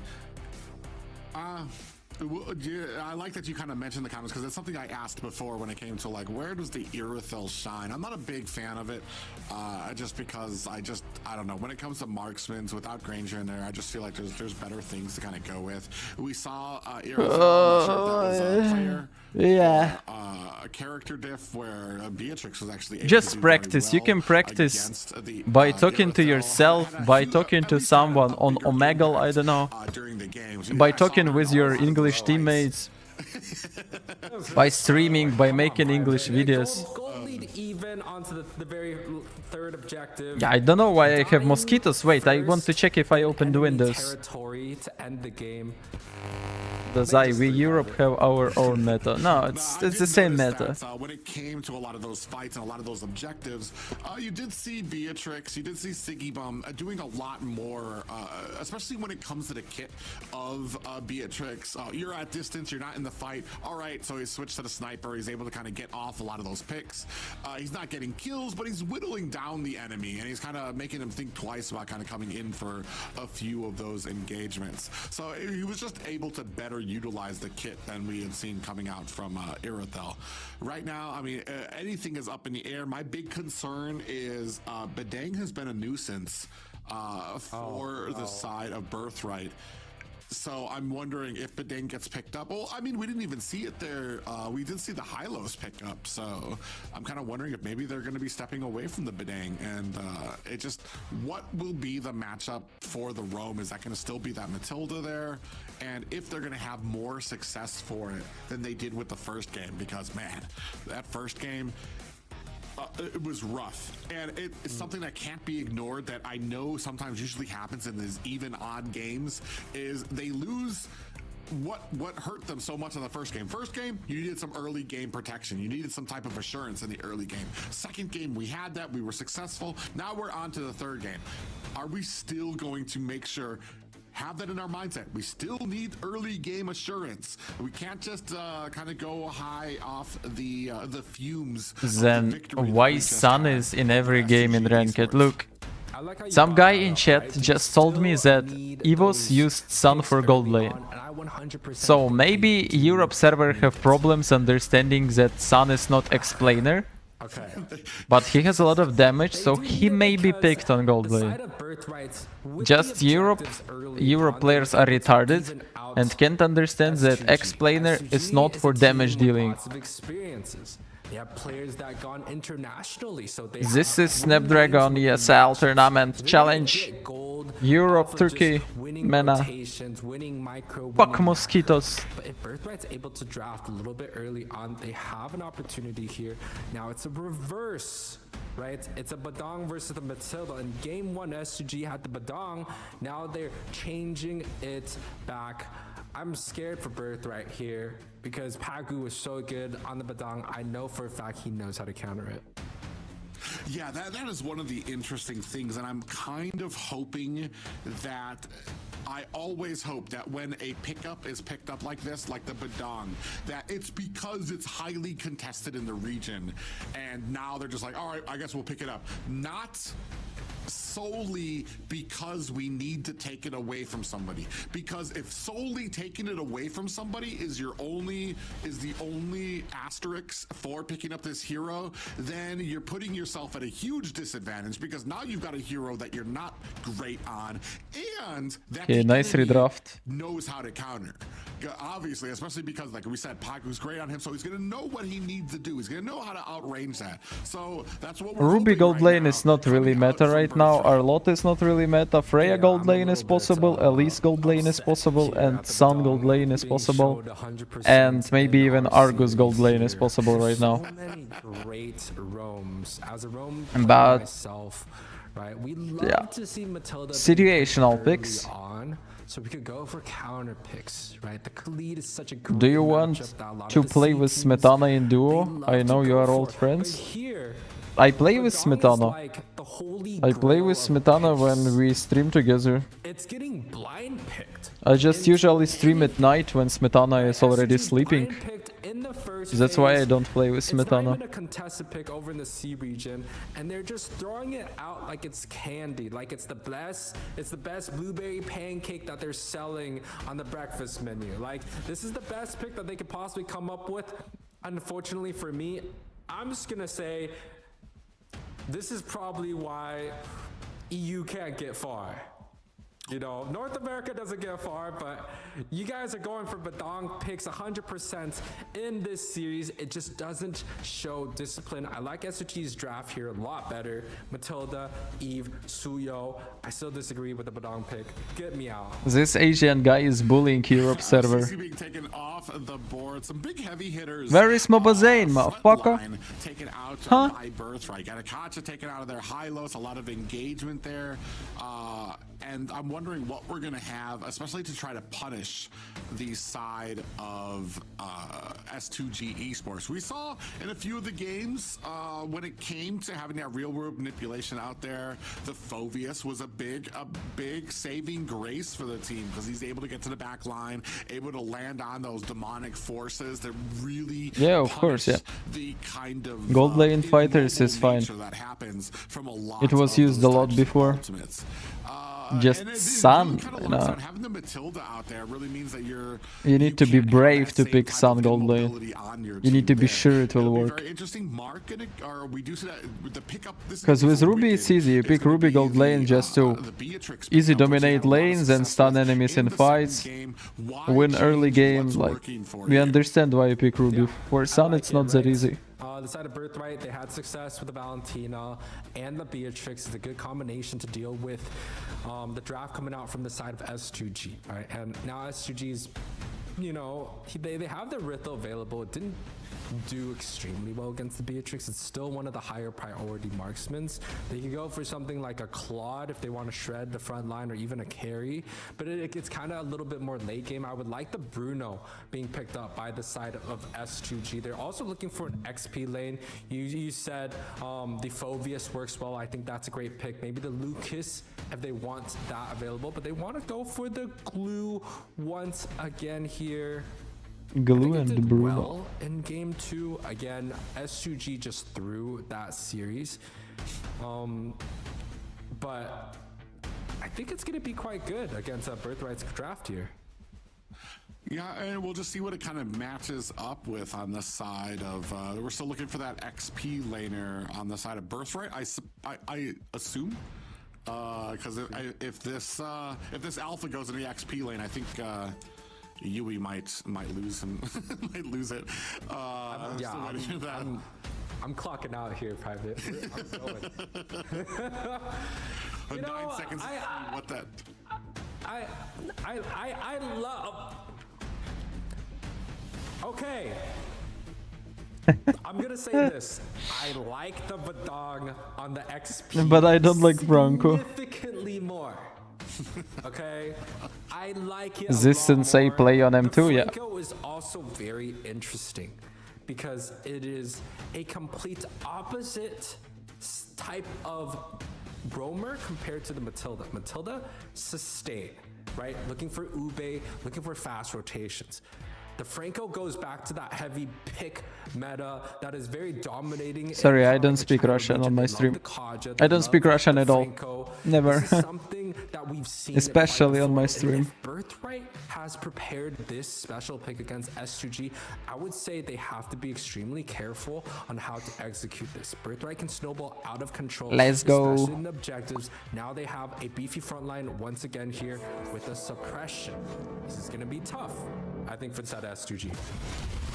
Well, ladies and gentlemen, both teams tied at 1-1 apiece. S2G Esports taking on. Yeah, guys, I will stream today, but later.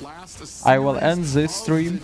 I will sleep a little bit and start stream where I will play rank. Yeah. At 1-1 apiece.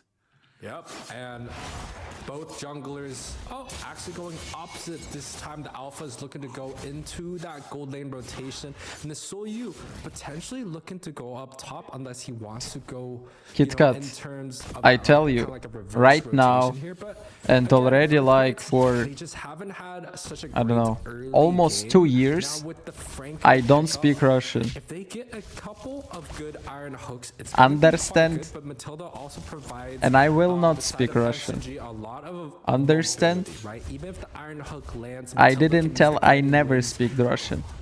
to kind of Understand? pull and help out Thank his you. teammates back. So although this Franco is a very interesting pick, it depends on how Birthright executes. Do you speak it. Ukrainian in stream? And I honestly Nope. think Franco might be harder to find an advantage compared to Matilda. Yeah, and that's the interesting thing too, is because I'm trying to feel out. I mean, sometimes I speak Ukrainian just to tell something to iди nahuy. But I mean, it's different, it's different. You get an alpha charge maybe out there, but I want to say Beatrix is going to. Oh, Danny gets taken down a first blood. Birthright putting themselves on the board Dang, at the 2-minute first mark. blood. Yeah, coming out with a little bit of a fadeaway. It kind of reminds me of game 2, where S2G, just isn't respecting Birthright enough, right? And Danny able to get the very first What kill. is Now they're looking SPD for an objective content? here, but Kazuya is in a good position. Oh, man, and what a great engagement there. And the fist crack comes out. Lunar is down. Danny with the finishing touches on there. Now they come out. They try to get onto Sensei, but a great guiding wind pulls them away. Real world manipulation to keep them at bay, but all it does is prolong the inevitable. Purple buff goes to Birthright as well. It's working because Smetana is good player. He is charismatic. He did have to use And and Danny both also popped their flickers. So but no, he's funny. Why not? Sometimes I like his content. Sometimes I even laugh at his content. But again, having success About on Argus Matilda is gonna be and a lot other shit. easier than having success on It's funny, a it's Franco. funny. Franco has to kind of use that flicker bloody hunt on cooldown, right? Every time he has the flicker, don't tell he me should be able to get Birthright a gonna kill, win and if he this. doesn't get a kill, I feel like the sustain, the utility coming out from Pagu is going to overshine. S2G will not recover from this lose, no way. The Franco has here.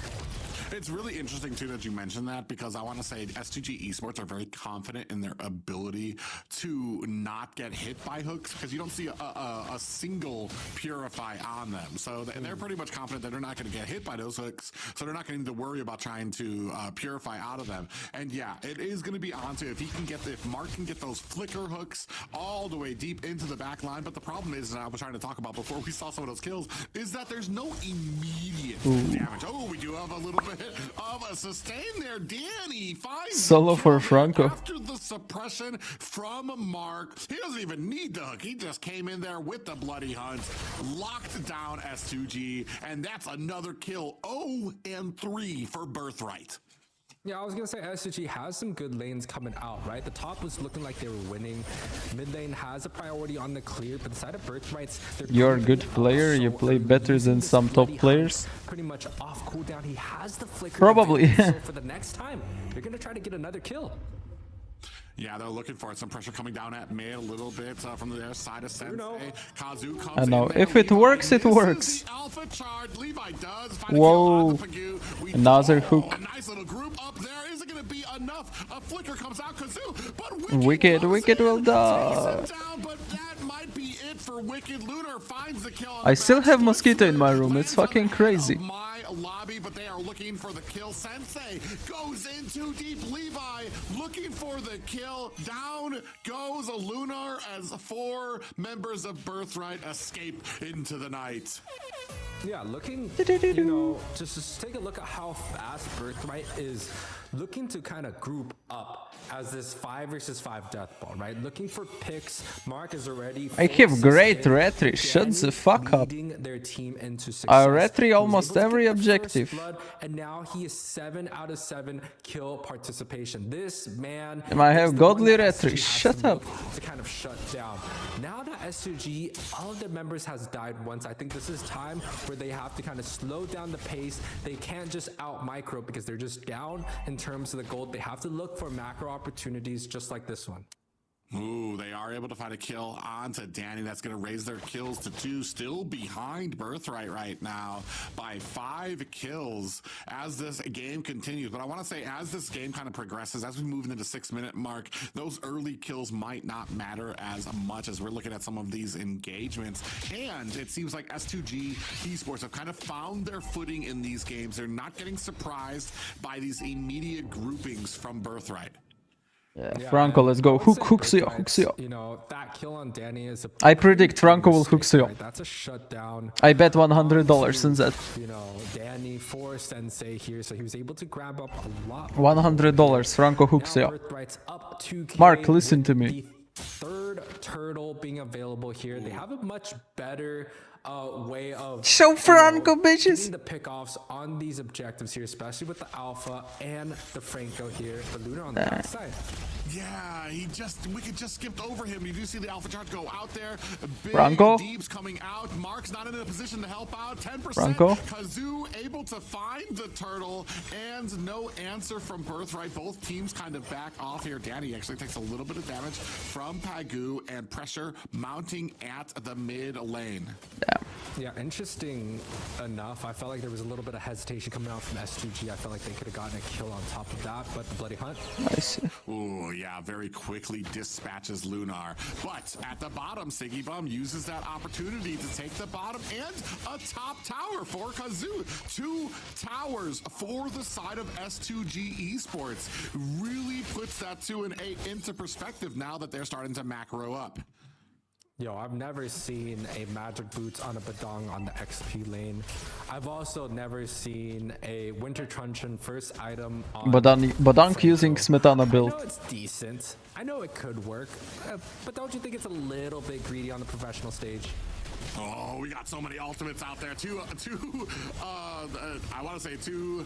Oh, a throw by Birthright. Down. That's 2 down for Birthright. Now they're on the looking for an escape as S2G Esports give chase, looking for an opportunity. A little bit of a slow onto Wicked. Greeting them is my lobby at mid, but the flank is already out there. Birthright in trouble as S2G Esports begin to circle around Birthright. Yeah, I think there's a lot of mistakes coming on from both of the teams, right? You know, they just lost 2 on the bot side deep in enemy territory. It's almost like they're just not really calculating correctly, or they're not really respecting each other, or they're just not playing at a very high level here. I think both teams have a lot that they kind of have to look back on, because it's just mistakes after mistake. You can even take a look on the top side. The positioning is just so interesting here. Beatrix stuck in that bush, looking to clear, but gold is even for both teams now. It's anyone's game here. 9 minutes in, first Lord is going to be coming out. In terms of that advantage, Mark, again, has to find a hook onto a bloody hunt. So again, Pagu is going to have a much better times, you know, having impact just from putting on some shields for his teammates. Ooh, they do have Lunar trapped, but the guiding winds is going to pull him to safety. That cues for the rest of S2G Esports to disengage from the Lord. They don't want this fight, and Birthright is actually looking for an opportunity. It's very interesting that S2G Esports immediately back up from the Lord. My lobby on the back end dealing with Lunar, trying to get some CC in there. Now the Lord down to 50%. Mark Franco fucked up. Franco fucked up. Is it going to be enough? You do see the Ice Crown on the Mark, gets taken down. Kazoo finds a I kill. have Mosquito here, guys. Another one onto Wicked, and you can see Levi behind 2 members. What Lord down for S2G Esports, and they have taken the lead. Yeah, I mean, Mark came out with a flicker, bloody hunt. My lobby also came in with a flicker. Unfortunately, it backfired. SG was able to kind of come out ahead. And again, right, it's very easy to play Matilda and have an impact on this match, especially when you compare it to Franco. Franco has to get a hook, has to get a good Franco tried hunt, to engage. Versus Matilda, you just use your second skill, float around, you know, save your teammates, get your teammates, and you know, disrupt the enemy with your circling eagle. So I feel like S2G is just much more favored in terms of the draft. But if Birthrights can execute the Franco properly, just like how they did early on, I think it's going to be hard for S2G to find a winning team fight here. But right now, Birthright is on the back foot. They have to rely on a hook, and Mark is just not. Lord is still going. Only they have all defenses on towers. It should be easy to defend it. Oh no. Already now you're at the tankiest person. You're trying to burst down. Most likely you're not going to be able to get it because you're also competing with the guiding winds from Pagu. As soon as he comes up, he's going to be able to kind of get him out to safety. We need to be very selective about our targets, and I feel like that's the biggest problem that we're kind of coming out with here. Any other person that would have landed on besides Pagu, I feel like would have been a victory for Birthright. I want to kill this mosquito. Sensi, Kazoo, even I want to kill him. But he didn't. He found it on the Lunar, and that should have been. I mean, I don't know what you do once you've landed. Like, does your team just let you die, or do you all just have to go all in on that because of that? And that's just kind of a small mistake that kind of happens on Mark when it comes to these type of Francos, especially when S2G is trying to do their best to kind of keep those tankier players up in front. I mean, it's kind of like playing the Chow, right? You get a kick off of, you know, one person of the enemy. If you can find the right team fight, I think it's going to be great, right? Especially if it's like you're up in numbers, you get a pick off, or you get a clean pick off without, you know, one of your members dying. If they could get something like that, it's the best case scenario. But right here, if the side of S2G is looking to group up 5 versus 5 as they're doing right now, it's going to be extremely hard for Birthright to be able to find a pick off You know, especially with things like a Kaja or Franco or Chow. Now that SUG has set up a slow push on the far side, which they've done so well throughout this whole entire series, is always setting up the slow push on the opposite lane. They're just gonna do the rinse and repeat strategy of hitting the Lord a few times, looking for a decent team fight. If they don't have the team fight, they're gonna let Birthright hit the Lord here. And, you know, this is just a very good situation for the side of S2G. Yeah, I'm really looking for Mark to see if he can land a good hook here. It'll be great for his team, but without that, I feel like there just is no engagement opportunity for Birthright right now. Minions starting to come out. As soon as they show themselves at the minions, you're going to see Wicked is going to show himself at the top or at the bottom there. That's going to signal to S2G Esports to go ahead, pedal to the metal, look for an engagement, and there it goes. They go onto my lobby, but creating the space that they need to be able to potentially take down this Lord. Yeah, you know, we saw the hook coming out from Mark there. It literally just barely missed Lunar, and that just shows you how hard, you know, Franco is as a hero. You really have to hit those skill shots. And that's just kind of the same thing when it comes down to those single target CCs, right?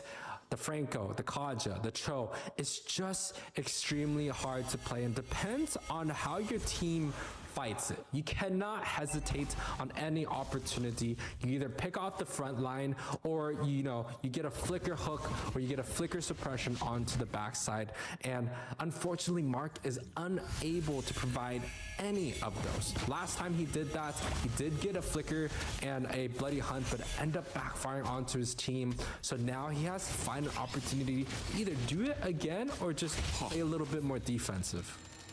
Yeah, and it's so funny too how they have the timing down. As soon as the hook goes out, the entire team moves forward to put on some pressure. Once the cooldown comes down, you start seeing them back off. Whoa! Oh, got one with the flicker. Here comes the Ice Crown. Is that going to be enough? Suppression is out. And nice hook. Nice hook. Wicked with the kill. They just need to do that about 11 more times. And nice. Another hook. Number 2. Siggy bomb. Third hook, bro. Third hook right now. Now down to about 10 more times that they need to do that. Come on, come on, come on. Yeah, we're just counting down at this point, right? And this is exactly what Birthright needs to do in order for them to get back. Mark needs to land these crucial hooks.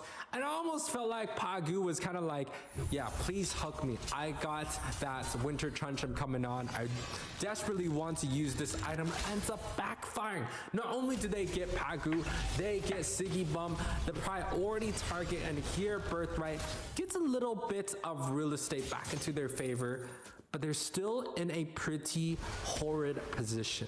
Top and bot, both as far what side the lanes fuck are down on the inhibitor tower. It means the minions are going to be pushing into their base, and S2G, they've done such a great job slowing down a lot of these objectives where it doesn't even feel like it's a 50-50.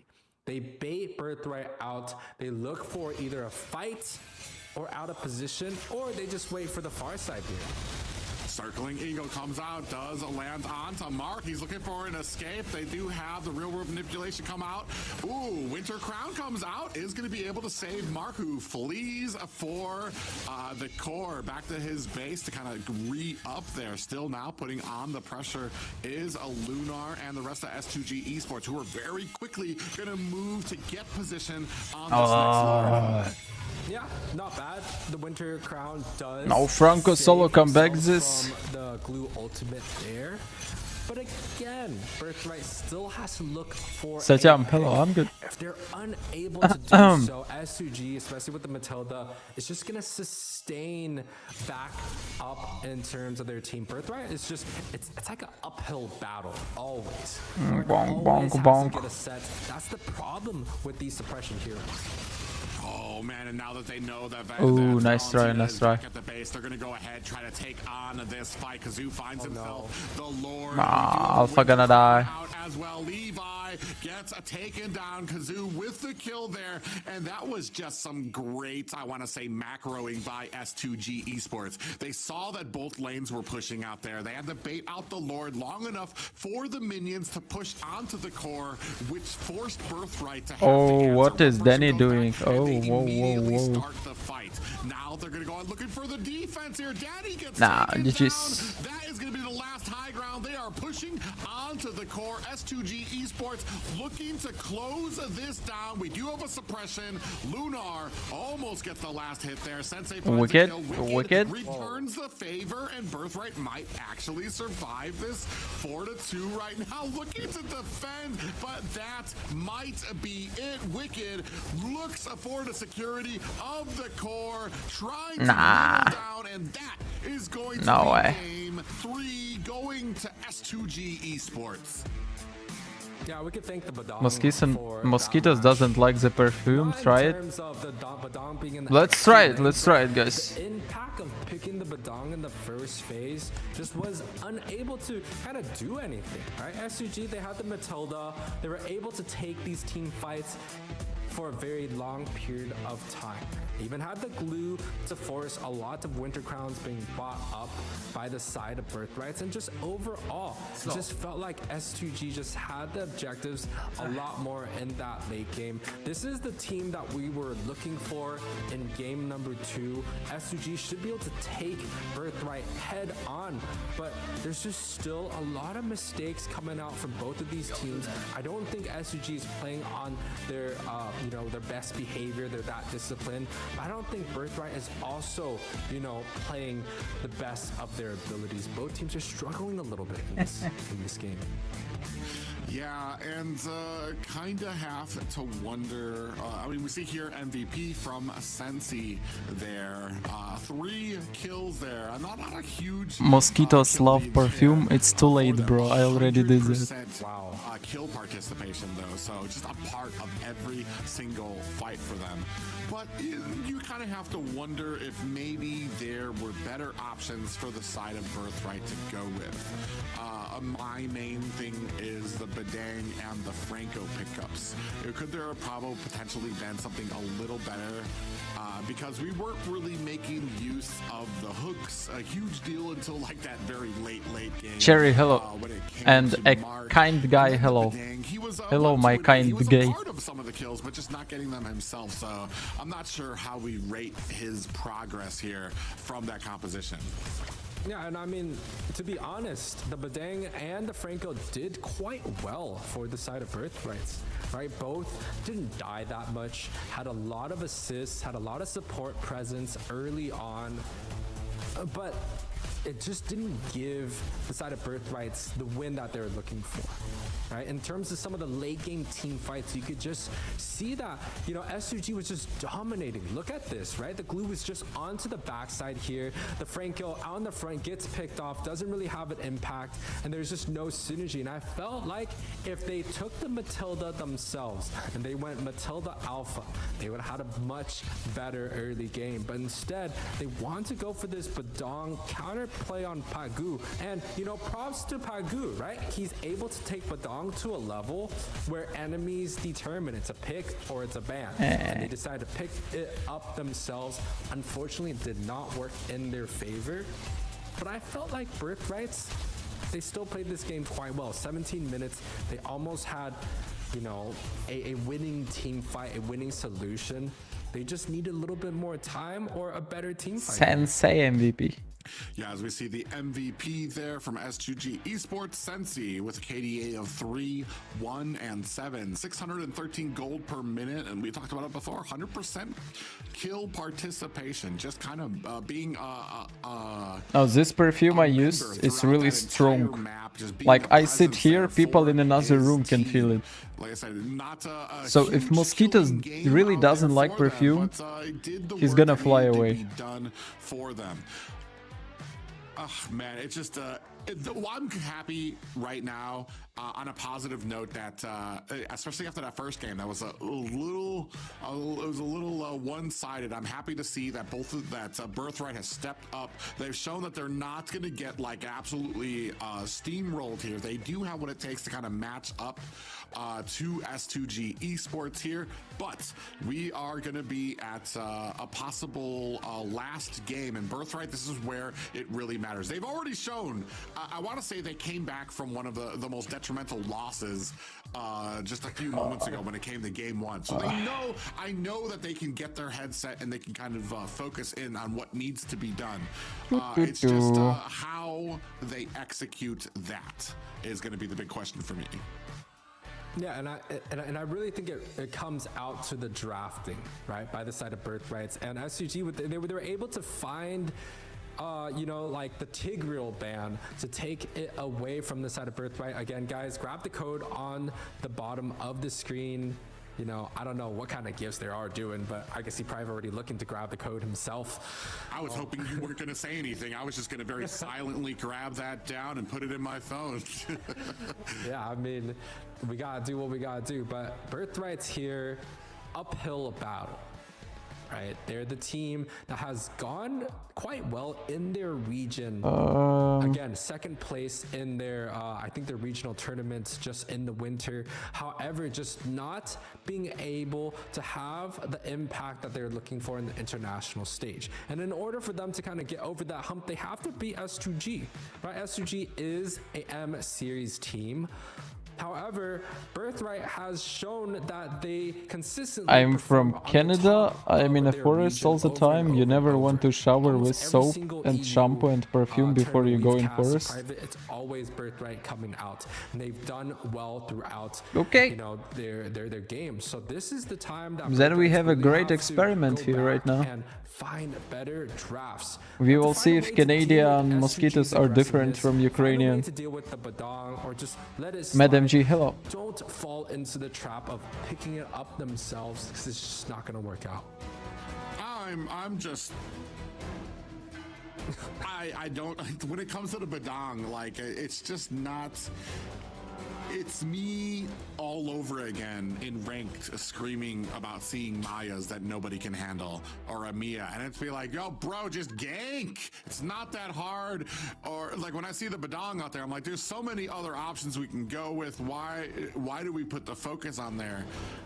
But I mean, we'll see. It's become an impact, at least for S2G Esports, even if inadvertently, because now they gave it away to Birthright and they put them on something that they weren't exactly the most comfortable on, that didn't really have a great effect for some of their games. Right now, you do see that Eve coming out there, so I'm wondering what comes off the board for the Eve now being banned out, because I do know that we're probably going to have Tigreal on the ban list for the side of S2G Esports. No, there is no Ukrainian teams here. But there are Ukrainian players. Sensei is Ukrainian player. Make sure that you have something to carry you through that early. All Ukrainian teams failed in qualifications. Good news, Private. So, yep, no Ukrainian teams. Do you love Gypsy? You know, I think there's plenty of ways to I deal don't with love it. them. Birthright just doesn't want to deal with that headache. You talked about it earlier. What do you mean love them? Like, the Tigreal off the board. I think SUG is not going to allow the Tigreal to be played, or they might deny it themselves. And there's also I just don't care Granger, about them. right? I think Birthright, if they have the opportunity to pick it up early, they're going to pick that up. If the Joy Wicked, not Suyu Ukraine. gets taken off one each, Black they're probably gonna Ukrainian. also prioritize that. But Undercover the draft Ukrainian seems Wicked. quite open so far. The Suyu gets taken off the board. There's going to be a Joy priority as a first pick, or even a potential trade between the Joy and the Granger here. Yeah, I'm assuming Granger gets taken Wicked is off French, no? and then they pick up the Joy. But you also have, I feel like I'm missing something. Dazai, how are you here feeling? Say when it something comes about to- mosquitoes. Harith needs to be banned out at some point. I didn't see any mosquitoes for now. Louis, another one that's been pretty heavily prioritized as well. Man, I think we're at the point where we're drafting ourselves into a corner here, where we've prioritized what we saw in the last game, but are we covering down on the overarching problem? Ooh, So we have the Matilda. I like this. open. It's a open field, right? There's only one band left, the Tigreal, Granger open. Lu Yi, Joy. You know, it's kind of like a one of each, right? So the Birthright's going to take one, SUG takes two of them, and the Birthright takes the last one or two. So I think there's a lot available on the board. I wouldn't be surprised if SUG bans out at least another OP hero. What's worse, you know, maybe Kimi jungle or Zilong X? Birthright picks up the Kimi jungle. SUG gets the Joy, maybe the Louis, or maybe the Joy Harith. Kimi jungle will lose all fucking objectives. Zilong at least can win lane sometimes. You know, I'm kind of excited to see what they bring to the table here. And stun someone in fight. And you're absolutely right. The Tigreal Kimi is just useless piece of shit. Joy, Harith, Granger out there. So many pickups, and it's kind of just gonna. Honestly, for me, kind of leaning towards the Granger. I don't think anybody is as dominant as he has been in his specific role, and then that forces the enemy team into something like an Irothel that they have to pick up, or actually they could potentially pick up the Harith. Do you prio the Harith because Harith counters Granger and then kind of hope that the Granger doesn't pop off, or and Harith, nah, for all his Harith doesn't really counter Granger. On the ban list, I mean, he can, but Granger will just poke Harith so much. Being at the top of like a pick ban rate, which is just super interesting to me. So I guess we'll see how this kind of works out. I when it comes to actually the laning here, I do want to say I favor Harith in this. But it's just, there's something to remain to be seen. There's a reason he's got a low percentage win rate, and maybe we might find out here, or maybe that Harith will be a dominating factor of this game for Birthright. Yeah, I mean, I feel like the Harith definitely has a better laning matchup, especially early on, all the way to his like second item. But once the game scales, I think Granger's going to be in a much better position, especially in the late game when he has the pokes, right? And I think SUG is going to be quite happy with this trade. Harith first pick, just like you said, doesn't have the highest win rate and has a pretty high pick rate. Granger and Joy in the same like team. It's just much more dominating. SUG is very happy with what they've gotten here, but Birthright's not taking anything away. He picks up the Harith and the Phoveus. That's going to be two heroes that dash a lot, and the Hayabusa. So they actually fill in that physical gap that they are missing in the gold lane. I think Birthrights also have a strong draft. Both teams are kind of like warming up their gears, and I really like where both teams are headed to right here. Yeah, we'll see where they kind of end up. Another Hylos pickup for S2G Esports. They went with this in the last draft as well. I mean, I want to say, dare I say, he was almost forgotten before this cast.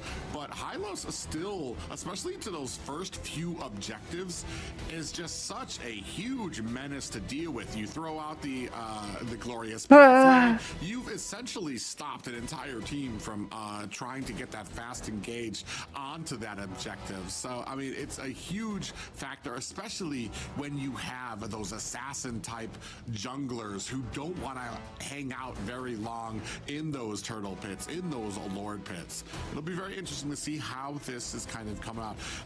For me, the big thing here, Mark. What is Mark going to be on?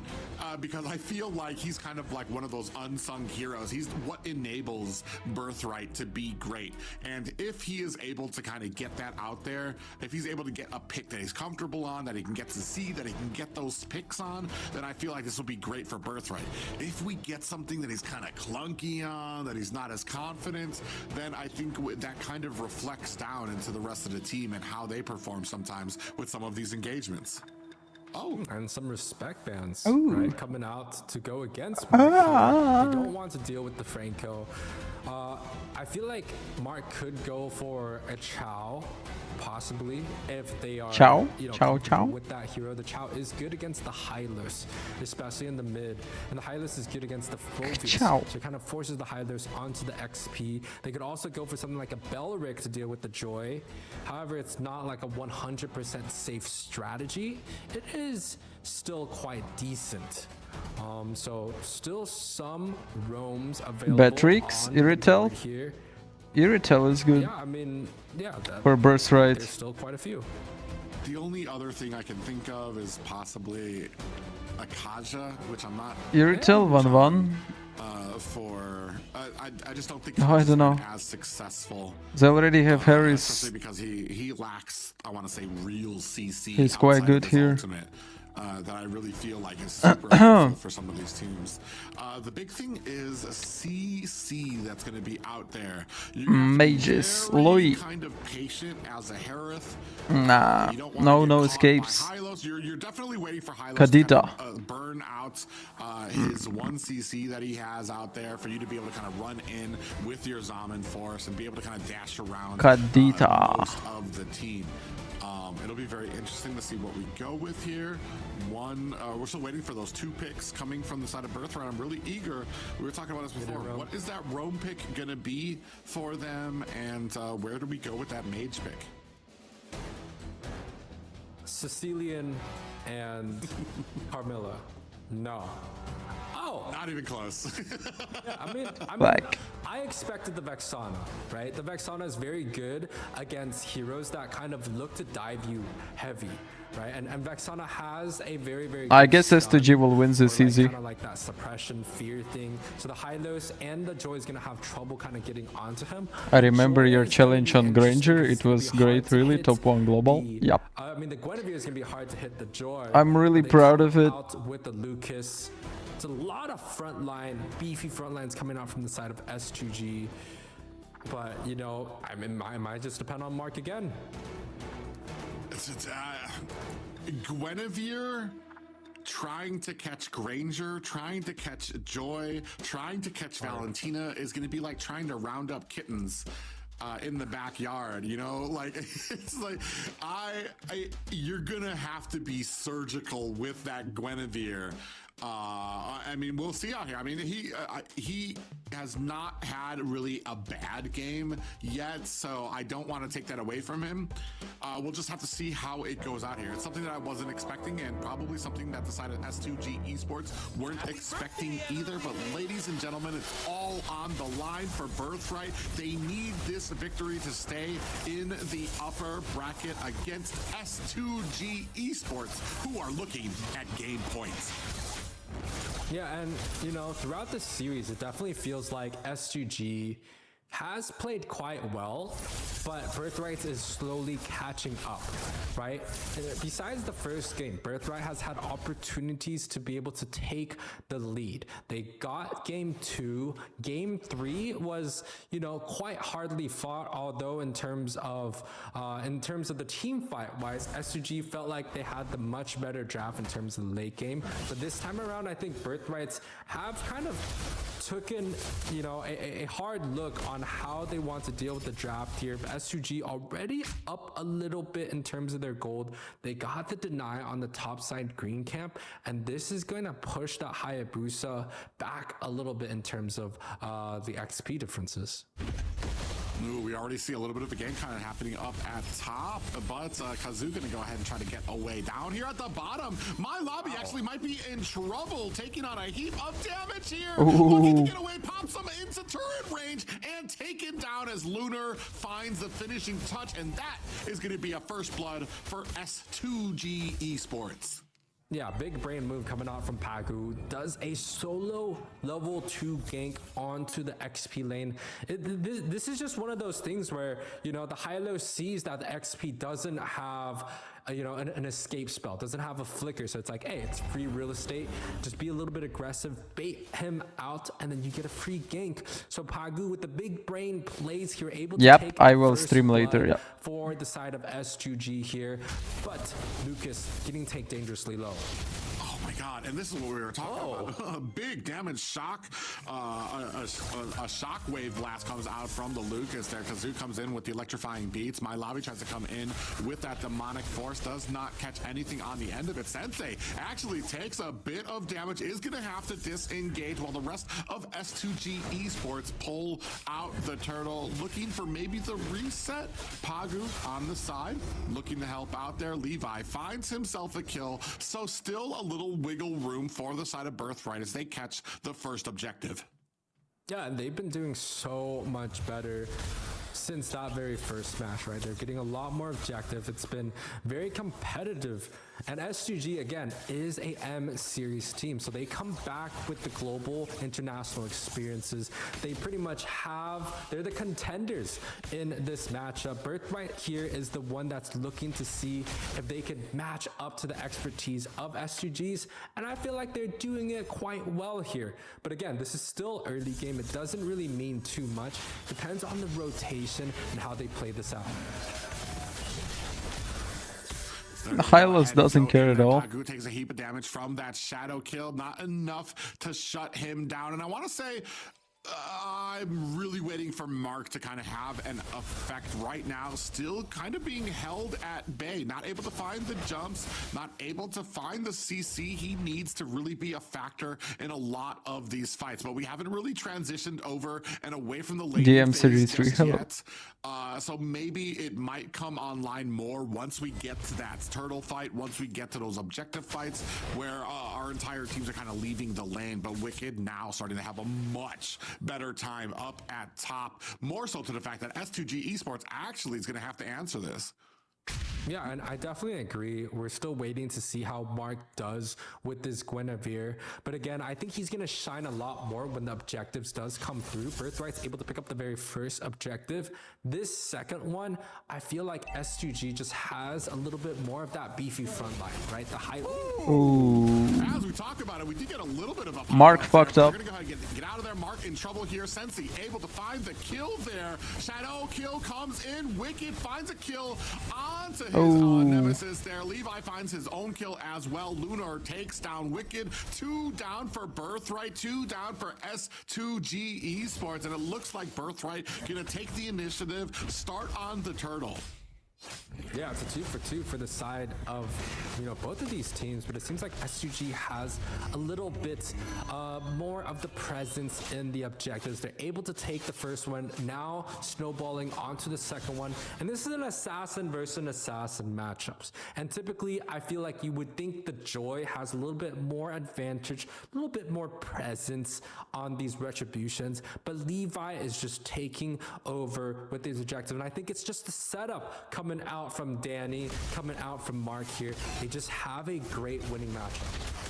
Ooh, I like this pressure that they're mounting up at top, trying to hold back Siggy Bum so that they can go ahead and put some pressure onto the tower, which Wicked does immediately. But are you going to be able to get it without the cost of a member? And they are not. Mark goes down. My Lobby looks to be next up on the list. 4 members competing for that right now, as they need to mount some type of pressure in another lane to make up for it, but it doesn't look like they're going to be able to. You see Wicked there, lays down the Zaman Force, putting some damage on the Kazoo, who's going to dash his way back to safety.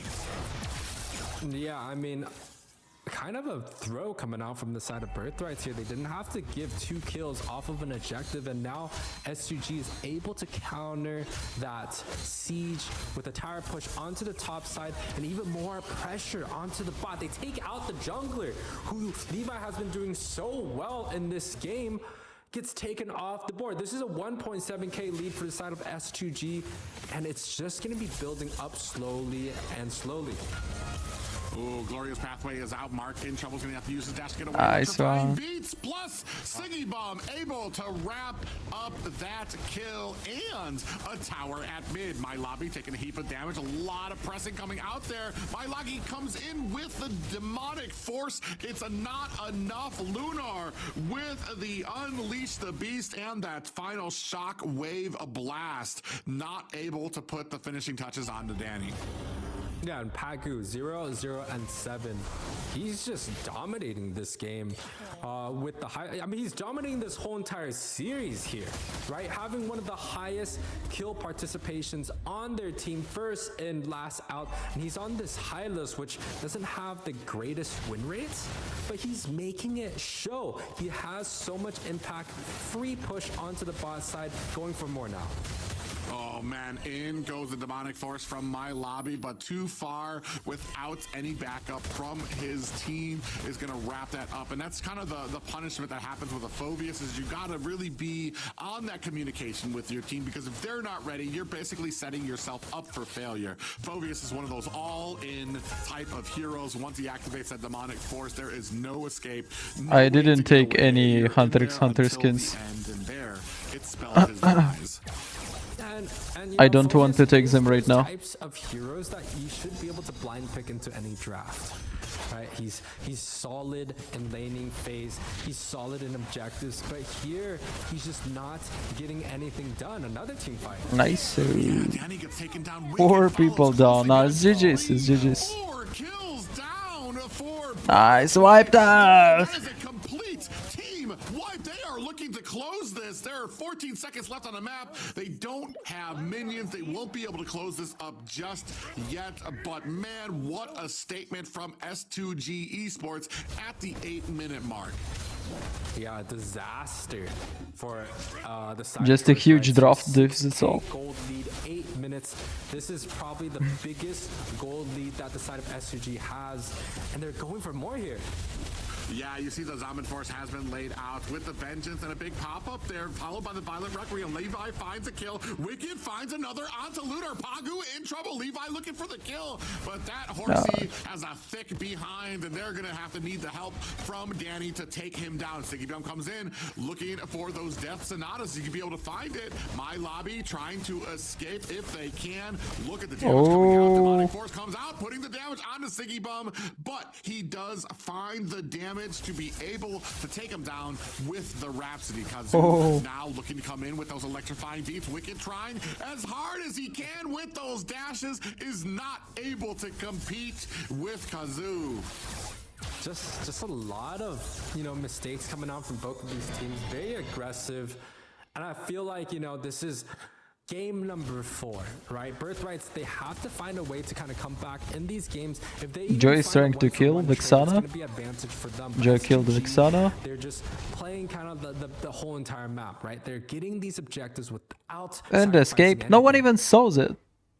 Yeah, and 5 and 18 right now. We're looking at a pretty large and substantial gold lead starting to mount for S2G Esports. Only high grounds left. A little bit of pressure down at the bottom for Birthright. They're able to kind of maybe exert that, but you can see very quickly Kazu notices it. He's going to go ahead and shut that down as the Lord makes his way through the mid lane. Where do you live? In Ukraine. With the gold lead that S2G has, it's just a matter of time before we kind of siege it down. You could see the Granger having a lot more impact in this game, right? He has the range and he has the poke, and if Birthright is unable to find the shutdown onto him, it's going to be a little bit hard. Hayabusa failed ultimate. Bye-bye. Bye-bye. In goes my lobby deep into enemy territory. Gets taken out by Siggy Bum. Now Kazu trying to mount off the front. We do see another big pop-up lands with the Violent Requiem. Is it going to be enough? Kazu goes down, but Siggy Bum finds the finest kill on to Mark, and that is a double kill for Siggy Bum. They lose the Lord, they lose some pressure, but will they be able to close it out? From the back end, in goes Levi with the quad shadow. Takes a little bit of damage, down to about half health, and it does look like Birthright are going to be able to survive this push, but I mean, they definitely do not have many more of those left in them. Ooh, they're going to go on to Lunar. Shadow kill is out. Glorious Pathway lands, as well as Pagu and Lunar do find themselves an escape. Diving too deep. Lobby goes in for a demonic hunt. What are you doing, Granger? What the fuck? Okay, so good news for inside of Birthright. They're able to grab up that Granger, which is one of the priority targets that Astra, they're looking hello. for. However, the Lord is up in 60 seconds. The Granger is going to be up and about here. The gold lead, you know, 3-4K apart, 12 minutes in. It's not that much. And in terms of the towers, right, SUG did grab up the mid tower, but again, the mid inhibitor is, you know, probably the easiest lane to clear for the ones that don't have it. So I think Birthright is still in a pretty decent position. Now, do they have the micro ability to take this game here? Pagu coming in and dealing some damage. Mark that. Okay. Kazoo able to take down Mark, and on the back end, My Lobby completely separated from his team, getting the boots to him by S2G Esports. Double kill. Whoa, Lucas. Coming in with that Lucas, trying to take down, almost able to take down Wicked. Whoa. GG's, no, it's GG's. Wicked, Sicky Bomb picks up the kill. It is just Danny here to stave it off, but this is going to be... What is Joy doing? Esports looking to close this down. Danny finds a kill on the Kazoo. Oh, they actually... What the fuck is Joy doing? Just a little bit more than they can chew. I would fire this guy. Stance there as they dive into mid. They're gonna turn Have you some plans about move to USA? Not really, not in near future. Able to get the defense off, and you know this prolongs the game a little bit. Are they going to be able to get the retribution though? Yeah, we'll see how this kind of goes out. You see Danny kind of well into the back end. My Lobby, and this is the unfortunate point as a Phobius on the team that is losing. You're going to try to go in there. Your team is not going to be able to follow you, and it's just going to be a kill for the enemy. A big pop-up actually lands on the Lunar. Is that enough? That is another kill for the side of Birthright. So, but, I mean, you get the kill, but it was, I mean, it's kind of insubstantial here as an Illuminous Lord coming through mid. Still have two high grounds on either side of the map for Birthright. I mean, I think that pickoff is actually quite okay here. SUG is going to be down a member. The Lord is going to be straight hard pushing onto the mid side. So the side of Birthright is going to be able to get a clear. And SUG looking to grab up maybe potentially some of the side towers. But you know, they might get the bot side, but it's still going to be a 4 versus 5 here. Yeah, you see Siggy Bum is able to take himself down a high ground tower. Ooh, Kazoo actually takes a heap of damage even with electrifying beats active, is looking to run away. The team Birthright, I mean, they lose another high ground tower, and while I would say it is a successful defense, it just seems like S2G Esports are just slowly trying to whittle down Birthright, slow and steady, without really trying to put into a huge push. Yeah, and it's a pretty good defense, again, coming out from the side of Birthrights, but it's just based off of the mistakes that S2G is doing, right? Lunar did not have to go so deep. He got picked off. The Lord was marching down onto mid. SG able to grab up the bot side, but they're not able to close this game out. And it's only against Birthright that they're able to kind of do this without being punished here. Against any of the C region teams, it's going to be hard. Even against the game winner on the very first series, it's going to be a very hard fought out. So SG, I feel like they have to play a little bit more cleaner here. Ooh, Lunar dives into the back line there. Does get caught by My Lobby, but the rest of the team is going to have to back off. S2G Esports decide to back off from the gates of Birthright. Now starting to get a little bit of a position, trying to make their stand. Ooh, we do have a Zaman Force goes out there with the Violet Requiem as well. Immortality has been procced. My Lobby finds a kill. Nice one. My Lobby immediately goes down. Levi comes in with the quad shadow. Why is this guys always make the game so complicated? Holy fuck. With some death sonatas just for good measure. Oh, actually comes in with a shadow kill. Takes down Sensei is very close to being taken down. Lunar on the side. This might be the opportunity that Birthright has been looking for. They're going to be able to get their purple buff. 13 seconds left on the Lord, and just under a 1K gold lead for S2G Esports. Yeah, I mean, they're able to, Birthrights is able to find a pickoff onto Siggy Bum, and you know, that's one of the priority targets again, right? They take care of Kazu early on in the team fight, and now they're looking for more. This is time to see if Birthrights, they're able to grab up the objectives. But the Joy, he's in position. It's gonna be a 50-50 here. Yeah, my lobby's going to try to stop this push at the bottom, the split push here from Lunar, while they are fighting up at the Lord, trying to gain some space there. Oh, Kazu does find a kill on the Levi and the Lord. This might be it for Birthright as two XP laners duke it out at the bottom, but Lunar says, Explainer is just fighting. I already won the war. I don't need to fight anymore. I was able to keep you here for the time while Birthright lost their jungler, and that allowed S2G Esports to pick up this next and possibly final Lord. Yeah, we're just watching kind of like the two tankiest member just brawling it out on the opposite side of map. The S2G here coming out with another winning pickoff. A Winter Truncheon coming out, and a lot of utilities being wasted by the side of S2G here. Birthrights might have an opportunity, but the Death Sonatas, the Grange ultimate is just too much damage right now. Yeah, I see that shadow kill came out. Levi returns to the back line. Ooh, no way. Forces went out there. Wicked looking for an opportunity. Paku taken down very low. Is it going to be enough? Quad shadow is out. Ice My Lobby dead. Lunar dead. They need to kill Harris. Okay, this is gonna be a long game, guys. It's gonna be a long game. They're going to have to answer the mid and the top lane, but they're going to be able to do it successfully. S2G Esports really having just a little bit of hurdles in the way of taking down this last tower to get that final push onto Birthright, who seem to be getting stronger each and every defense. I 100% agree. I think my lobby has scaled into that double digits death timer where, you know, now he's just going to be unbelievably strong. He's gotten that 10 deaths now past 11. And again, Levi gets another pick off. We've seen this already before on the Granger. Now he gets one on Kazu. This is the time where I feel like it's a little bit shaky from the side of S2G. They're not playing as disciplined as they should. And Birthright is able to potentially capitalize here. Yeah, and they're even able to find a tower now, just like that. For some reason, now on the back foot, two towers coming out. A big Violent Requiem lands onto the back line. Sensei gets caught. Wicked finds himself a tower. S2G Esports are on the back foot. Out comes the glorious pathway. Danny with the finishing touches onto the tower, and the rest of Birthright decides to back up, especially now that they have minions at the core.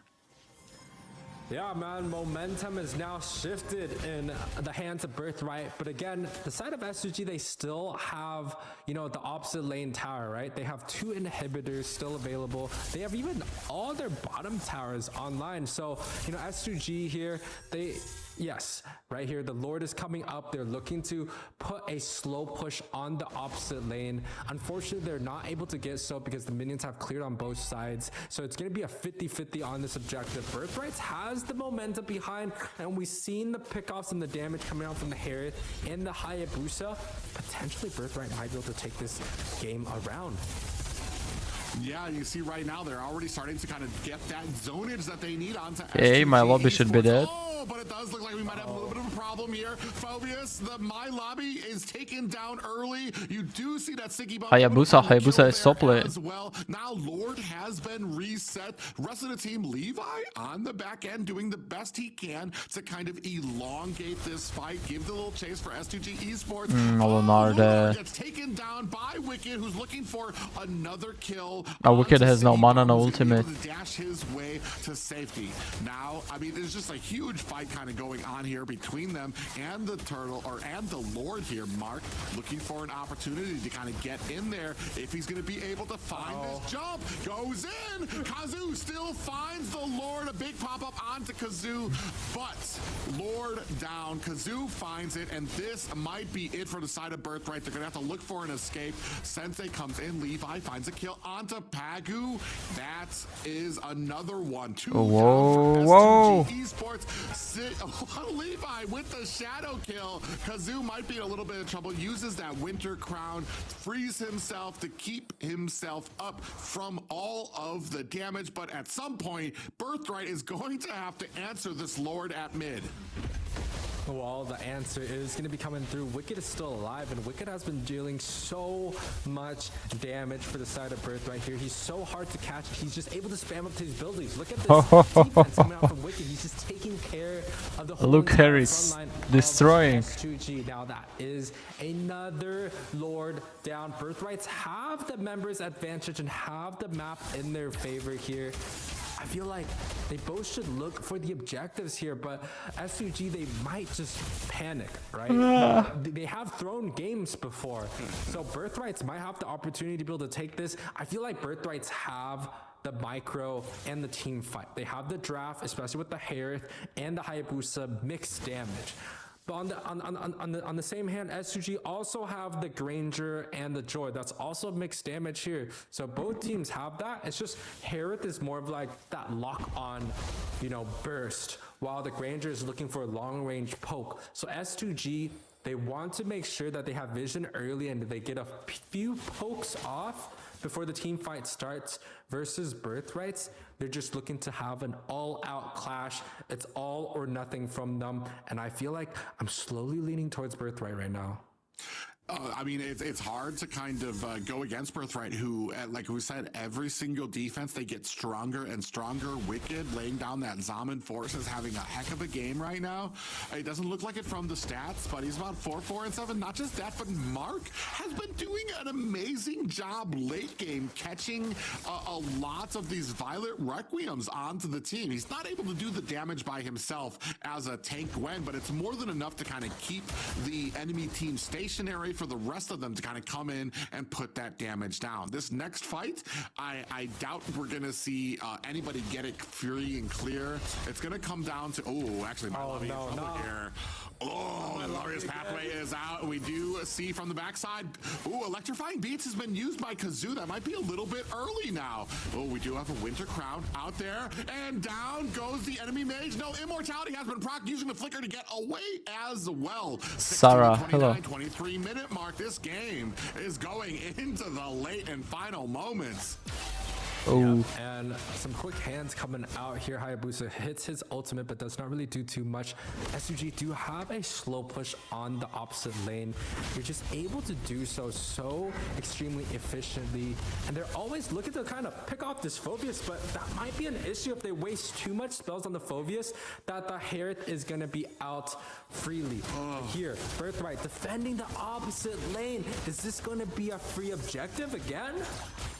Yeah, and this is the problem too. As soon as they see them out there, they know they can go pedal to the metal. Oh, big Violet Requiem might will hand up here. 10% left on the Lord. Are they going to be able to get in there to find some space to be able to find this Lord? Can they find a steal? Levi goes in. Is he going to be able to find the too late, Kazu. Oh my god, this can be a comeback of the year, guys. This might be a comeback of the year. Is this the setup that Birthright has been looking for this whole entire series? This is going to be a very important siege, right? Birthright is able to get the retribution off. They fought that 4 versus 5, didn't even have the Phobius there, and Levi was able to get the retribution off. Now with the Lord marching down onto the mid side, Birthright is going to be able to get all the towers on the side lanes. That's going to be the best case scenario, right? Worst case, they get the top tower, and then, maybe S2G defends the bot side. But this is a 25-minute Lord. He's going to be quite beefy here. Yeah, we're going to see how well they do. You do see that Kazoo doing a good job trying to put that pressure down in the bottom lane. But now Lord coming in through mid. Glorious Pathway. Oh my god. Catches 2 members. Wicked finds a kill onto Sensei. No, it's GG's. It's GG's. Holy shit. Snatch victory from S2G Esports to tie up this series. Holy fuck. Lord, game number 4. Birthright is able to take the reverse game here. 2-2 in a best of 5. We are going all the way to the end here, private, on our very last series. It's crazy. And honestly, I think Birthright, it's crazy how S2G threw the game. Why they throw games? It's second time today they throw games. But once it went past there, Birthright, it just felt like they had the team fight opportunity. The Harith was out damaging the Granger by a long shot. The Hayabusa was getting picked over and over and over. And then also the Guinevere getting a few setups. Birthright's Obvious 12 deaths. extremely well in the late game. There is no way my lobby does not get the sandbag for this game. It was a struggle bus for this man. And I want to say, as much as everybody would like to probably blame him, when you're playing a character like a Phobius and your team is behind for most of the game, there is nary an engagement that you're going to be able to win, to the point that it was really left onto Mark. And once Mark finally came online to the point where he realized he needed to initiate, it was just a better overall composition for the side of Birthright, for him to kind of get in there, lay those paths for Wicked to come in and lay down that Zaman Force and put that damage out. You see there, MVP. Love to see what kind of, you could see there that actually team healing there. He did 102,000 for his team. I'd love to see what his damage was for them though. Oh, I mean, his damage was way above everyone else. I think it was 170k. And again, Wicked kind of carried that mid to late game stage where he was able to get full items. He was able to get the Zaman Force down and just kind of delete members on the side of S2G, right? And you talked about my lobby. You know, when it comes down to the XP and the roamers, when you hit that 10 death scaling mark, it gets really scary mentally, right? For the opponent, you killed them 10 times and they're winning. That's like double the trauma, right? And you know, the side of S2G, they really have to find a way to kind of deal with some of the throws that they're going. They're winning early game. They have opportunity to end and close things off, but it seems like S2G is just not in sync. Birthright's played a great How did they lose after game. this? Even with my lobby dying How, guys? over, they never gave up, and that's the most important thing here. I can't believe we're talking about 10 deaths like it's a power spike here for the side of Birthright here. But I mean, it got to the point where they didn't even really need him for some of those fights. In fact, the second to last fight, Okay, full best of 5 series. to answer away being pushed up at top. I don't know. Levi was able to go in, get the shadow kill onto the Lord and the members over there, and still find the retribution here. And this comes down to I want to say Birthright kind of maintaining their composure, maintaining their confidence, and slowly but surely S2G Esports not being able to close this up. Yeah, you know, it's just not the most disciplined game I've seen S2G played. And throughout this whole entire series, I don't think S2G, besides the very first game, played that great. A lot of mistakes coming out from both of these teams. A little bit more expected from the side of Birthright since they don't have that international experience. But for the side of S2G, they really need to clean up some of their mistakes. They're able to dominate, they're able to get advantages early on, but they can't close games out. They're just dying one by one. They're not getting these very good retributions off the objectives. They're allowing these 50-50s to happen. And you could say it's props to Birthrights, but I think S2G needs to play better if they want to win this series. Yeah, especially when it comes to the late game. And this is not the first time that we've been talking about the late game where the discipline starts to kind of fall off, where the games where they start making more and more mistakes. And that's kind of like what we've talked about. This is what separates some of those higher end teams, is the ability to maintain composure, especially through a very late. We were at about 24, 25 minutes. And that's where you need to be even sharper. That's where you need to be able to tell the team, all right, guys, we know exactly what we need to do. We need to keep focused on it. But instead, it definitely looked like they started to fall apart. Not just that, but I want to say Birthright. I've been talking about this before.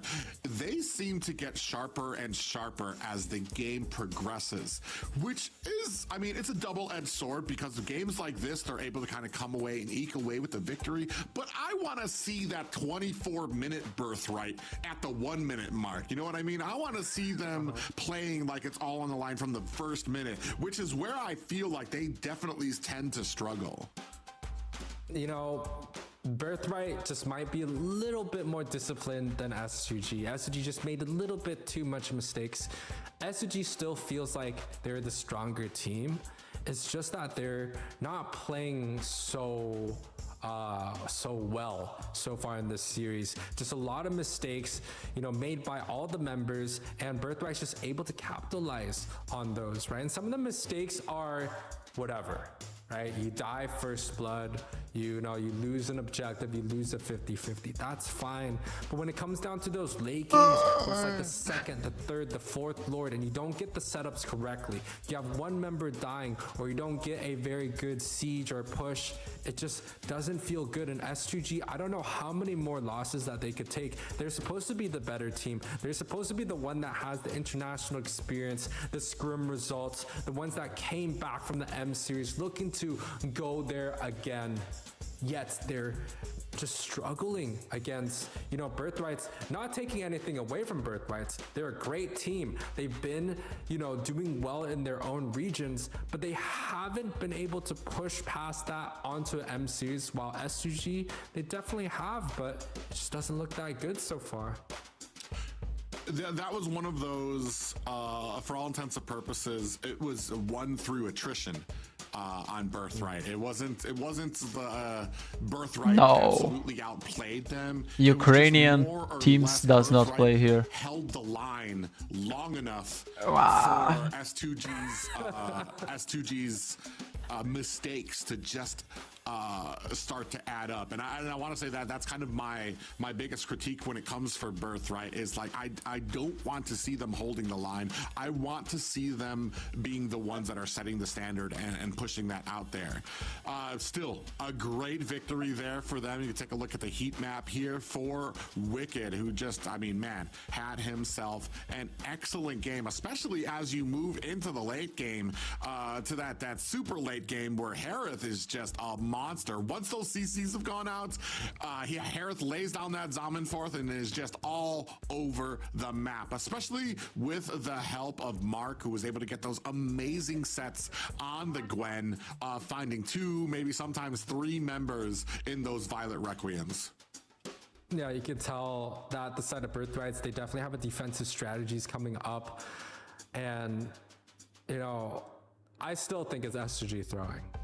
They've been able to kind of manipulate the lanes enough where when it comes down to a lot of the objectives, right, they're almost always able to get a slow push on the opposite lane. And I think that is so important, right? They get the slow push on the opposite lane and they set up the objective so well. It really shows that S2G has it. However, the slow push, even with, you know, a 4 versus I don't know 5 if S2G can recover from this lose now. Still able to take control of their objectives. It just means that S2G is not playing discipline. But let's see. Enough. Let's see. They're not respecting Birthrights enough. They almost don't see eye to eye. It feels like S2G is underestimating what Birthrights can do, and Birthrights is able to use some of those opportunities in their advantage, right? A lot of the times Jay will be fired loses after those games, because they're in after enemy dying territory. in base. They even lost a 4 versus 5 on the objective here. And it almost, it's due to the fact that they have a Joy in the extreme late games. Joy is not a great 50-50, especially if he doesn't have his beats set in place. So, you know, the side of S2G, they have to kind of, they just have to play better.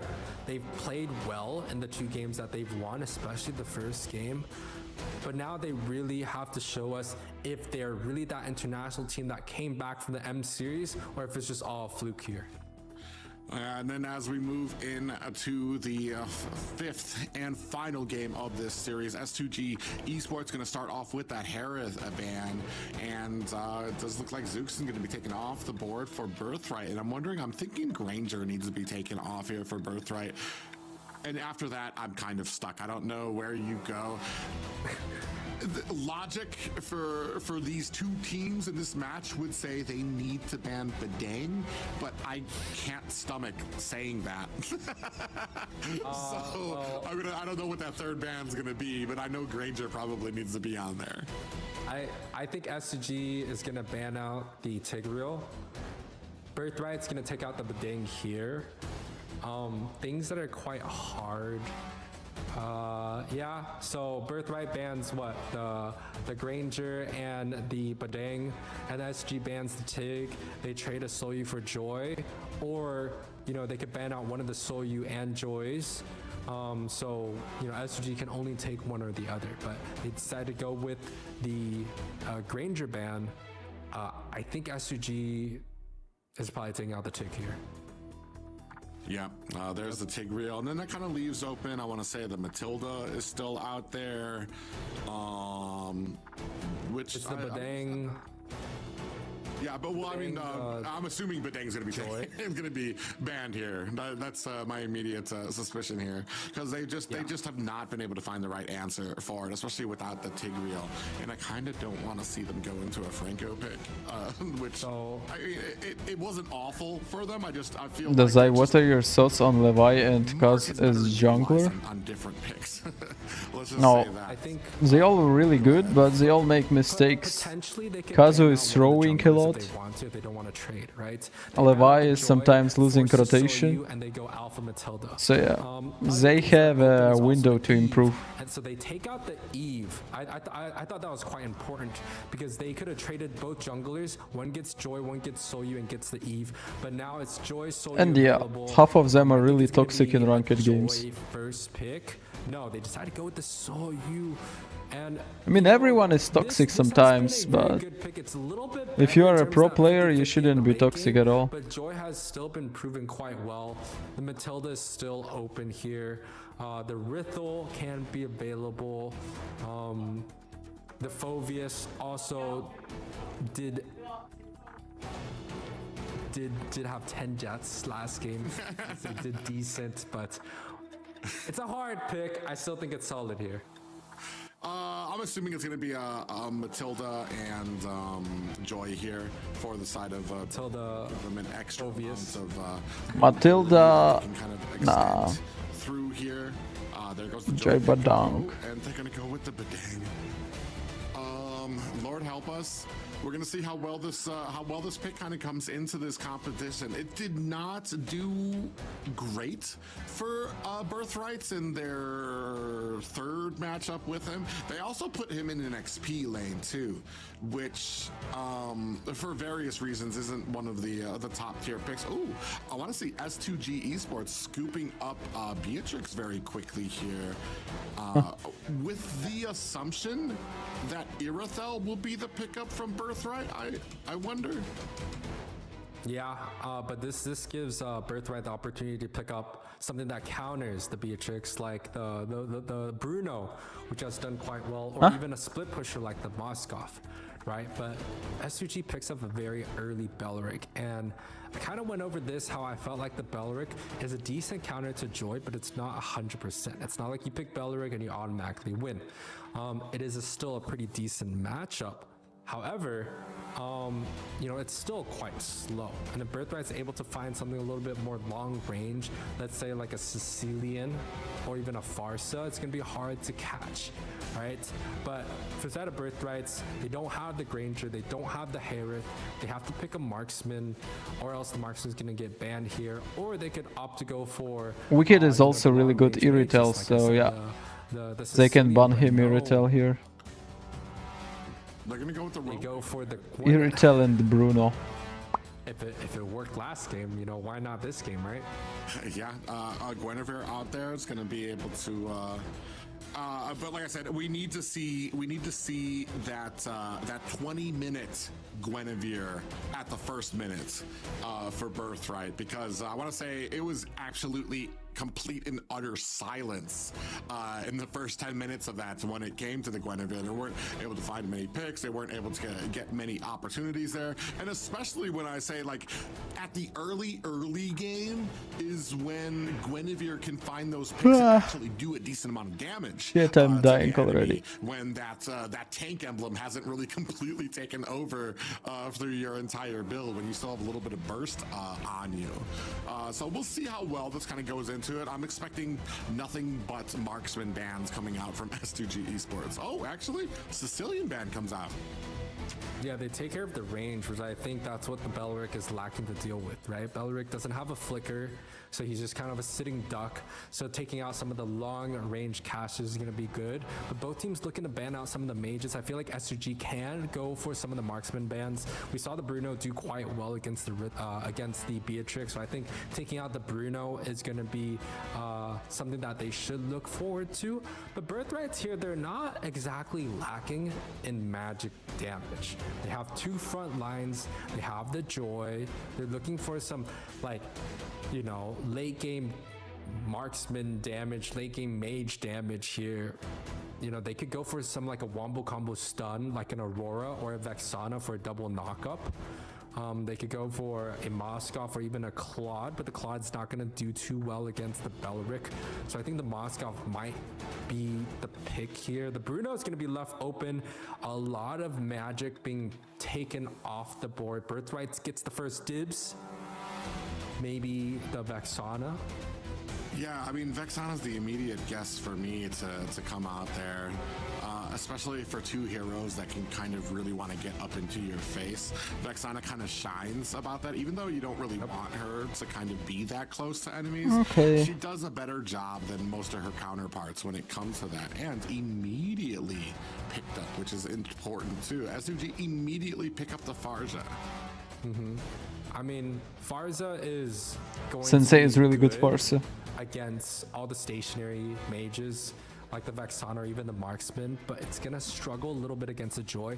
We kind of Okay, I believe in S2G. I see their draft is good. Please don't fuck up this game, guys. The Farsa, but this Lucas being picked up once again to deal with the Badong, I like it because it does have a lot of immune on the CC. I think Birthrights didn't really expect Lucas being picked up here. It's gonna be insane just if Birthright wins. Definitely stronger than a Badong, and this is something that can really make or break the whole entire comp. Birthright set up with a 1-1 last pick, and I absolutely love it, besides the fact that the Farsa is going to 2-hit him late game. Everything else looks great. Yeah, everything else. And then that comes down to is Farja going to be able to get those opportunities? We've seen from the past series, Farja can be absolutely punished, especially with a Gwen on the opposite team. You know, he's just going to be waiting. Are we doing a feathered airstrike? Is there a feathered airstrike? As soon as he sees it, that's what I need to see. I need to see that flicker Violet Requiem come out there from them to be able to find the kill there. Yeah, and I mean, it's definitely going to happen. That Farsa is a sitting duck. There's going to be the Guinevere, there's going to be the Badong, there's going to be the Joy that's looking for him. So the Farsa is definitely going to struggle. However, if this Farsa is able to get you know, a single burst off on the 1-1, it's going to be devastating here. Yeah, that's going to be very First minute of game already paused. Ladies and gentlemen. Notice a single pause here. Monkeys, 3 games, 3 poses. So much on the line. Both teams tied up 2-2 apiece here. S2G Esports and Birthright here. Is Eve meta now because of ban pick? I thought she was forgotten hero. Yeah, she is meta. Stop pausing a game, monkeys. Yeah, she is meta. Really good hero for teamfights. Baiting for flickers, slowing enemies down, fast wave clear, range hero. It's a very known a lot of damage after buff. C area teams where You know, the So yeah, Eve is airstrike meta. just too big of an ultimate for 1-1 to dodge. And if 1-1's able to get a few auto attacks off, especially with the corrosion scythe, he starts jumping extremely fast. However, if you fight her with Are you fucking joking? spell, like let's say the Sicilian first, or even They started the game to show they paused the game again. She's going to struggle a lot. So I feel like if they're able to get the Violent Requiem off, like the 1-1, I mean the Guinevere onto the Farsa ult, or even the Joy or the Badang, as long as one of them is able to save their spells and get him, the Farsa is going to struggle to deal with the 1-1, and Birthrights may have an edge here. It just depends on how S2G sets up, especially with something like a Lucas, where he can tank so much CC. It's an uphill battle once again for the side of Birthrights. Oh, actually, it seems like Pagu actually might be in trouble. He's going to have to activate that Revitalize. And it does come across relatively unscathed for the side of S2G Esports, but more than being a little bit of annoyance to Birthright for that first buff. And interesting utilities coming out. I think my lobby opted to go for either a tank emblem or a support emblem. So that's going to be something Let's I go. have to watch out for. But some early aggression coming out from both sides. Mark is definitely going to have a little bit of edge in terms of that survivability.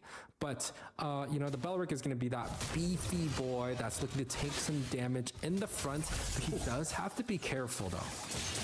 Oh, already you see Levi in a little bit of trouble there. He's going to have to use that electrifying beats and finds himself an escape. I want to say, though, that evil queller coming from the Kazoo there actually chunked Mark down to half health right before that fight even started. Just a big thing on that Suyu damage that can come out, especially in the early game. Yeah, I mean, Suyu is definitely a hero that you don't want to fight or get caught early on. His damage is just really, really unbelievable, in my opinion, right? He has so much spells that are on low cooldown. He could just burst a single target out. Now, Suyu is going to be the one that leads the objective first. Pagu is being that annoying tree in between the objective here. Seems like S2G is going to get this uncontested. Yeah, and I'm even unsure as to why Danny and why they even decided to kind of go in there for that. That should have been at this. Oh, goes in, looks for the spatial migration, does not find it. But I want to say this is to be expected. We're definitely waiting for that 17-minute mark for Mark to hit his targeting lock-on mode. Yeah, I mean, Birthrights definitely has shown that they are kind of like that late game macro micro team, right? Once they get some edge going on, they typically do quite good. And you can look at the flicker being traded out on the bot side here, but the first blood going in the hands of SGG. Okay, nice one. Oh, and already Wicked able to find a kill with that crossbow of Tang. This is the 3-minute mark. You definitely do not want to be giving a 1-1 kills that early in the game. It is a 1-for-1 trade. So yes, Birthright's able to get that kill back, but the gold lead is still slightly in favor for the side of S2G. What countries here. does this team represent? Is a strong S2G Esports represent Turkey. Wicked, but again, this 1-1 is Birthright more like international team, so originally they are from Spain, so and, you know, Lucas might not do good against probably Spain, I don't know. I'm interested to see how Wicked plays this. It could be a pocket pick. It could be something. It could be something that we need from the side of Birthrights. Oh, Wicked even steals away that gold crab from S2G Esports. Oh, it's perfect timing there. Off screen, Kazoo does find himself a kill onto my lobby all the way across the map, bringing it to a 2-1 game in favor of S2G Esports. Levi comes in, electrifying beats are out. Not going to be able to find a kill onto Lunar, who very quickly throws out that vengeance to try to counteract the damage coming from Levi. Now they're going to go ahead, spread their attention onto this turtle. no team really finding the advantage just yet. You can see Mark trying to measure out. He wants to find himself a spatial migration, wants to be able to come in with that Violet Requiem, but not able to find it just yet. We do have Feathered Airstrike is out. Mark comes in, finds a spatial migration into the Violet Requiem. Is he going to be able to find a kill on the Kazoo, who dashes himself to safety? Electrifying beats from Levi. He's not able to find it just yet, but from the back end, Levi gets taken out by, it looks like it was Sensei who found the final kill, or the final button mash onto him, and that is going to be minions crashing at the mid-core there. Mark's going to have to try to clean this up, but what's saving grace there is Lunar came in from the flank. Yeah, I mean, it looked good for the side of Birthrights for a few seconds, right? They were able to get the objective. They also got Pagu on that pick. And then you see Lunar just coming from the back, and boom! Yeah, I know they are Spanish, but right now they have different players, so... This is kind of that range that I was talking about. Mamon's not gonna have a great time. She just doesn't have the range. She doesn't have the escape or the dashes available to deal with the damage that comes out from the Feather Airstrike. Yeah, and that is unfortunate. I mean, you bursted down Wicked very low, and if it wasn't going to be the actual... Oh, my lobby in a little bit of trouble there. Kazoo dives under, maybe a little too deep for likely. So do you have the Vengeance being popped out there as well? Oh, damage coming out. Lunar? Getting a little greedy, gets taken out very. I don't understand why he went into that fight. That's just all confidence right there for some reason. Siggy Bum finds himself another tower in the meantime as Birthright kind of struggling on the macro side of this game. Yeah, SUG able to break that mid tower at that 6-minute mark with pretty much no contestation, right? Birthrights really have to put a little bit more emphasis on just protecting that mid tower altogether, but they're doing a great job on Wicked so far, right? Wicked, decent in levels, decent in gold, and they're looking for more. Oh yeah, they go in, find the nice one from Guin. Kill onto Siggy Bum. Mark on the backside. We do have the crossbow attack. Out comes the damage from the Feathered Airstrike, but they are able to create that distance. Lunar coming in. My lobby might be in a little bit of trouble. Catches himself a blast, a shockwave blast to the back end for his troubles, but no worse for wear. Kazoo finds himself the turtle as we see a tower get taken off by Levi at the bottom lane. Yeah, it's a tower for an objective. Birthright's not really holding back. They're still able to do quite well here, but the stun coming out from Levi, he's chunked dangerously low here.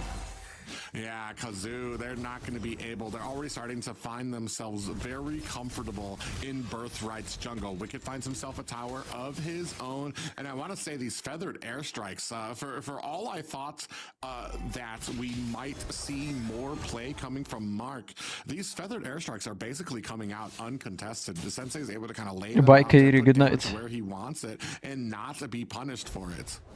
Hey, I mean, remember, it's that like 15-20 minutes scaling that we're looking for the side of Birthright. They're able to make a lot of good mistakes here. Oh! Yeah, we do have a nice little fist crack comes out there. Lunar in trouble there as Mark puts the finishing touches on there. Oh, we do have an ultimate coming out from Pagu. Is it going to be enough? Levi trying to put on the damage there. Takes a heap of damage from Siggy Bum. Hiding in the bush, but Wicked finds a kill of his own. Danny in trouble. Looking for more. Danny running to hide, but he is not going to be getting out of this. Wicked coming in from the back end decides against that engagement. 9-6 in favor of S2G Esports. It's still really close, Private. 1.8k apart, 8 minutes in. This is anyone's game, and you can see, you know, SUG going for some aggressive plays. They're getting countered. Birthright's able to pick some up, but SUG still out ahead in terms of all the damage that's been dealt, right? It's 9-6 overall. They have the lead, but Birthright is not far behind. And if you have this 1-1 at 3-1-1, he's gonna be a lot of trouble, especially if he's able to get onto that super late game mode. They have Sensei, but can Sensei be that carry that, you know, denies Wicked? That's going to be kind of the issue. And SUG, again, not a very disciplined late game team. When it comes down to these objectives, they're not always doing extremely well. Now they even have the joy on the opposite end, seeing their side of Birthrights is baiting SUG here.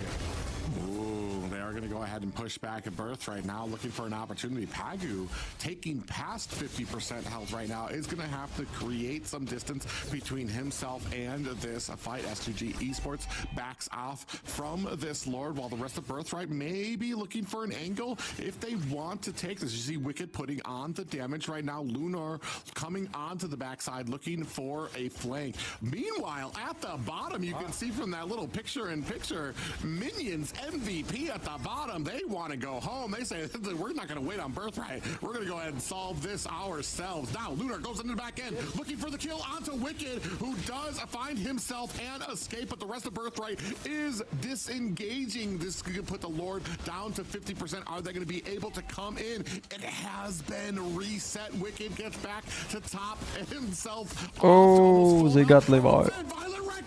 Kazu. Oh, he's still retro. Finds the Lord while Wicked unloads with the Nah. finds a kill onto Pagu and a double kill as well. That is 3 Holy shit, S2G guys, S2G. But at what cost? Yeah, Wicked has done such a great job in some of these team fights here, just, you know, making sure that he's getting his crossbow tang off, right? And Birthrights overall as a team, they're just doing so good as a 4-man unit, denying S2G, just wasting their time. It took so long for that Retribution to go down. The Violent Requiem landed on the right target. Unfortunately, the Retribution was just a little bit far away, but Birthrights here coming out with the lead at 11 minutes. This is good news for the Birthrights fan. S2G do have the Lord in favor, but this is kind of like a momentum shift early on in this match. Yeah, I mean, I have to hats off to Wicked, who took a heap of damage, went around to the backside of the orange buff, got himself topped back up, rejoined the fight. And like you said, absolutely perfect execution by Mark. Comes in with the spatial migration onto the right target. It's just that Levi was not in a position to come in, get that retribution. And I mean, a little $5, bro? I'll tell you how much they get for this win. I'll tell you. Well, but they lose the Lord, but do pick up some kills in the on the back end anyway. So good. Oh my God, the damage! The combination of that feathered airstrike and the snipe shot coming out there. That is I want to say at least the second time that has landed on Wicked like that. Oh, look at the spatial migration that lands onto 3 members. Big DPS coming out. Do have the crossbow of Tang. They'll get $3,000. As Wicked 4-1 and 4 right now. First place, first and second place, $3,000, and a bit less other places. In challenge finals, they'll get $15,000. And now they're able to even find another pick off. Oh, my bad, no. Is going into scaling. He is 2K $2,200 in Europe. Beatrix here, almost full items. And in finals, dangerous 1-1. $20,000 first place. Just pretty much any and qualification to Masters. SUG needs to make sure Sensei gets the feather airstrike off the 1-1 so they could start the team fight, and if that does not happen, Birthright may Masters gonna be offline event this series. In Jakarta in Indonesia. Later it gets, the more surgical Mark becomes with these spatial migrations. It's challenge season. It's like qualifiers for finals. And even the finals of the season of the challenge are just qualifiers for main event in Jakarta. S2G team in, I want to say, with some information. So you're not fighting for $3,000. You are fighting for going to Jakarta to fight for $200,000. To try to make something happen at this objective fight. Are you for S2G? Yeah, I am for S2G, like, even though they're the ones that are up, because yeah, mind doing the objectives or not, right? But they're throwing all the games. SUG, even though SUG is down in gold, for them to be the one that starts the objective, it just feels like Birthrights, they feel like the Joy has the mobility and they could take care of business on the opposite side of the map, but the Lord is going to be coming down a little bit quickly. Not sure if any teams are going to bite here. Ooh. Actually, you do Wow, nice ult from Farsa, nice ult. Airstrike is out. Looks like Levi's going to be able to clean this up. Clean. But they and still got a steady. Lord. Great zoning out. Great presence on the map as well. Able to push that top lane and then return for the fight just in time for the Lord to be taken down. I mean, Birthrights here showing us a side that we really haven't seen before. Not only in the early game, they're able to find a few picks, they're using this 1-1 to another level, right? They're getting some of these team fights set up. They're even having the Badong proving us wrong that this XP Badong does wonders, and they're able to fight this 4-1 strategy, right? They have the Badong 1-1, Guinevere, and Vexana. 3 solid frontline CCs paired up with the 1-1 is just enough to take care of all of SUG's members. They have to figure out if they can find this feather airstrike. Oh, he missed ultimate. Oh. Now he's gonna get Mark missed ultimate. Crown to get himself to safety. Siggy Bum's gonna pick up the kill there. Maybe a little too eager on that. He dove in even with My lobby dead as well. onto my lobby. That is 2 down for Birthright, and they need to be very careful about the next few plays here, because we've seen this before from S2G Esports, where they can kind of get a little too eager when it comes to some of this offense onto the enemy's baseline, and just like, ooh, Danny just narrowly gets out of range of that feathered airstrike. Yeah, SUG looking for a potential siege here, but it seems like Danny's going to be able to defend that mid lane with no problem. Levi on the bot side. The Joy is going to be able to see him. Nope, he gets away safely. So SUG looking to go a little bit aggressive here on this push. They did get 2 of the members. They got Mark and My Lobby on that last siege, but now the lanes have reset once again. SUG sieging onto the bot side. Rising best tournament in Mobile Legends. It's an even game once again, Private. Yeah, absolutely even when it comes down to, oh, I guess there's 1 tower in favor of Birthright right now. They do have that mid not quite taken down to the high grounds at the mid lane yet. So this is an even game right now. It's all on to whether S2G Esports are going to be able to kind of find some of those engagements. I mean, this is kind of on the opposite end, to the point where it's kind of on Birthright to either get a successful engagement or mess up an engagement, which is what happened earlier here, where they kind of like locked in on that bottom one. Mark jumped in with the spatial migration and the flicker, but missed it, was not able to find himself an escape, and that's kind of what started the domino effect of S2G Esports being able to push onto Birthright. Yeah, and you know, both teams are looking to, you know, make sure that they get this slow push on the opposite end, right? SUG looking to put a lot more pressure onto the mid side here. My Lobby does get the flicker out. That is a utility wasted, but that is a feather airstrike. Marcus in a great position. Side of SUG has to open these bushes here. Oh, Lunar. Oh, big damage goes on to Lunar, who's going to use that Winter Crown to hopefully get himself to safety. He does outlast the damage there. Does issue out a shockwave. But Joy is pushing bot lane. The team, but it didn't do too much damage to them. Lord down to 50%. Oh, Sensei weeds out Wicked from the back line. Oh, nice. Kazu finds himself the Lord for the side. Don't die right now. Don't die right now, guys. Trying to get into Wicked, trying to close the distance onto Kazu, looking for the crossbow of Tang. Is he gonna It's fine. Levi dead as well. Onto Kazu, that is 1 down for S2G Esports, but they are going to have to answer a Lord at mid. Yeah, it seems like Levi is just a little bit slow to the party, right? SUG has already pushed the Lord up so far down, and Birthright's unable to kind of de-aggro the Lord here. They do end up getting a kill on Kazu, but is that going to be enough to stop the siege here? Ooh, you see them kind of flying in there. Mark's going to have to back away, even with the spatial. Oh, Wicked, be careful. Wicked gets caught up there. Is going to have to use that. Has the crossbow of Tang. Is that going to be enough? Finds a kill onto Lunar. The rest of What the fuck are these fights? They just can't end the game. Put the finishing touches on the Lord.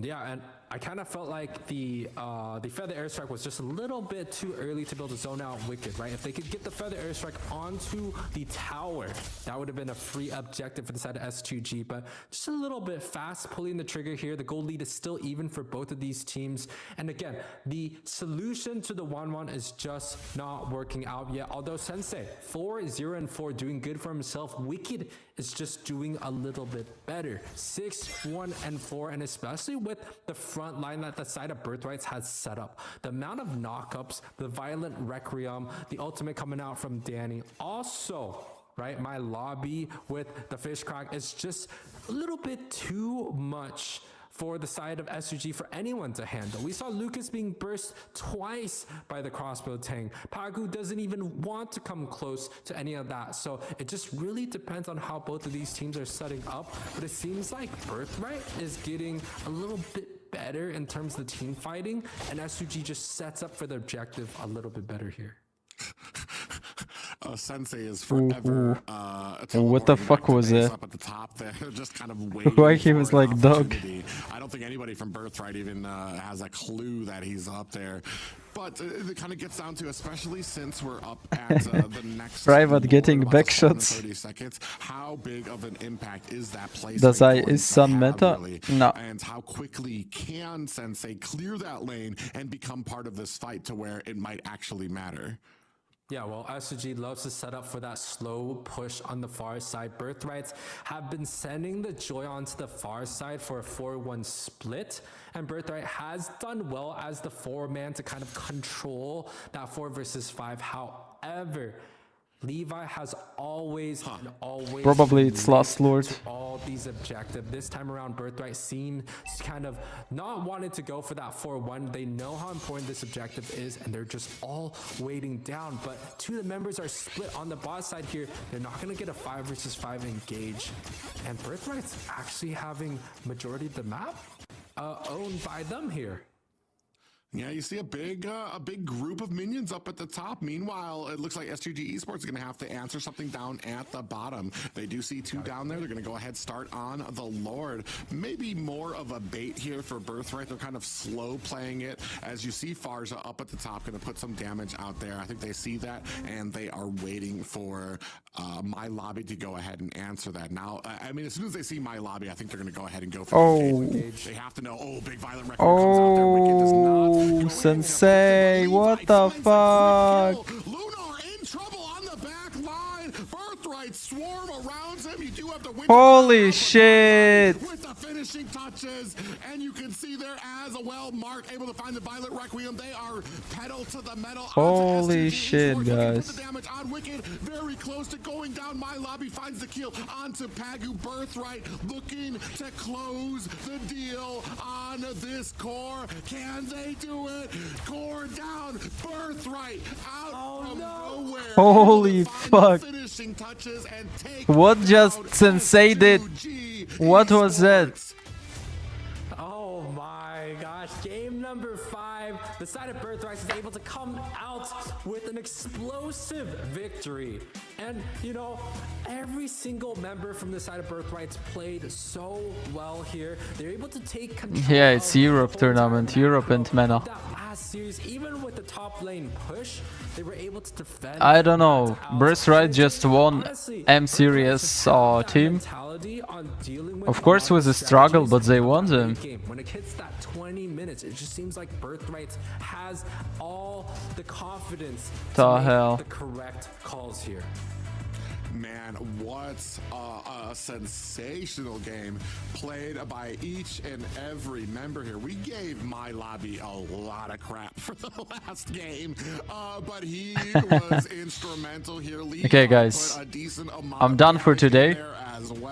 I'll go sleep with these huge steps that I did and start another stream. On a Guinevere at this point in the game, and it wasn't even the targets we expected. So yeah, it wasn't even Sensei that he was really aiming for. He was going for multiple nice games. out there, which was see you on my another stream today. To really kind kind of hone in Bye, guys. and find these kills on that Wan. And man, and for me, the biggest thing here is playing a Wan into a Farja and still being successful says so much for your skill on the Wan, says so much for your teammates being able to provide that suppressive power to the team.